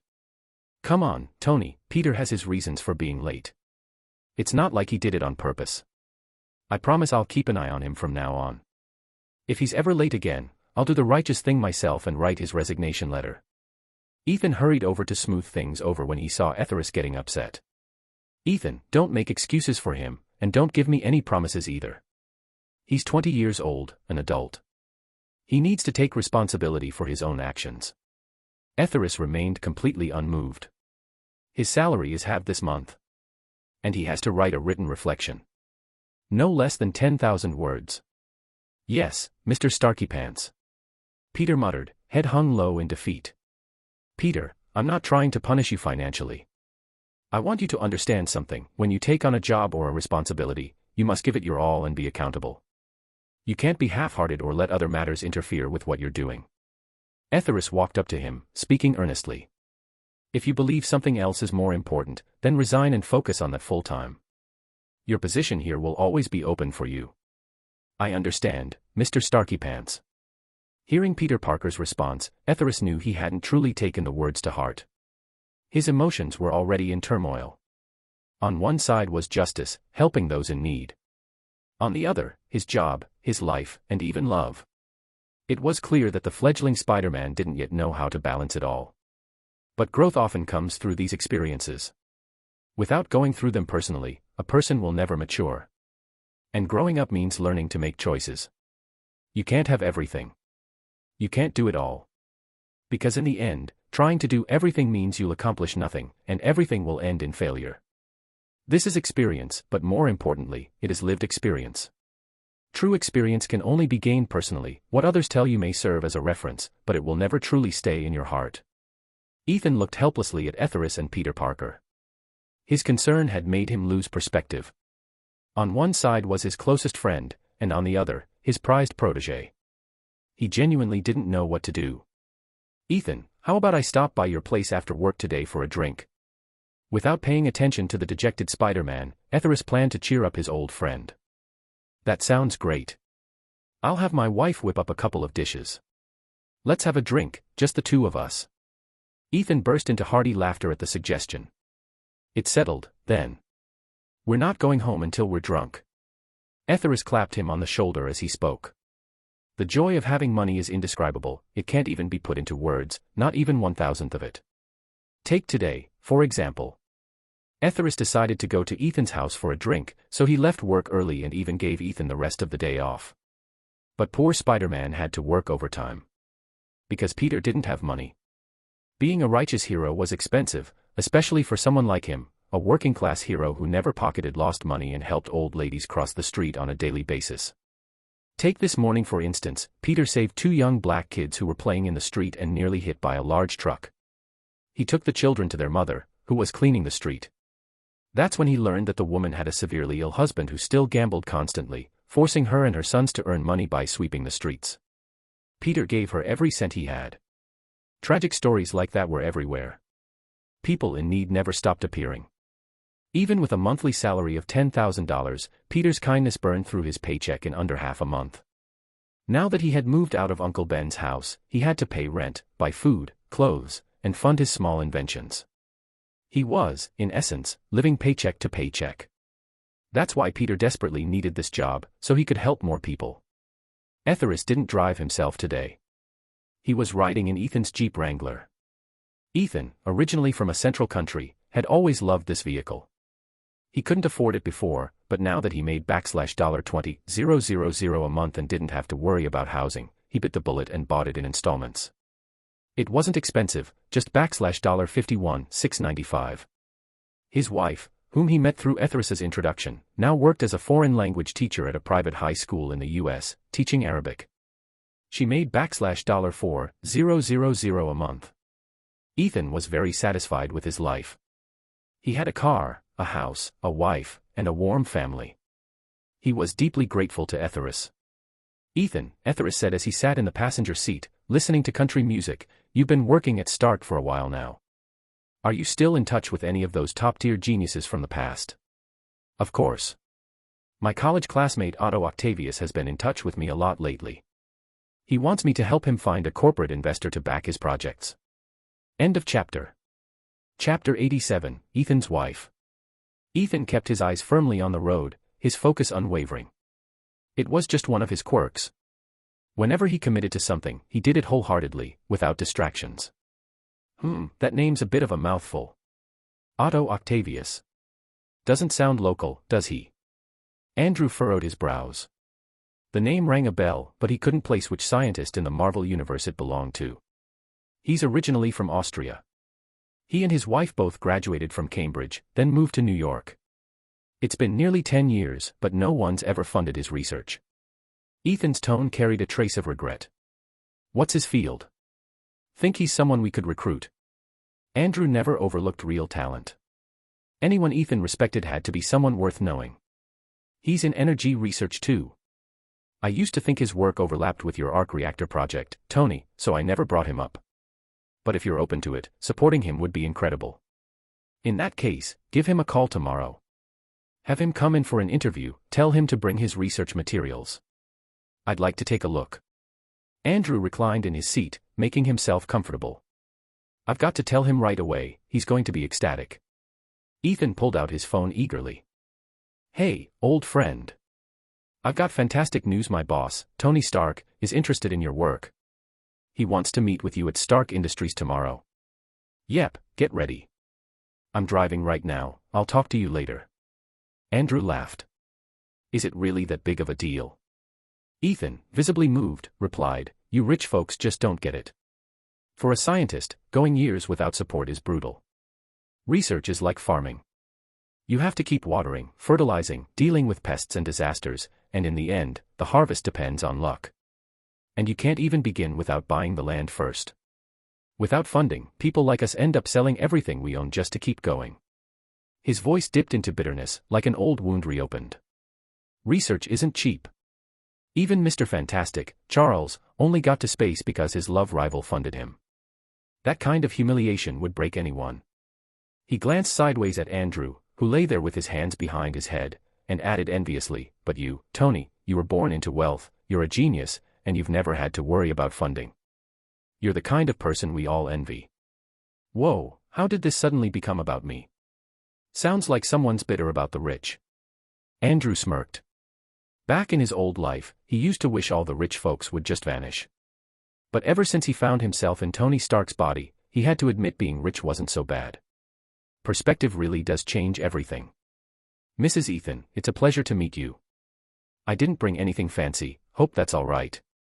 Andrew greeted Ethan's wife, Rose, with a polite cheek-to-cheek kiss.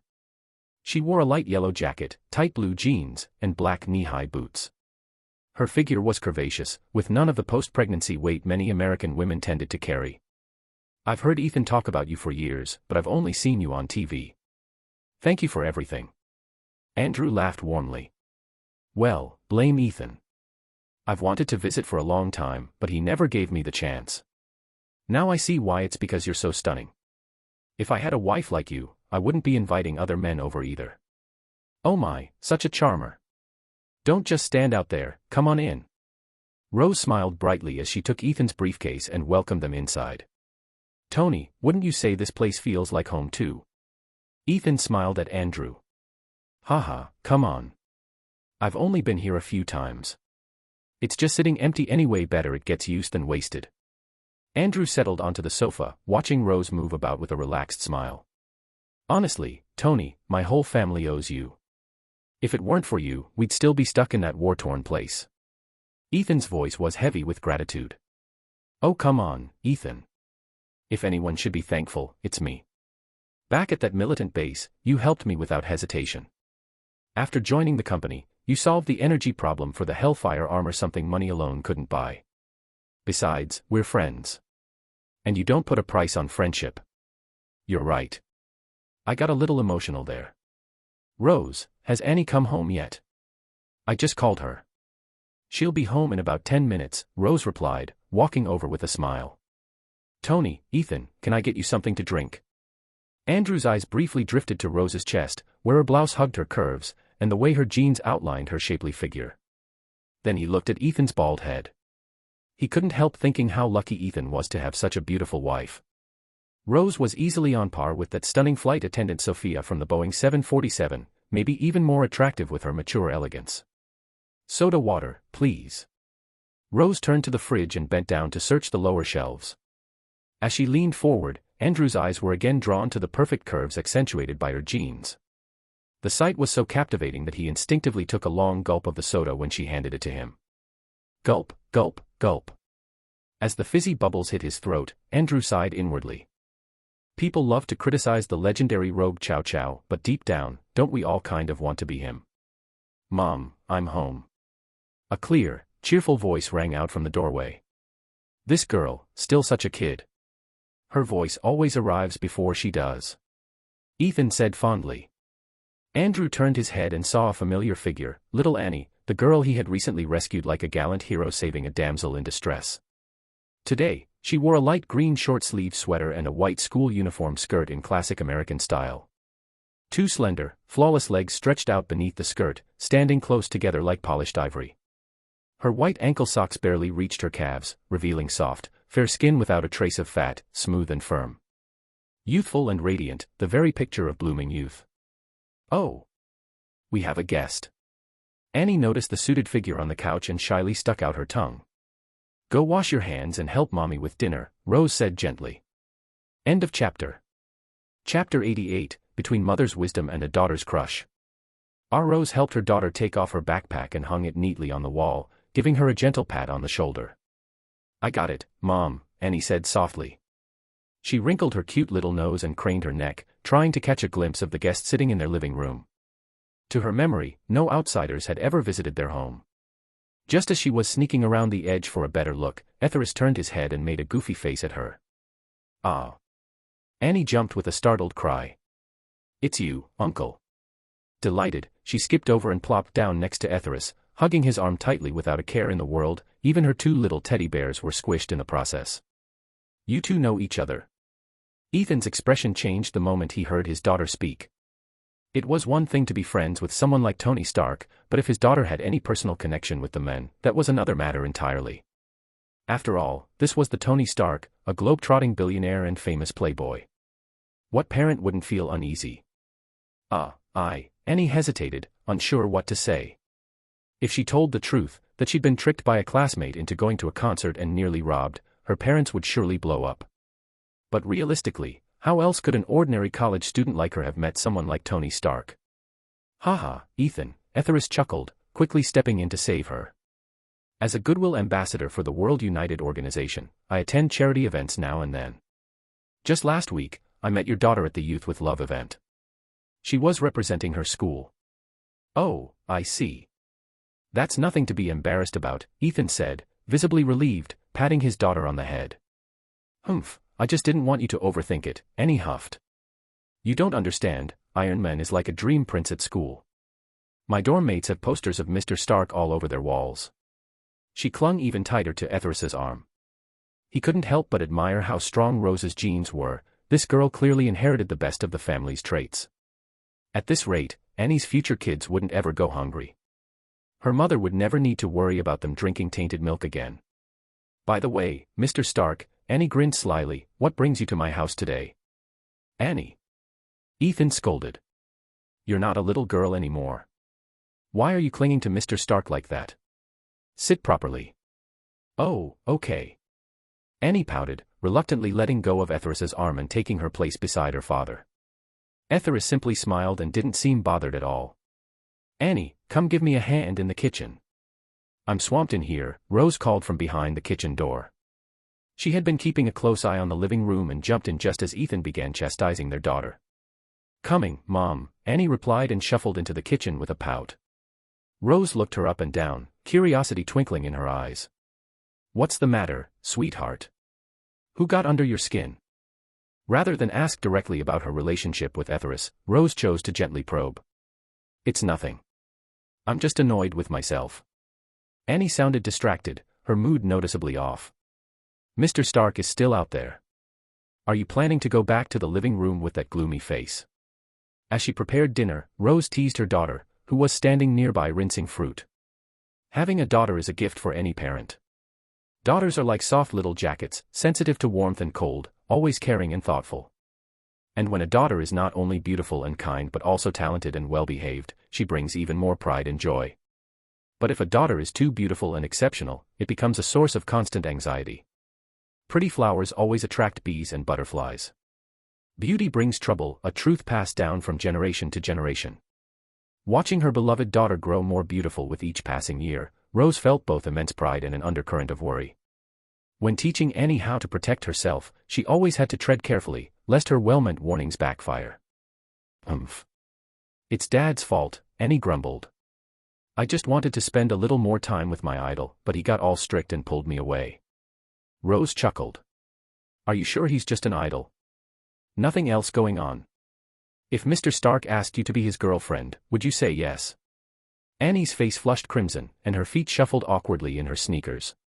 Oh my gosh, Mom. What are you even saying? Of course he's just an idol. He's more than 10 years older than me, he's practically Dad's age. The more she thought about it, the more embarrassed she became. She leaned into her mom, whining playfully. All right, I believe you. Now don't hover around the stove. Rose gently flicked Annie's nose with wet fingers and whispered with a teasing smile, but seriously, that Tony Stark is quite the looker. If I were 10 years younger, I might fall for him too. Ah! Annie exclaimed, eyes wide as she looked at her stunningly beautiful mother.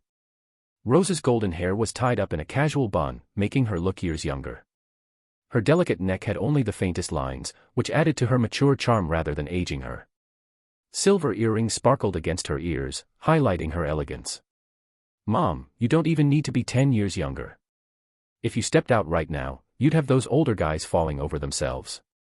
Annie looked at her mother's graceful curves beneath her casual homeware and the soft, scholarly glow she naturally carried with deep admiration. You silly girl, don't talk nonsense. I'm already old, Rose replied, rolling her eyes and turning back to the turkey she was marinating. Meanwhile, in the living room, Etheris and Ethan were deep in conversation about a certain wall crawler.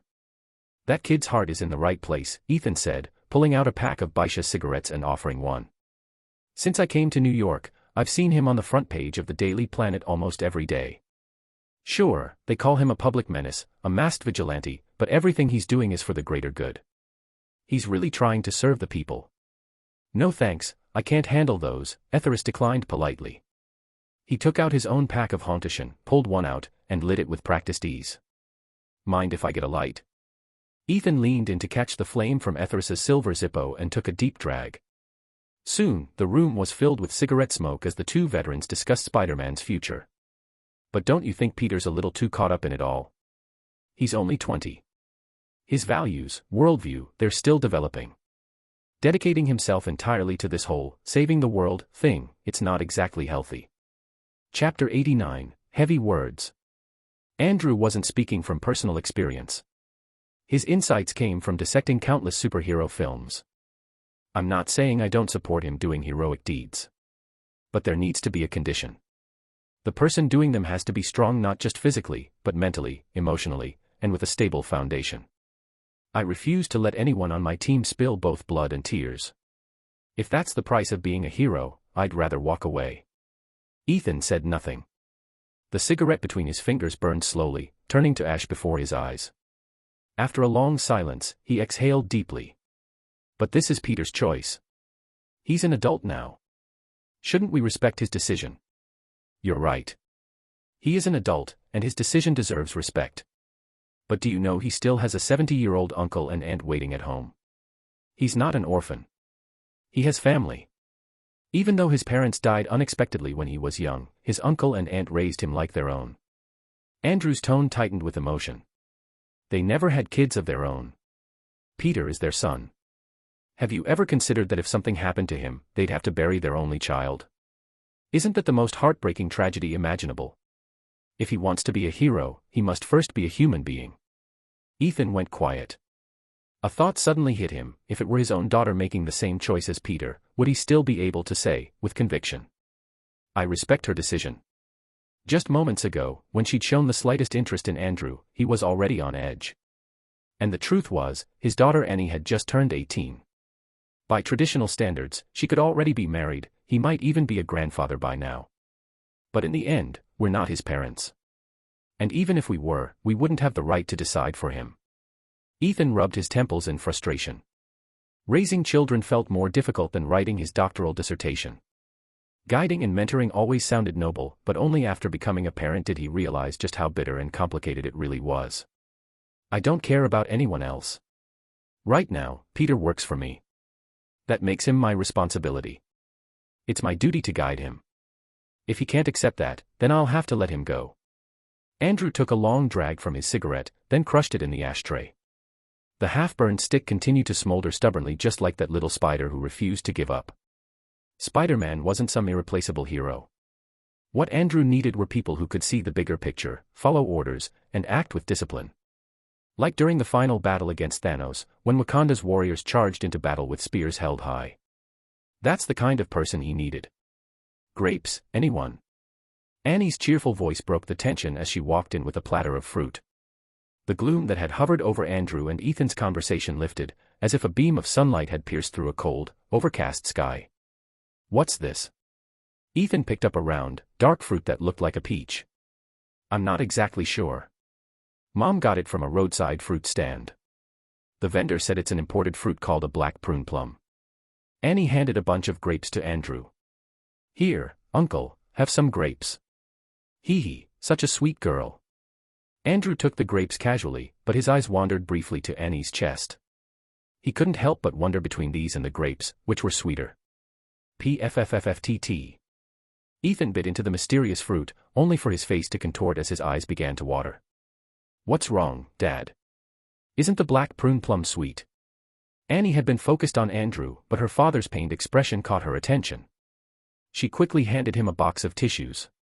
Oh my God, this thing is ridiculously sour. I've never tasted anything like it. He wiped his eyes and downed a large gulp of soda. Only then did the sharp, tooth-rattling sourness start to fade. Is it really that sour? Curious, Annie picked up one of the fruits and took a defiant bite. Wait, that's not something you want to eat. Ethan had barely raised his hand when she bit into it. Tooey. Ugh, so sour. Her entire face scrunched up, her features collapsing in on themselves, and her little canines peeked out adorably. Andrew quickly handed her the half-empty soda bottle he had been drinking. Gulp gulp gulp. Annie opened her mouth and took a deep drink, her soft lips wrapped around the rim of the bottle. After several gulps, she stopped. Glancing at the bottle in her hand, then at Andrew, something suddenly clicked in her mind. I'm going to check on Mom's steak. Andrew watched her fair legs as she fluttered out of the room, leaving behind a breeze of spring. That girl always so impulsive. Ethan stood and picked up the black prune plum she had dropped, tossing it along with the rest into the trash. This family, each one more interesting than the last. Andrew shook his head, then picked up the bottle Annie hadn't finished and took a sip. Wasting drinks like this. Shameful. That evening, Andrew sat to Ethan's right at the dinner table. Across from him were Rose, stunning as ever, and her daughter Annie. They even opened a bottle of red wine. Mr. Tony, allow me to toast you on behalf of our family. Thank you for everything you've done for us. Rose stood, raised her glass, and finished it in one go. Come on, sis-in-law, no need for all that. I'm just doing what any brother should. Honestly, it's Ethan who's helped me far more. Let's all drink together. Andrew stood as well, though he didn't drink right away. He wanted the whole family involved. That's right, Mom. Uncle said he and Dad are like brothers, so let's not be so formal. I'll toast Uncle too. Annie picked up her glass, ready to drink, but Rose stopped her with a sharp glance and a steady hand. What do you think you're doing drinking like that? You're a young lady. One glass is enough for tonight. Daddy, look at Mom. Annie pouted, trying to charm her way through. But Ethan, the ever-submissive husband, didn't dare say a word. As a mild-mannered, introverted science guy, he ranked dead last in household authority. There was only one person in charge, Rose. End of chapter. Chapter 90, Ginger Heat. Whether the house was tidy or not, that was Rose's call to make. Listen to your mother. Girls shouldn't drink too much, but tonight, I'll make an exception. You can have 2 glasses, Ethan said with a grin. He raised his glass and clinked it against Etheris's. Cheers. Cheers. Etheris raised his glass as well, and Annie, clearly thrilled, stood up quickly to join the toast. During the meal, Rose repeatedly praised Ethan and spoke glowingly on his behalf. She also drank quite a bit herself. Etheris found it both amusing and a little disheartening. Money really did change people. Someone like Rose, once a proud intellectual, was now so eager to please. If he had acted more aloof, more indifferent, what kind of life would Ethan's family be living now? It was painfully true, people's treatment of you depended entirely on your status. If he had been some broke scientist friend of Ethan's like Octavius, Rose wouldn't have shown him an ounce of respect, let alone gone out of her way to flatter him. Still, perhaps this was for the best. Being respected and flattered was better than being mocked or looked down upon. The 4 of them managed to finish 3 bottles of red wine from Ethan's private stash. They weren't particularly expensive, but the gesture mattered more than the label. After all, when entertaining guests, you always bring out your best. The evening turned out to be a warm and joyous one for both host and guest. Etheris had definitely drunk quite a bit, yet he didn't feel even the slightest bit tipsy. Ethan and Rose, on the other hand, were clearly drunk. Red wine was deceiving, it went down easily but hit you hard later. Sometimes, it was worse than strong liquor. Thankfully, Annie had only had a little. She remained mostly sober. That said, her cheeks were rosy and her eyes had a gentle sparkle. Her fair skin, kissed by the effects of the wine, seemed even more delicate and radiant, soft, dewy, and luminous. "Uncle, you drank so much. How are you getting home tonight?" "Too much. I'm not even buzzed." Etheris gave her a half-smile, then glanced at Ethan and Rose, who were now slumped over the table, completely unconscious. "I've got a strong constitution, I don't get drunk. Let's get your parents to bed first. You can't lift them on your own." "Oh, okay." Though Annie wasn't drunk, her tolerance wasn't high either. Even a small amount had clearly left her a little foggy. "Let's do this." Etheris easily lifted Ethan onto his shoulder and carried him to the bedroom. Spotting the large bed inside, he simply dropped Ethan onto it. Returning downstairs, he found Annie still standing dazed at the table, her cheeks flushed, not sure what to do. "Can you manage your mom?" Honestly, Etheris's gaze might have lingered a moment too long, but he still held a line of respect for this sister-in-law.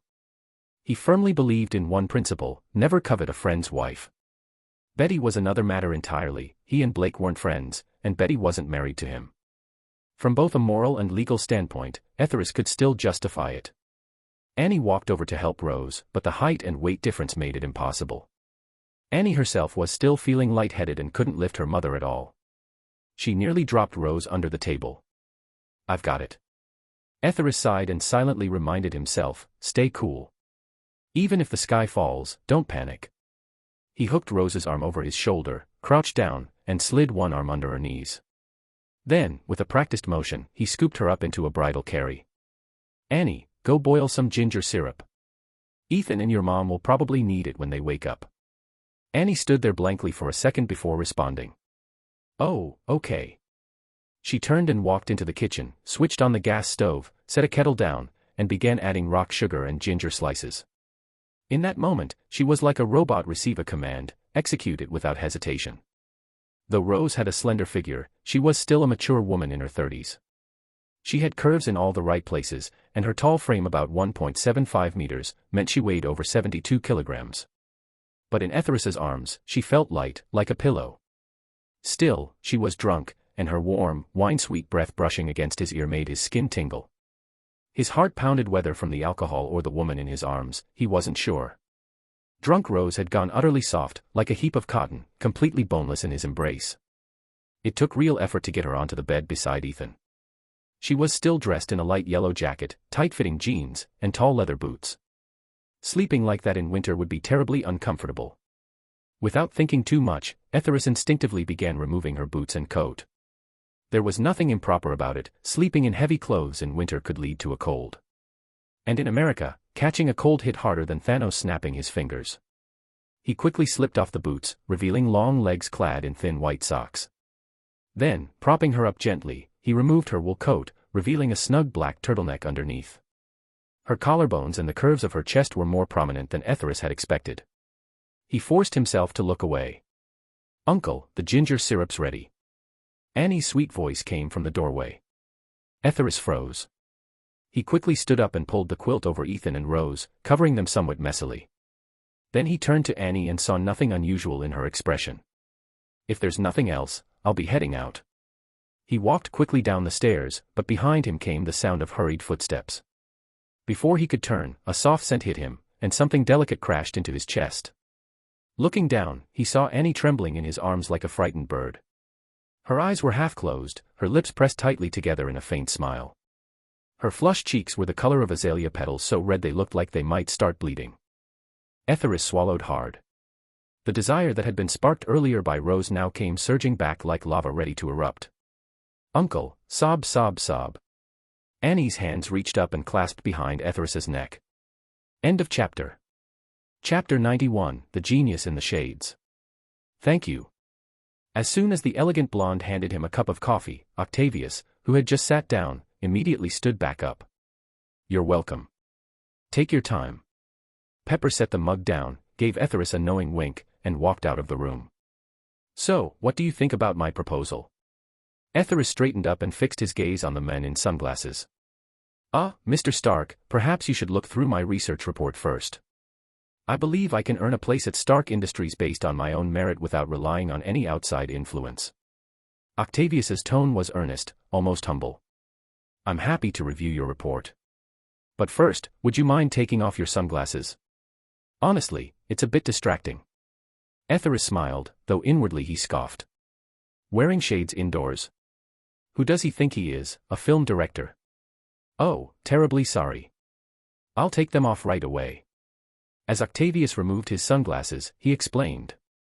Mr. Stark, I'm not trying to be stylish. My eyes were damaged during an earlier experiment, too much exposure to intense light. Since then, I've needed these. Without the glasses, his face appeared aged and haggard. One of his eyes was slightly misaligned, the result of his past injuries. The moment Etheris got a full look at his face, he leapt up from his executive chair. Dr. Octopus. That's right, this Octavius was none other than the infamous villain from the Spider-Man 2 movie, Dr. Octopus. I'm sorry, what did you say? Octopus. Not sure I follow. Are you saying I look like one? Or do all your employees get nicknames? Etheris stepped forward, grabbed both of Octavius's hands, and shook them with enthusiasm. You have to join my team. Octavius was visibly confused by Etheris's sudden outburst. You know about my past? No, but your face says it all. I never imagined a modest university could produce both you and Ethan, two rare talents in one place. This must be fate. Looking at the familiar face of Dr. Octopus, Etheris felt a wave of satisfaction and excitement. After graduation, I've been buried in energy research. If my wife hadn't kept nagging me to find a job, I wouldn't have come out at all. Moved by Etheris's genuine admiration, Octavius felt like a lonely genius finally meeting someone who understood him, a kindred spirit. He, the 1,000-mile steed, had finally found his bowl. Ha ha. Welcome, welcome. If I'd known earlier, well, never mind. Welcome to the Stark Group. You're hired. Etheris circled his desk and warmly shook Dr. Octopus's hand again. So I'm in already. Just so we're clear, I charge a premium. I don't need a fixed salary, but if my work makes you money, I want 10% of the profits. You'll get that, plus a base salary of $500,000 a year, same as Ethan. Not a cent less. I mean it, we need you. Octavius was still dazed by the unexpected turn of events. All right, for you guys, I'll make an exception. What about my experiment? I, Tony Stark, am investing in this project. Work starts tomorrow. You've got my full support. Etheris gave Dr. Octopus a firm slap on the shoulder. Octavius flinched from the impact. Haha, Tony, looks like you've bagged both the dragon and the phoenix. Ethan walked in through the office door at just the right moment. Perfect. Ethan, take Dr. Octavius to the lab and help him get familiar with the place. If you need anything, talk to my assistant, Nova. She'll approve it. But one condition. Etheris suddenly remembered something important and grew serious. His experiment must be conducted in a remote western region. There must be no one within 100 kilometers. Do you understand? Mr. Stark, I can guarantee there's nothing dangerous about my project. Please trust me, it doesn't even need a big lab. Octavius stepped forward quickly, clearly worried that Etheris might think he was planning something like a nuclear test. Haha, it's not a matter of trust. Every experiment carries risk. I'm familiar enough with your work to know that. But when it comes to safety, we can't take chances. I won't compromise on the safety of the public or our employees. Etheris's tone was firm and uncompromising. Noticing Octavius was about to argue again, Ethan subtly tugged on his sleeve from behind, signaling him to let it go. Only then did Octavius fall silent, though his displeasure was still evident. Etheris didn't take it personally. Arguing with a genius never led anywhere. Only results could speak for themselves, that was cheap compared to proof. Dr. Octavius, choose a site and get your lab ready. When you're ready to begin the actual experiment, inform me. I want to witness this breakthrough with my own eyes. Understood, Mr. Stark. If there's nothing else, I'll go pack up. He slipped his sunglasses back on, concealing his misaligned eye once more, gave a polite nod to both men, and left. Ethan, did Peter show up late again today? Etheris sat back down in his chair, took a sip of the coffee, and let its warm bitterness roll over his tongue, authentic, freshly ground. He wasn't late, but he didn't exactly shine today. Looked like he hadn't fully woken up. Ethan answered honestly, not bothering to sugarcoat Spider-Man's performance. Etheris's words from the previous night had stuck with him. They had a point. Peter's choices were his own, but as someone older and wiser, Ethan knew it was their responsibility to guide him during his aimless phases like a lighthouse in the fog. A steady hand could prevent him from crashing into the rocks. As long as he shows up, it's a start. Oh, has he completed his coursework? Etheris suddenly remembered that Peter was still a university student. Ethan shook his head. This past year, he's been all over the place, skipping class, showing up late. He's failed several subjects. No chance of graduating anytime soon. Got it. You go focus on your own work. Leave Peter to me. I've got plenty of time these days. Etheris closed his eyes and slowly savored the last of his coffee. When the workday ended, Peter Parker slung his backpack over his shoulder, gave Ethan a quick goodbye, and rushed out of the building without looking back. Riding my little scooter, traffic's not a bother. Riding my little scooter, home's just around the corner. Peter pulled out his phone. Incoming call, Mary Jane. End of chapter. Chapter 92, A Surprise Under the Streetlights. Hi, Peter. Harry and I are at Uncle Ben's. We're waiting for you. When are you coming back? Peter was caught off guard by the familiar voice. He hadn't spoken to Mary Jane in ages. Ever since Etheris had encouraged him to pursue her, he had managed to steal a kiss but then pulled back, afraid that his identity as Spider-Man would put her in danger. Meanwhile, with Harry's financial support, Mary Jane had launched her acting career and was now performing on a Broadway stage in the Bronx. Peter had been struggling to juggle college, part-time jobs, and his responsibilities as the masked vigilante of New York, the friendly neighborhood Spider-Man. He was constantly drained, physically, mentally, and financially. His life had seen little to no improvement. Hi, Mary Jane. I'll be home in 30 minutes. Wait for me. Peter hung up, grinning ear to ear. He didn't know why she'd suddenly reached out, but that didn't dampen his joy.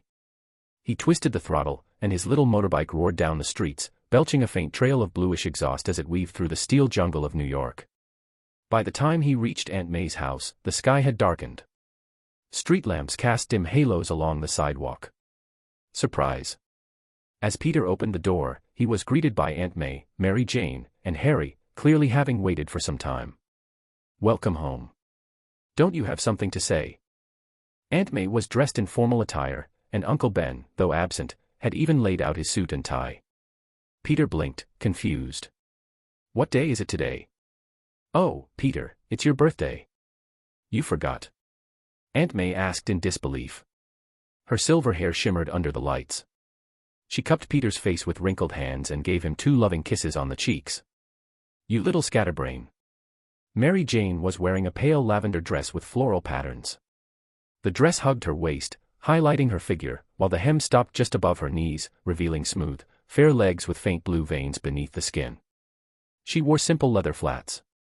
She strolled over slowly, her gaze brushing past Aunt May before resting on Peter. Flashing a radiant smile, she teased. He lives in another world, doesn't he, Peter? Hi, Mary Jane, Peter said, his gaze momentarily locked in hers. Her beauty was almost too much to handle. Hey, man. Peter turned to see Harry. Though he'd lost his father, Etheris's Stark Industries had taken over part of Oscorp, and Harry had walked away with a solid payout. He was doing quite well now. Hey, Peter. Harry stepped forward, shook Peter's hand, and bumped shoulders with him. Long time no see. Looking at his 2 old high school friends, he hadn't seen in almost 6 months, Peter felt as if time had melted away. Suddenly, he wasn't so tired anymore. Glancing at the glowing Mary Jane, he asked. How's acting going? I heard the reviews were fantastic. Mary Jane tucked a strand of hair behind her ear and smiled softly. It's going well. Pretty successful so far. Harry sent me loads of roses. She's absolutely radiant, Harry added with a grin. Gone was the smug attitude, in its place was a calm, self-assured demeanor. Peter's smile froze. The girl he liked was receiving roses from his best friend. That stung. Even as a backup, he couldn't keep up. Sensing Peter's disappointment, Harry draped an arm over his shoulder and led him to the side. What you been up to lately? Why haven't you been answering my calls? Mary Jane, who had just started helping Aunt May, perked up at the question. She too had been wondering why Peter, once her loyal admirer, had vanished, no calls, no messages, not even showing up to see her perform. She'd even begun to suspect he had someone new. Peter scratched his head, unsure how to respond. Was he supposed to say he was working for her enemy's company? Even if Harry didn't show it, Peter knew it would bother him. So he lied. I've just been really busy with school and some part-time gigs. But I heard you scored a sweet internship at Iron Man's company. Harry pressed, eyes narrowing. Ah, well, Peter stumbled over his words. He had no idea how to explain. All right, let's stop with the questions, Aunt May interjected, trying to ease the awkwardness. She brought out a fruit platter and handed each of them a glass of lemonade. Oh, thank you, Harry and Mary Jane said in unison. I'll help with the snacks, Mary Jane offered and walked gracefully into the kitchen. So, Harry, what are you up to these days? Peter asked as he sipped his drink. Not bad. I opened a bar in the Bronx not far from Mary Jane's theater. Harry chuckled. Guess I'm putting my natural talent to use. Back to my roots. When Peter heard that Harry's bar was near Mary Jane's theater, his guard immediately went up. Proximity had its advantages. Was his best friend making a move? But then he reminded himself, he and Mary Jane weren't officially together. Even if Harry had already made a move or worse, slept with her. He had no right to be upset. He wasn't her boyfriend. Damn. The more he thought about it, the more frustrated he got. Without thinking, Peter smacked Harry hard on the thigh. Ah. What the hell, man? Why'd you hit me so hard? Harry yelped, clutching his leg as tears welled up in his eyes. What happened? Mary Jane and Aunt May rushed out, alarmed. It's nothing, just messing around with Harry, Peter said quickly, covering Harry's mouth before he could say more. Harry stared at him, wide-eyed and wounded, like a scolded puppy. You two are grown men and still this childish. Mary Jane rolled her eyes. You nearly gave Aunt May and me a heart attack. And you, Harry, stop yelling like that. If you scare her again, you'll answer to me. With that, she turned and headed back into the kitchen. Peter finally noticed something was off. Aunt May. Where's Uncle Ben? He's still working overtime at the company, she called from the kitchen. He's the only one covering the warehouse tonight. Couldn't swap shifts. Still working that hard. Uncle Ben's almost 70. Who hires someone his age for warehouse shifts? Chapter 93, A Toast to Old Friends. Harry finally calmed down. His leg wasn't hurting as much anymore. Rubbing his thigh, he asked curiously. Hey, it's nothing special. Just a regular private company in Manhattan. They hired him because he seemed honest and reliable. Peter made something up casually, then quickly changed the subject. How's your bar doing? What's it called again? It's all right. It just makes enough to cover utilities and pay the staff. It's a legitimate bar, no hostesses, no drugs, just relying on alcohol sales. It's called Red Romance. Aunt May happened to walk over and overheard their conversation. She smiled at Harry approvingly. That's not bad at all. At least you're working for yourself now, you're your own boss. If your father knew, he'd be proud. At the mention of his father, Harry's heart sank. After offending a powerhouse like Iron Man, there was little chance his father would ever return to New York. He himself had already been forced out of Oscorp. The family business, with its century-long legacy, had collapsed just like that. To say he held no resentment would be a lie. But what could resentment do? Compared to Iron Man, he was nothing, an ant before a giant. One sneeze from Stark could wipe him off the map. So Harry had never even thought of revenge. All he wanted was a quiet life, to get married, have kids, and live simply. He shook his head, trying to rid himself of thoughts of Stark and his company. Looking at Peter, he said, You haven't been to my bar yet, have you? How about tomorrow night? Drinks are on me. Then he glanced toward the kitchen. Seeing that Mary Jane probably couldn't hear, he leaned in close and whispered, Mary Jane often stops by after work for a drink. Tons of guys try to hit on her. Don't you want to play the knight in shining armor? Peter's eyes lit up, but he looked conflicted. You know how busy I am with work. Harry slapped his thigh in frustration. What's more important, your job or a woman? Mary Jane's amazing. Miss this chance and you'll regret it. What are you two whispering about? Are you talking behind my back? Mary Jane walked over and sat beside Peter. Oh, nothing. I was just inviting Peter to my bar. By the way, Mary Jane, isn't your performance tomorrow night? Peter, you've never been to one of her shows, have you? Harry raised his eyebrows, giving Peter a loaded look. No, I haven't. I'm sorry, Mary Jane. All this time, as your friend, I've never seen you perform. That's awful of me. Peter looked genuinely ashamed. He had been the one who encouraged Mary Jane to pursue her dream. Yet, he, the one who had supported her the most, had never actually shown up. That was a failure, wasn't it? It's fine, Peter.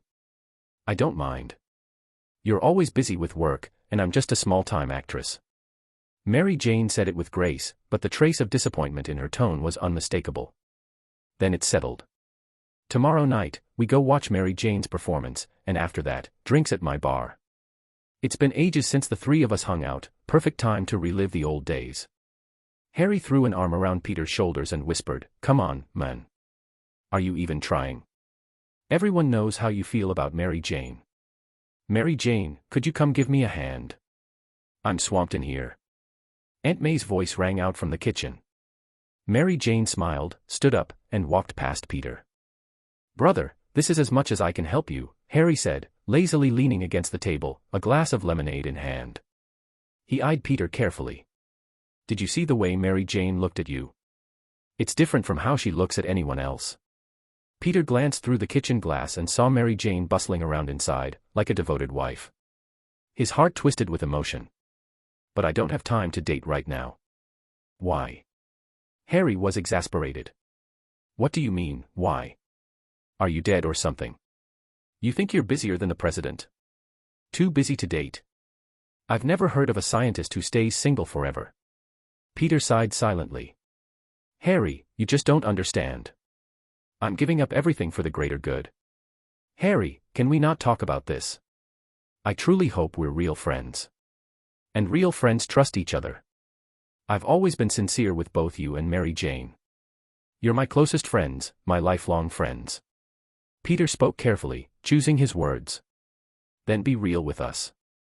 Stop hiding behind vague polite talk that nobody can understand. If I'm really your friend, don't flake on us tomorrow night. Just show up on time, all right?" Harry frowned. He really couldn't figure Peter out, why he was always holding back. "It's not like you're working for the FBI or something." Dinner went smoothly. Mary Jane and Harry gave Peter their sincere blessings. It wasn't until after 9 that they finally left. "Peter, don't forget what I said. Don't be late tomorrow night. I already talked to Mary Jane. Don't let me down." Harry was the last to leave. He gave Peter a firm hug. Mary Jane went back to the old house next door. She'd had quite a bit to drink and didn't feel like returning to her rental for now. "I'll do my best," Peter replied, patting his best friend on the back with a vague smile. After seeing Harry off, Peter headed back to his room. Aunt May, worn out with age, had dozed off at the table. He gently placed his hands over hers and patted them lightly. "Aunt May, go sleep in your room. You'll catch a cold out here." Aunt May slowly lifted her head, as if waking from a dream. "Oh, Peter, they've all gone, haven't they? Did they enjoy themselves?" Peter nodded, watching her with concern. Her face was creased with wrinkles, her skin sagging with age, like withered vines clinging to a tree's bark. End of chapter. Chapter 94, A Winter's Breath, A Birthday's Ache. It was only then that Peter realized Aunt May, once so young, vibrant, and full of life, had grown old. She no longer danced around the kitchen with joy. Her energy had faded, her voice had grown hoarse, and even her eyesight was starting to fail. The sting in Peter's nose told him everything. The person he loved most more than even his own parents had aged so much, while he still felt like a child, still giving her reasons to worry. "Are you okay, Aunt May?" "I'm fine," she replied softly. "You should head home now. It's already past 9, and you've still got an hour's ride." After a short nap, Aunt May seemed a little more refreshed. She straightened the napkins on the table and glanced up at Peter's tender expression. "Be careful. I really don't like you riding that motorcycle. It's just too dangerous. You're flesh and blood, wrapped around a machine made of steel." Peter didn't move. He just sat there, watching her hands fold napkins one by one. "I worry about you," he said at last. "Uncle Ben works late a lot, and you're always home alone. What if something happens? No one would even know." Aunt May gave a slight shrug. "I'm just an old woman.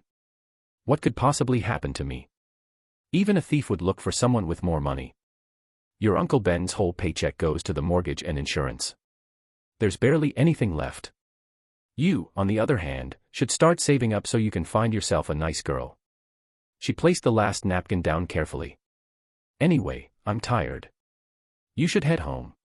Then, reaching into her small purse, she pulled out a folded $50 bill and slipped it into Peter's hand. "Here. Happy birthday, sweetheart. You need it more than I do." Peter stared at her hand, unmoving. "I can't take this." "Yes, you can. You have to. It's not much, but still please, just hold on to it." "All right. I'll take it." Peter saw the emotion in Aunt May's eyes. He couldn't bear to turn her down. Tears welled up in hers, as if something deep inside had been stirred. As she gently fixed the collar of his coat, her voice trembled. "I love you, Peter. You weren't born to me, but Uncle Ben and I have always treated you as our own. Your parents may be gone, but you still have us. But now, you've grown up. It's time you face the world on your own. Uncle Ben and we're getting old. We can't help you much anymore. All I can do is give you everything I have left. Sometimes I don't even know what else I can do." Her tears finally spilled over. She pulled Peter into her arms and kissed his cheeks over and over again, reluctant to let go. "Come visit me and your Uncle Ben more often, will you? It's been nearly half a year." Peter took a deep breath, forcing down the lump in his throat. He hadn't cried when staring down a criminal's gun. Not when knives slashed his skin. Not even when his web snapped and he fell 10 stories to the ground. But now, in front of Aunt May, the floodgates nearly burst. Everything welled up: grief, love, guilt, screaming to be released. A man doesn't cry easily, only because the pain hasn't cut deep enough. But he couldn't let her worry. He swallowed it all back, the bitter tears, the ache. He didn't let Aunt May walk him out. Carrying a plastic bag with leftover cake, the little spider stepped into the cold night. The New York winter wind pierced through his coat. Even with a body 8 times stronger than the average man, Peter had to tug his jacket tighter. In the stillness of night, distant dog barks echoed through Brooklyn, making the streets feel even more empty and quiet. "Hey!" A sweet voice called out. Peter's heart lifted. He turned around quickly. It was Mary Jane, sitting on the steps of her house. She wore a thick mink coat, bundled up against the cold. "Hey," Peter said, voice still raspy from holding back tears. "What are you doing out here?" "I saw your poster," she said with a casual shrug. Her silhouette stood proudly in the wind like a plum blossom in winter. A small smile tugged at the corners of her lips. "So? Wasn't it ridiculous?" I was a little embarrassed. "No," Peter said honestly. "It was beautiful. Seeing you every day makes me really happy." His breath came out in warm clouds, every word sincere. Mary Jane's gaze softened. "I'm glad I saw you tonight, Peter." Her breath danced through the space between them, brushing softly across his face like a breeze clearing away storm clouds. Peter looked at her skin glowing under the dim streetlight, cheeks gently pink from the cold, her eyes like spring blossoms whispering hidden meanings. Her brows arched slightly, delicate as wisps of mist. "Oh, God." Peter couldn't help blurting it out. "What did you say?" Mary Jane stepped closer. From here, Peter could even see her long lashes trembling faintly. She had seen everything, yet in the end, it was Peter who loved her most. And if a woman couldn't have the one she loved, then being truly loved by someone was still something beautiful. "Do you want to say something to me?" she asked. Peter's breath quickened. I wanted to know if you still live here." The words twisted at the last moment, the truth veering off course. Disappointment flickered across Mary Jane's face. Her full lips quivered slightly, then tightened. She stared at Peter in silence. "You're really impossible to figure out," she said. Raising her hand, she gently touched Peter's cheek. "Peter." "What?" "Happy birthday." Then, turning quickly, she walked away with light, swift steps. Inside Peter, 2 voices erupted in chaos. One screamed at him to chase her, grab her, confess everything, damn the consequences. The other, calm and righteous, preached restraint and selflessness. If she were with you, would she feel safe? Would she be able to live without fear? Peter stood frozen, torn between the two. And just then, Mary Jane paused. With a hint of mischief and a touch of frustration, she called back. Hey, Peter. I'm seeing someone. End of chapter. Chapter 95, The Maid's Duty and the Storm's Reckoning. Are you talking about a boyfriend? Peter's heart leapt to his throat. Yeah, I like him, Mary Jane nodded. Wow. What is it? Mary Jane pressed. Ahem, nothing. It's just, you finally have someone by your side. I think we could take it a step further. A step further? Peter looked puzzled. Never mind. Seeing Peter looking so clueless, Mary Jane nearly lost her mind. I'll come watch your performance tomorrow night. The words burst out at last. He had been holding them in for so long, and now that he'd said it, he felt completely relieved. Tomorrow night? Will you really come? Mary Jane's smile lit up once more. I will. I promise. Peter grinned too, like a big, goofy kid. Don't let me down. I won't. Outside, lightning crackled and thunder roared. Dark clouds loomed over the sky as Etheris lay sprawled on the large bed in his room, enjoying a massage from Wendy. Sir, how's the pressure? Should I ease up a bit? Wendy was using her soft bosom as a pillow for Etheris while gently massaging his head with her delicate hands, surprising him a little. I didn't expect this from you, Wendy. Did you used to work in this line of work? Not at all. I'm a decent woman. But besides cleaning and doing your laundry every day, I have a lot of free time. So, I signed up for an online massage course. Everything I know, I learned from videos online. A dimple appeared at the corner of her lips, her gentle eyes brimming with charm. I see how hard you work every day, boss. Naturally, you should be able to relax when you come home. This is just part of my duty. Not bad, not bad. It feels amazing. In America, we call that very good. You've helped me so much, boss. I don't know how to do much else, so this is the only way I can repay you. Wendy suddenly found her face just inches from his. Wendy, you don't need to. But Etheris's words caught in his throat. Her long hair had come loose and softly brushed across his face, tickling him. Looking at her skin, which had grown more radiant and supple over the past few days, Etheris couldn't help but reflect on how far he had fallen. Then, a thought crossed his mind, how in ancient times, a maidservant's evening duty was to draw her master's bath, wear minimal clothing, and lie in his bed first to warm it with her body. This process might take up to half an hour. During that time, the maid couldn't fall asleep or slack off. Once the bed was warm enough, she would politely invite the master to bed. In winter, when it was especially cold and rooms were heated only by a brazier, maidservants also had to warm their master's feet to ensure he didn't wake shivering. 2 maids would carry out this task, one for each foot, resting them in their laps to keep them warm. And if the lady of the house was unavailable and the master's energy too much to contain, the maids would be expected to fill in as substitutes. Those were the lucky ones. Some led truly miserable lives. If they happened to serve a twisted master, even a small mistake could mean severe beatings or worse. Thankfully, I wasn't reborn into that era. The falling petals drift with the flowing water, spring fades, and so too does the world of mortals and gods. In a remote border town, at the site where Thor's hammer had crashed, Hill stood atop a makeshift platform, watching the chaos unfold as alarms blared across the entire camp. A swift, muscular figure darted through the compound.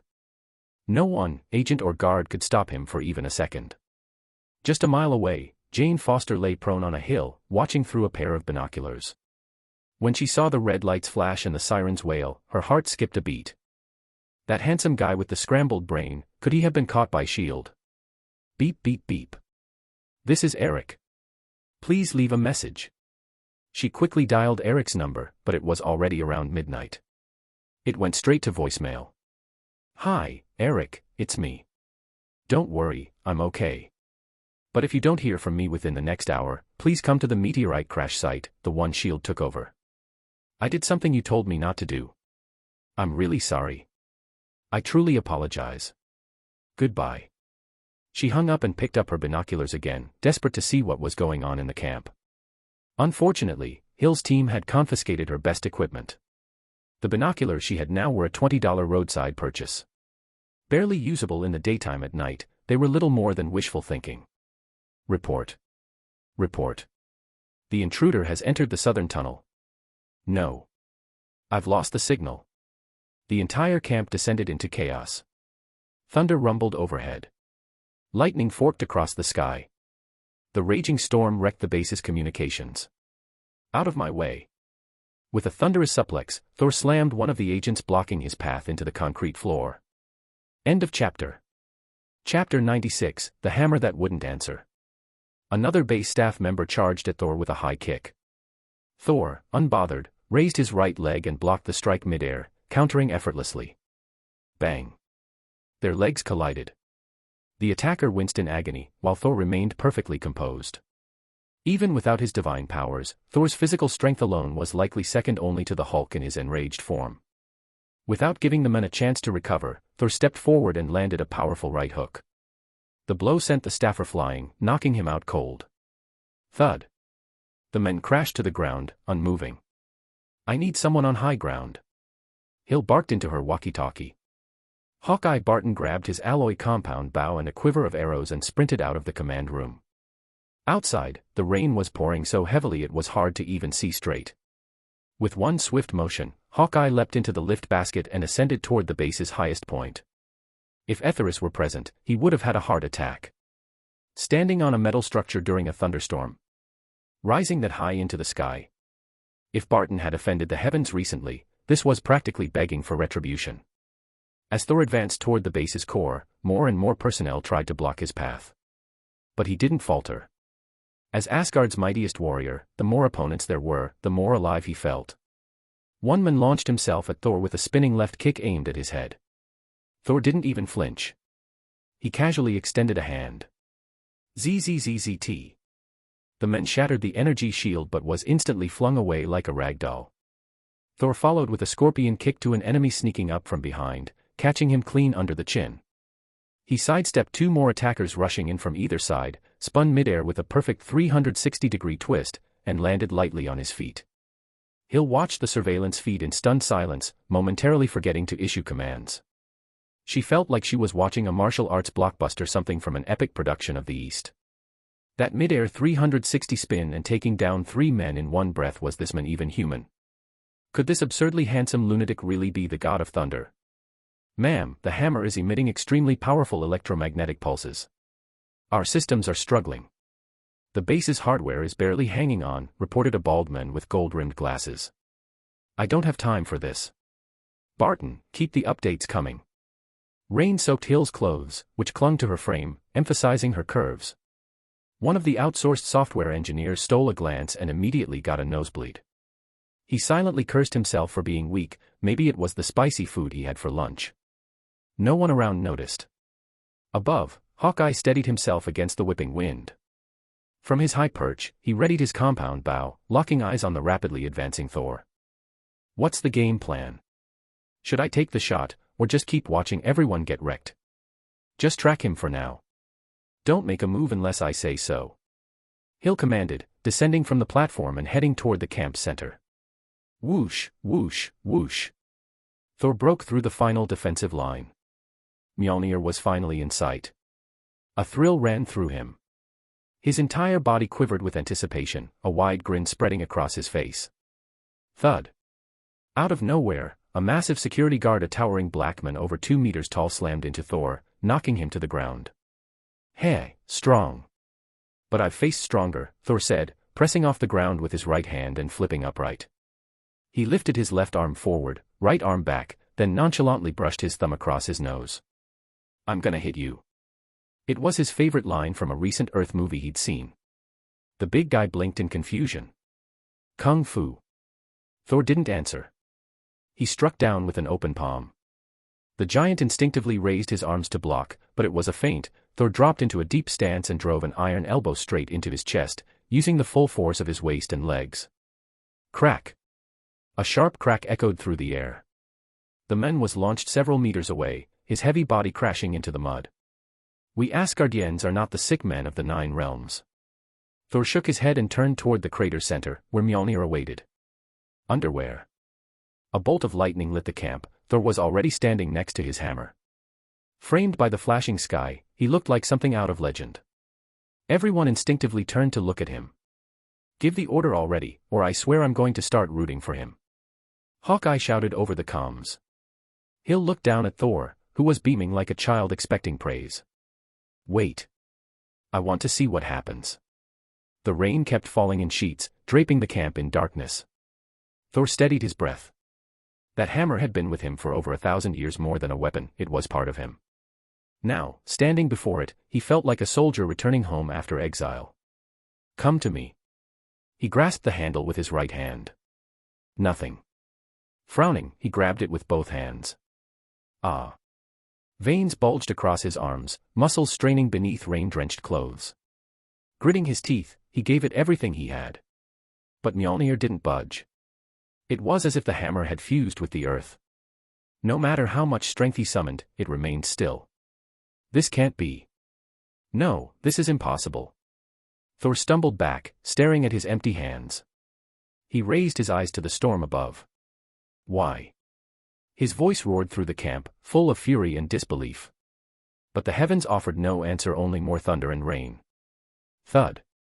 Thor dropped to his knees. At that moment, he looked like a defeated rooster, crestfallen, broken, utterly stripped of his will. Hill felt a strange weight in her chest.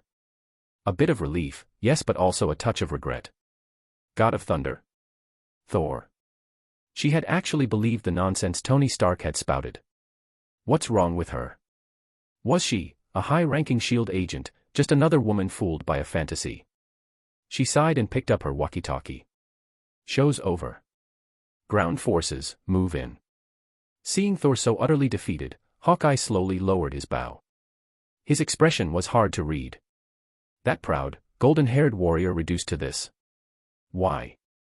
He had fought through all those guards, risking life and limb, just to see if he could lift a hammer. It didn't make sense. At Hill's command, more than a dozen heavily armed S.H.I.E.L.D. agents charged in and cuffed Thor's hands behind his back. End of chapter. Chapter 97, Thor's Trial. Thor didn't resist. He let them shove him forward like a puppet on strings. Move it. He trudged ahead, hollow and defeated.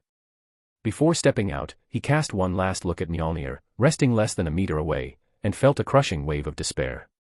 In the distant cosmos.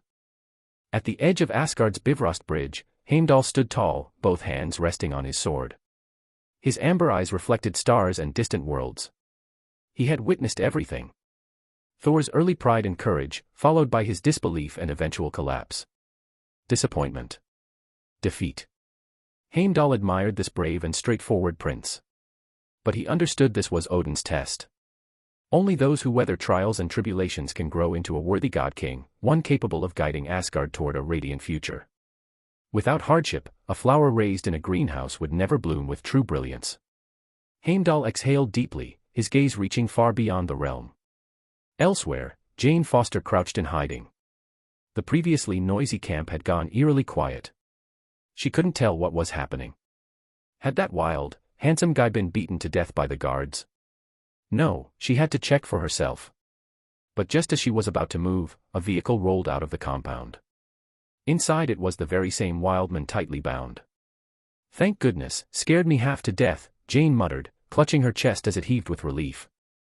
Musical notes, "You are electricity, you are light, you are the only legend, I only love you, you are my superstar," musical notes. Her phone blared out a cheesy ringtone. Startled, she scrambled to pull it out. It was Eric calling. Awoken by the thunder, Eric hadn't been able to fall back asleep. He turned to reading web novels on his phone when Jane's message came in. The moment he heard it, he bolted upright, every trace of sleep gone. That lunatic got arrested. "What were you thinking?" Eric shouted the moment Jane answered. "I couldn't leave him behind." "Where are you?" "Come see me right now." "I'll be there in 10. Jane got to her feet and began to leave, unaware that Hawkeye was tracking her with his usual cold, calculating eyes. But she wasn't a threat. Just an ant. So he let her go. If it had been someone like the Winter Soldier, there'd already be an arrow between their shoulder blades. Sometimes, being small and harmless is the best protection. It was S.H.I.E.L.D. who took him. I've heard about them from an old colleague. They're mysterious, not tied to any one nation, only answerable to the UN Security Council. They handle supernatural phenomena worldwide, Eric said grimly. You didn't see what I saw, Jane insisted. There was thunder everywhere. Mjolnir. Darcy suddenly exclaimed, holding up a book. Where'd you get that? Eric snapped. Children's bookstore. Wanted to show you how ridiculous this story is. Jane crossed her arms, unconvinced. You're the one who told me to consider every possibility. I meant scientific possibilities, not fairy tales. Jane's eyes widened. Maybe magic is just science we haven't understood yet. Arthur C. Clarke said that. Eric blinked. Who? Arthur C. Clarke. Sci-fi author. But also a pioneer of real science. If there were an Einstein-Rosen bridge, and something on the other side, wouldn't a true scientist walk through it? Jane sat wrapped in a damp blanket, soaked by the recent downpour, hair sticking to her cheeks, looking like a drenched kitten. Seeing the debate drag on, Darcy hesitated, then added, primitive Viking culture might have worshipped them as gods. Jane's eyes lit up. She gave Darcy an approving nod. Yes, thank you. Darcy nodded back, and both women turned to Eric expectantly. To Eric, Jane looked like a girl hopelessly blinded by love, emotional, irrational. But she was also his student. His protégé. He couldn't just abandon her. With a long, weary sigh, he gave in. All right, fine. I'll give it a shot. Yes. Jane leapt up with excitement, and the blanket slid off her shoulders, revealing a cream-colored blouse and a white knee-length skirt. The blouse hugged her figure, outlining her curves with elegance. Her toned, flat stomach was smooth like the Serengeti plains. The skirt outlined her legs, her calves plump and wrapped in sheer stockings. Overcome with joy, she threw her arms around Darcy and planted a loud kiss on her cheek, leaving her face smeared with rainwater and lipstick. Meanwhile, Thor sat alone in a plain S.H.I.E.L.D. interrogation room, his eyes vacant. Agent Hill entered. Today she wore a gray blazer and slim-fitting trousers that complemented her sculpted figure. Her long legs were accentuated by sleek black heels. You took out all my men today, she said flatly. Some of the best agents in the world. You made them look like mall cops. That takes training. She eyed Thor sharply. Where'd you learn to fight like that? BJST. Chechen. AFH. She began pacing, her silver earrings swinging with every step. But Thor didn't even glance at her. You look like the kind who fights for a paycheck. South African. Eastern European. Still nothing. Thor turned his head away, lost in thought. There are people who would pay top dollar for muscle like yours. But we'll find out who you really are. That's what we do. Her phone buzzed. Hill glanced at the screen, one of her subordinates had messaged. Someone was asking for her outside. With a last warning glare, she said, "Don't try anything," and left the room. The moment she exited, a figure stepped into the room. Slick hair. Immaculate suit. Tie fastened high and tight. Every detail perfectly in place, elegant, refined, dangerous. Thor's eyes widened. Loki. What are you doing here? End of chapter. Chapter 98, Odin is dead. I want to see you.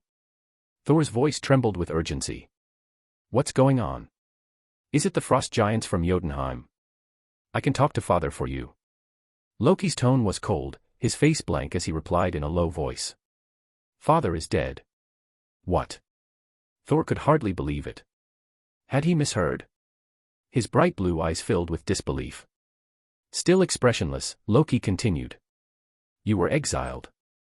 The looming threat of war was too much. He couldn't handle it. Don't blame yourself.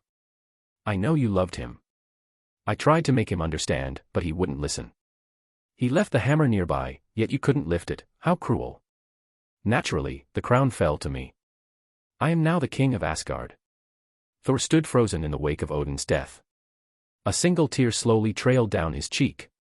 A tear. He couldn't remember the last time he cried. 500 years ago.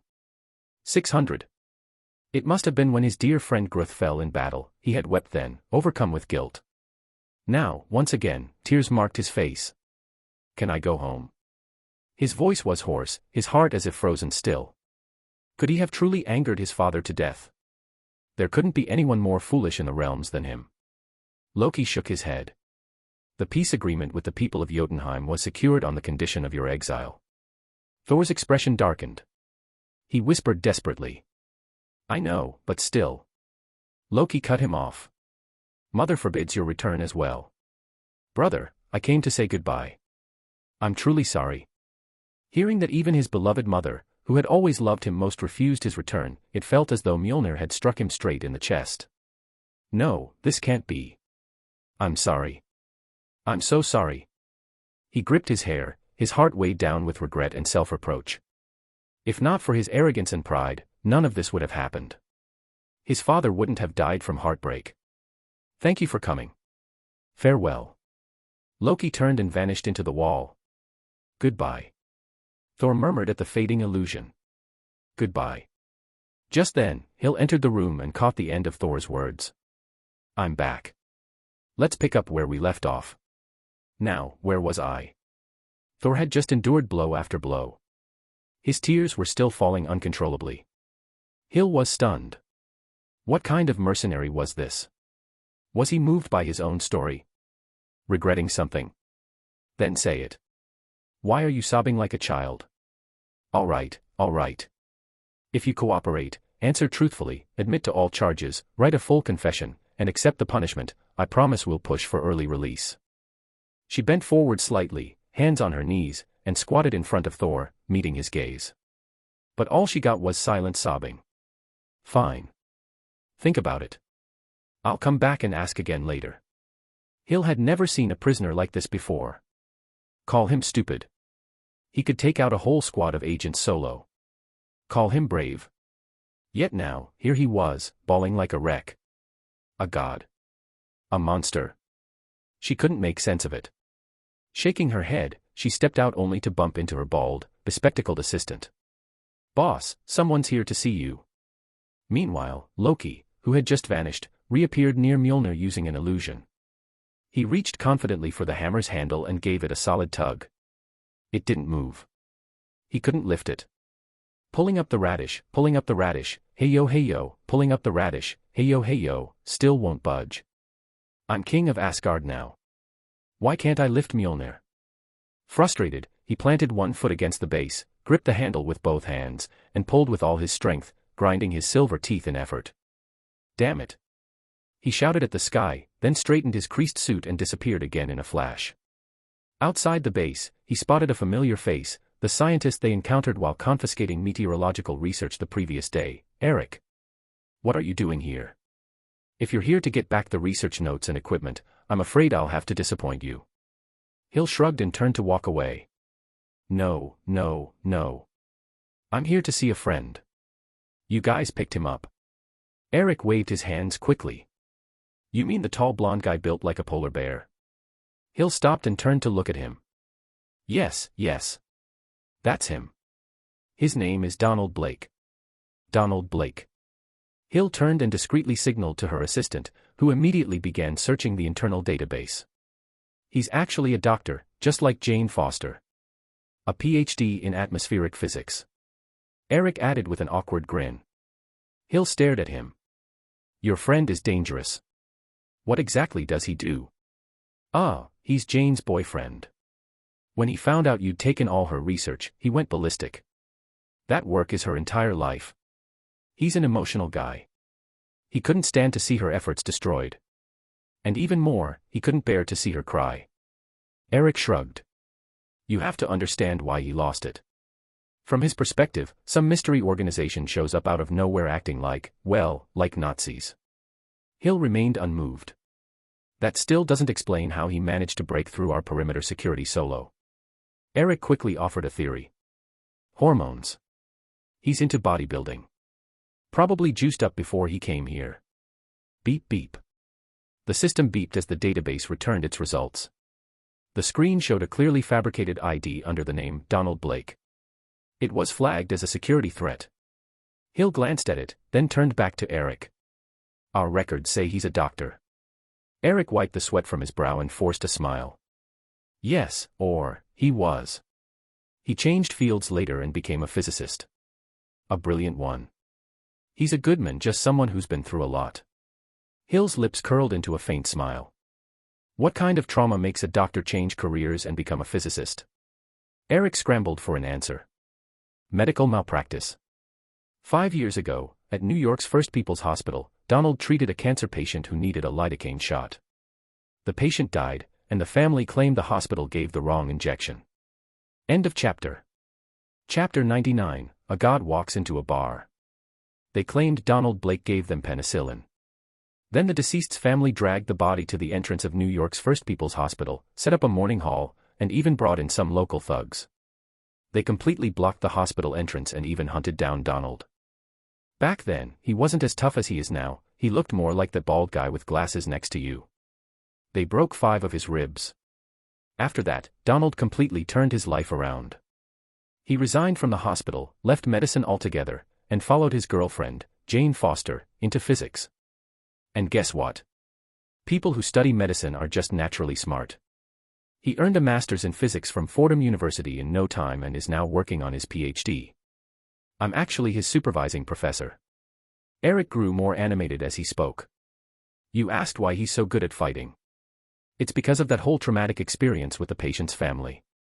Since then, he's worked out daily and even joined a mixed martial arts gym in Chinatown. The Bruce Lee gym, no less. He's been training for years now. I always joke that if he gave up physics and turned pro in MMA, he'd make a lot more money. All right, I don't have time for your stories, he'll cut in abruptly. You, Eric, right. Go get your men. But let me make this clear. If this happens again, I can't guarantee my people will stop at fists. Eric quickly stepped forward to shake Hill's hand, but she sidestepped with practiced ease, dodging his overly eager gesture. He's inside. Baldy, take him in. Thank you so much, Eric said repeatedly, following the bald man with glasses inside. He hadn't even reached Thor yet when he started calling out, almost in tears. Oh, Donnie. My poor Donnie, are you okay?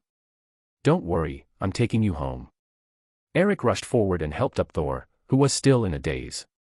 They didn't exchange a word. Under the scrutiny of the surrounding staff, the two of them slowly walked out. As they passed Jane Foster's research van, Thor casually picked up a black leather notebook. Dr. Eric Selvig. Hill's voice rang out from behind. Both of them froze for a moment, instinctively tense. Eric slowly turned his head, unsure what was coming next. Don't take him to a bar. I understand. Eric exhaled deeply. That voice had nearly scared him to death. Where are we going? Thor asked. Obviously, to get a drink, Eric muttered, quickening his pace. Watching them leave, Hill gave a subtle wave and said, follow them but don't get noticed. Yes, sir. Inside Eric's small sedan, Thor covered his face with both hands. Though the tears had dried, the streaks remained. He didn't want anyone to see this side of him.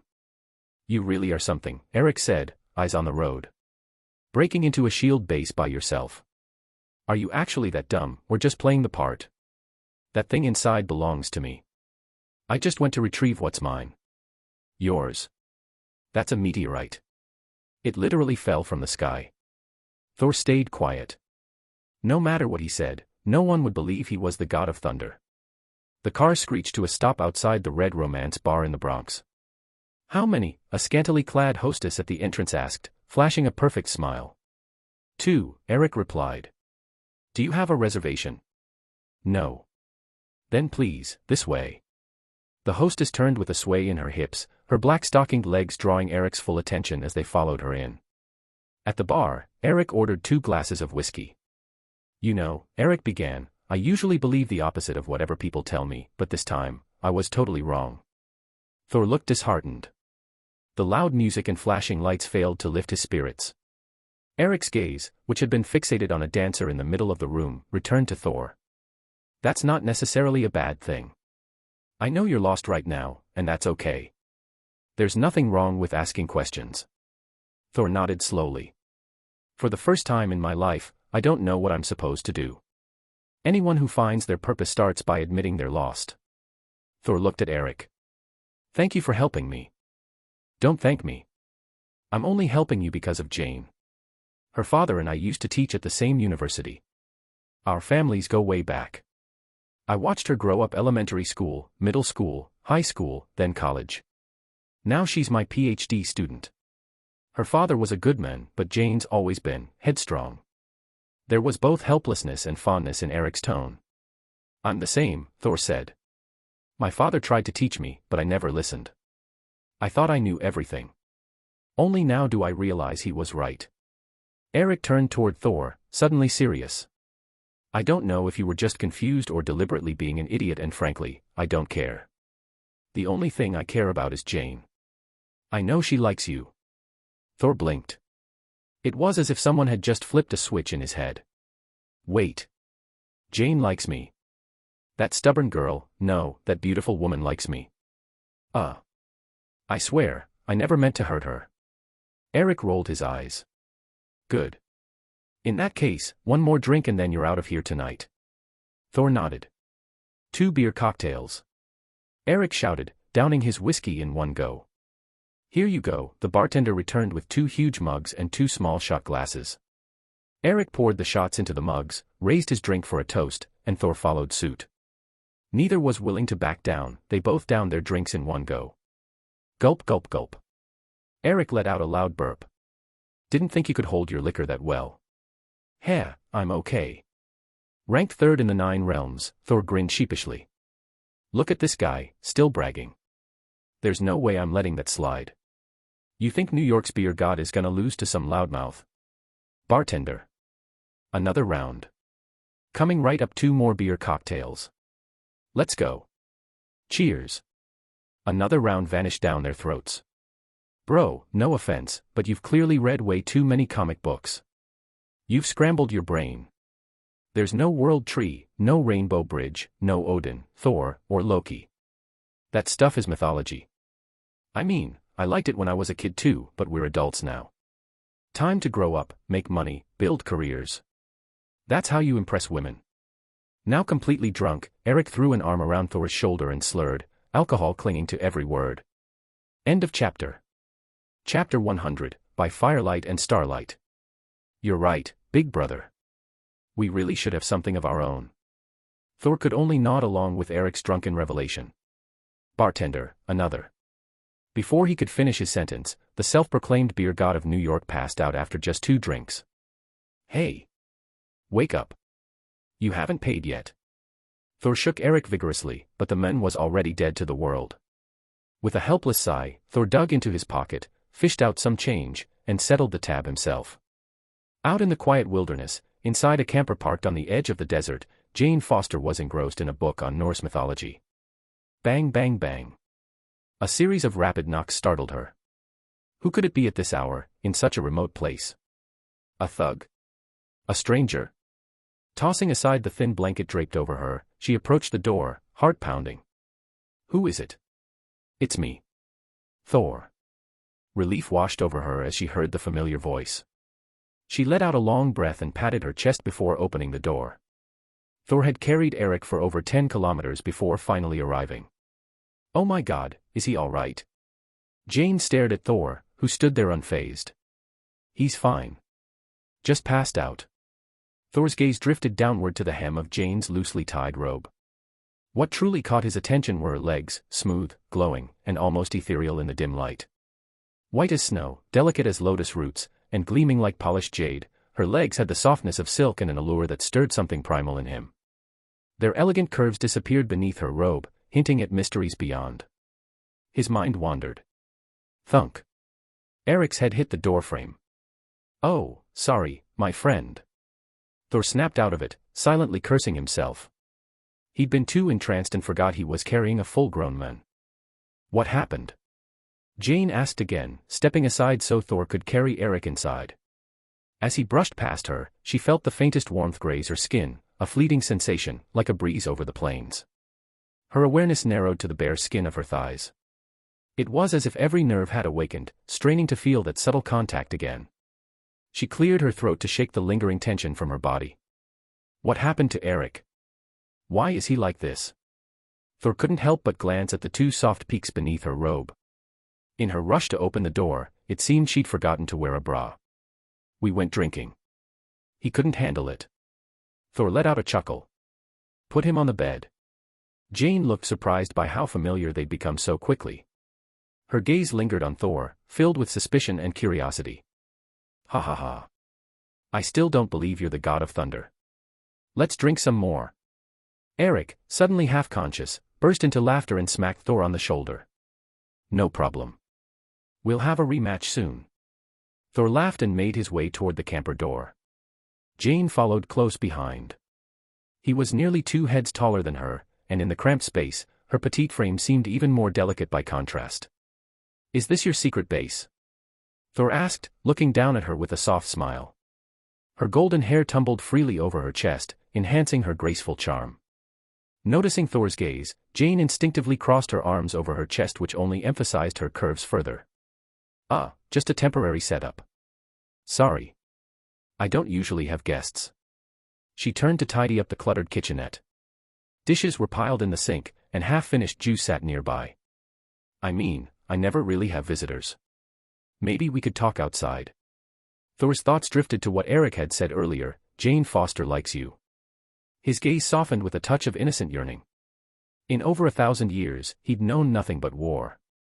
Love, affection, these were foreign to him.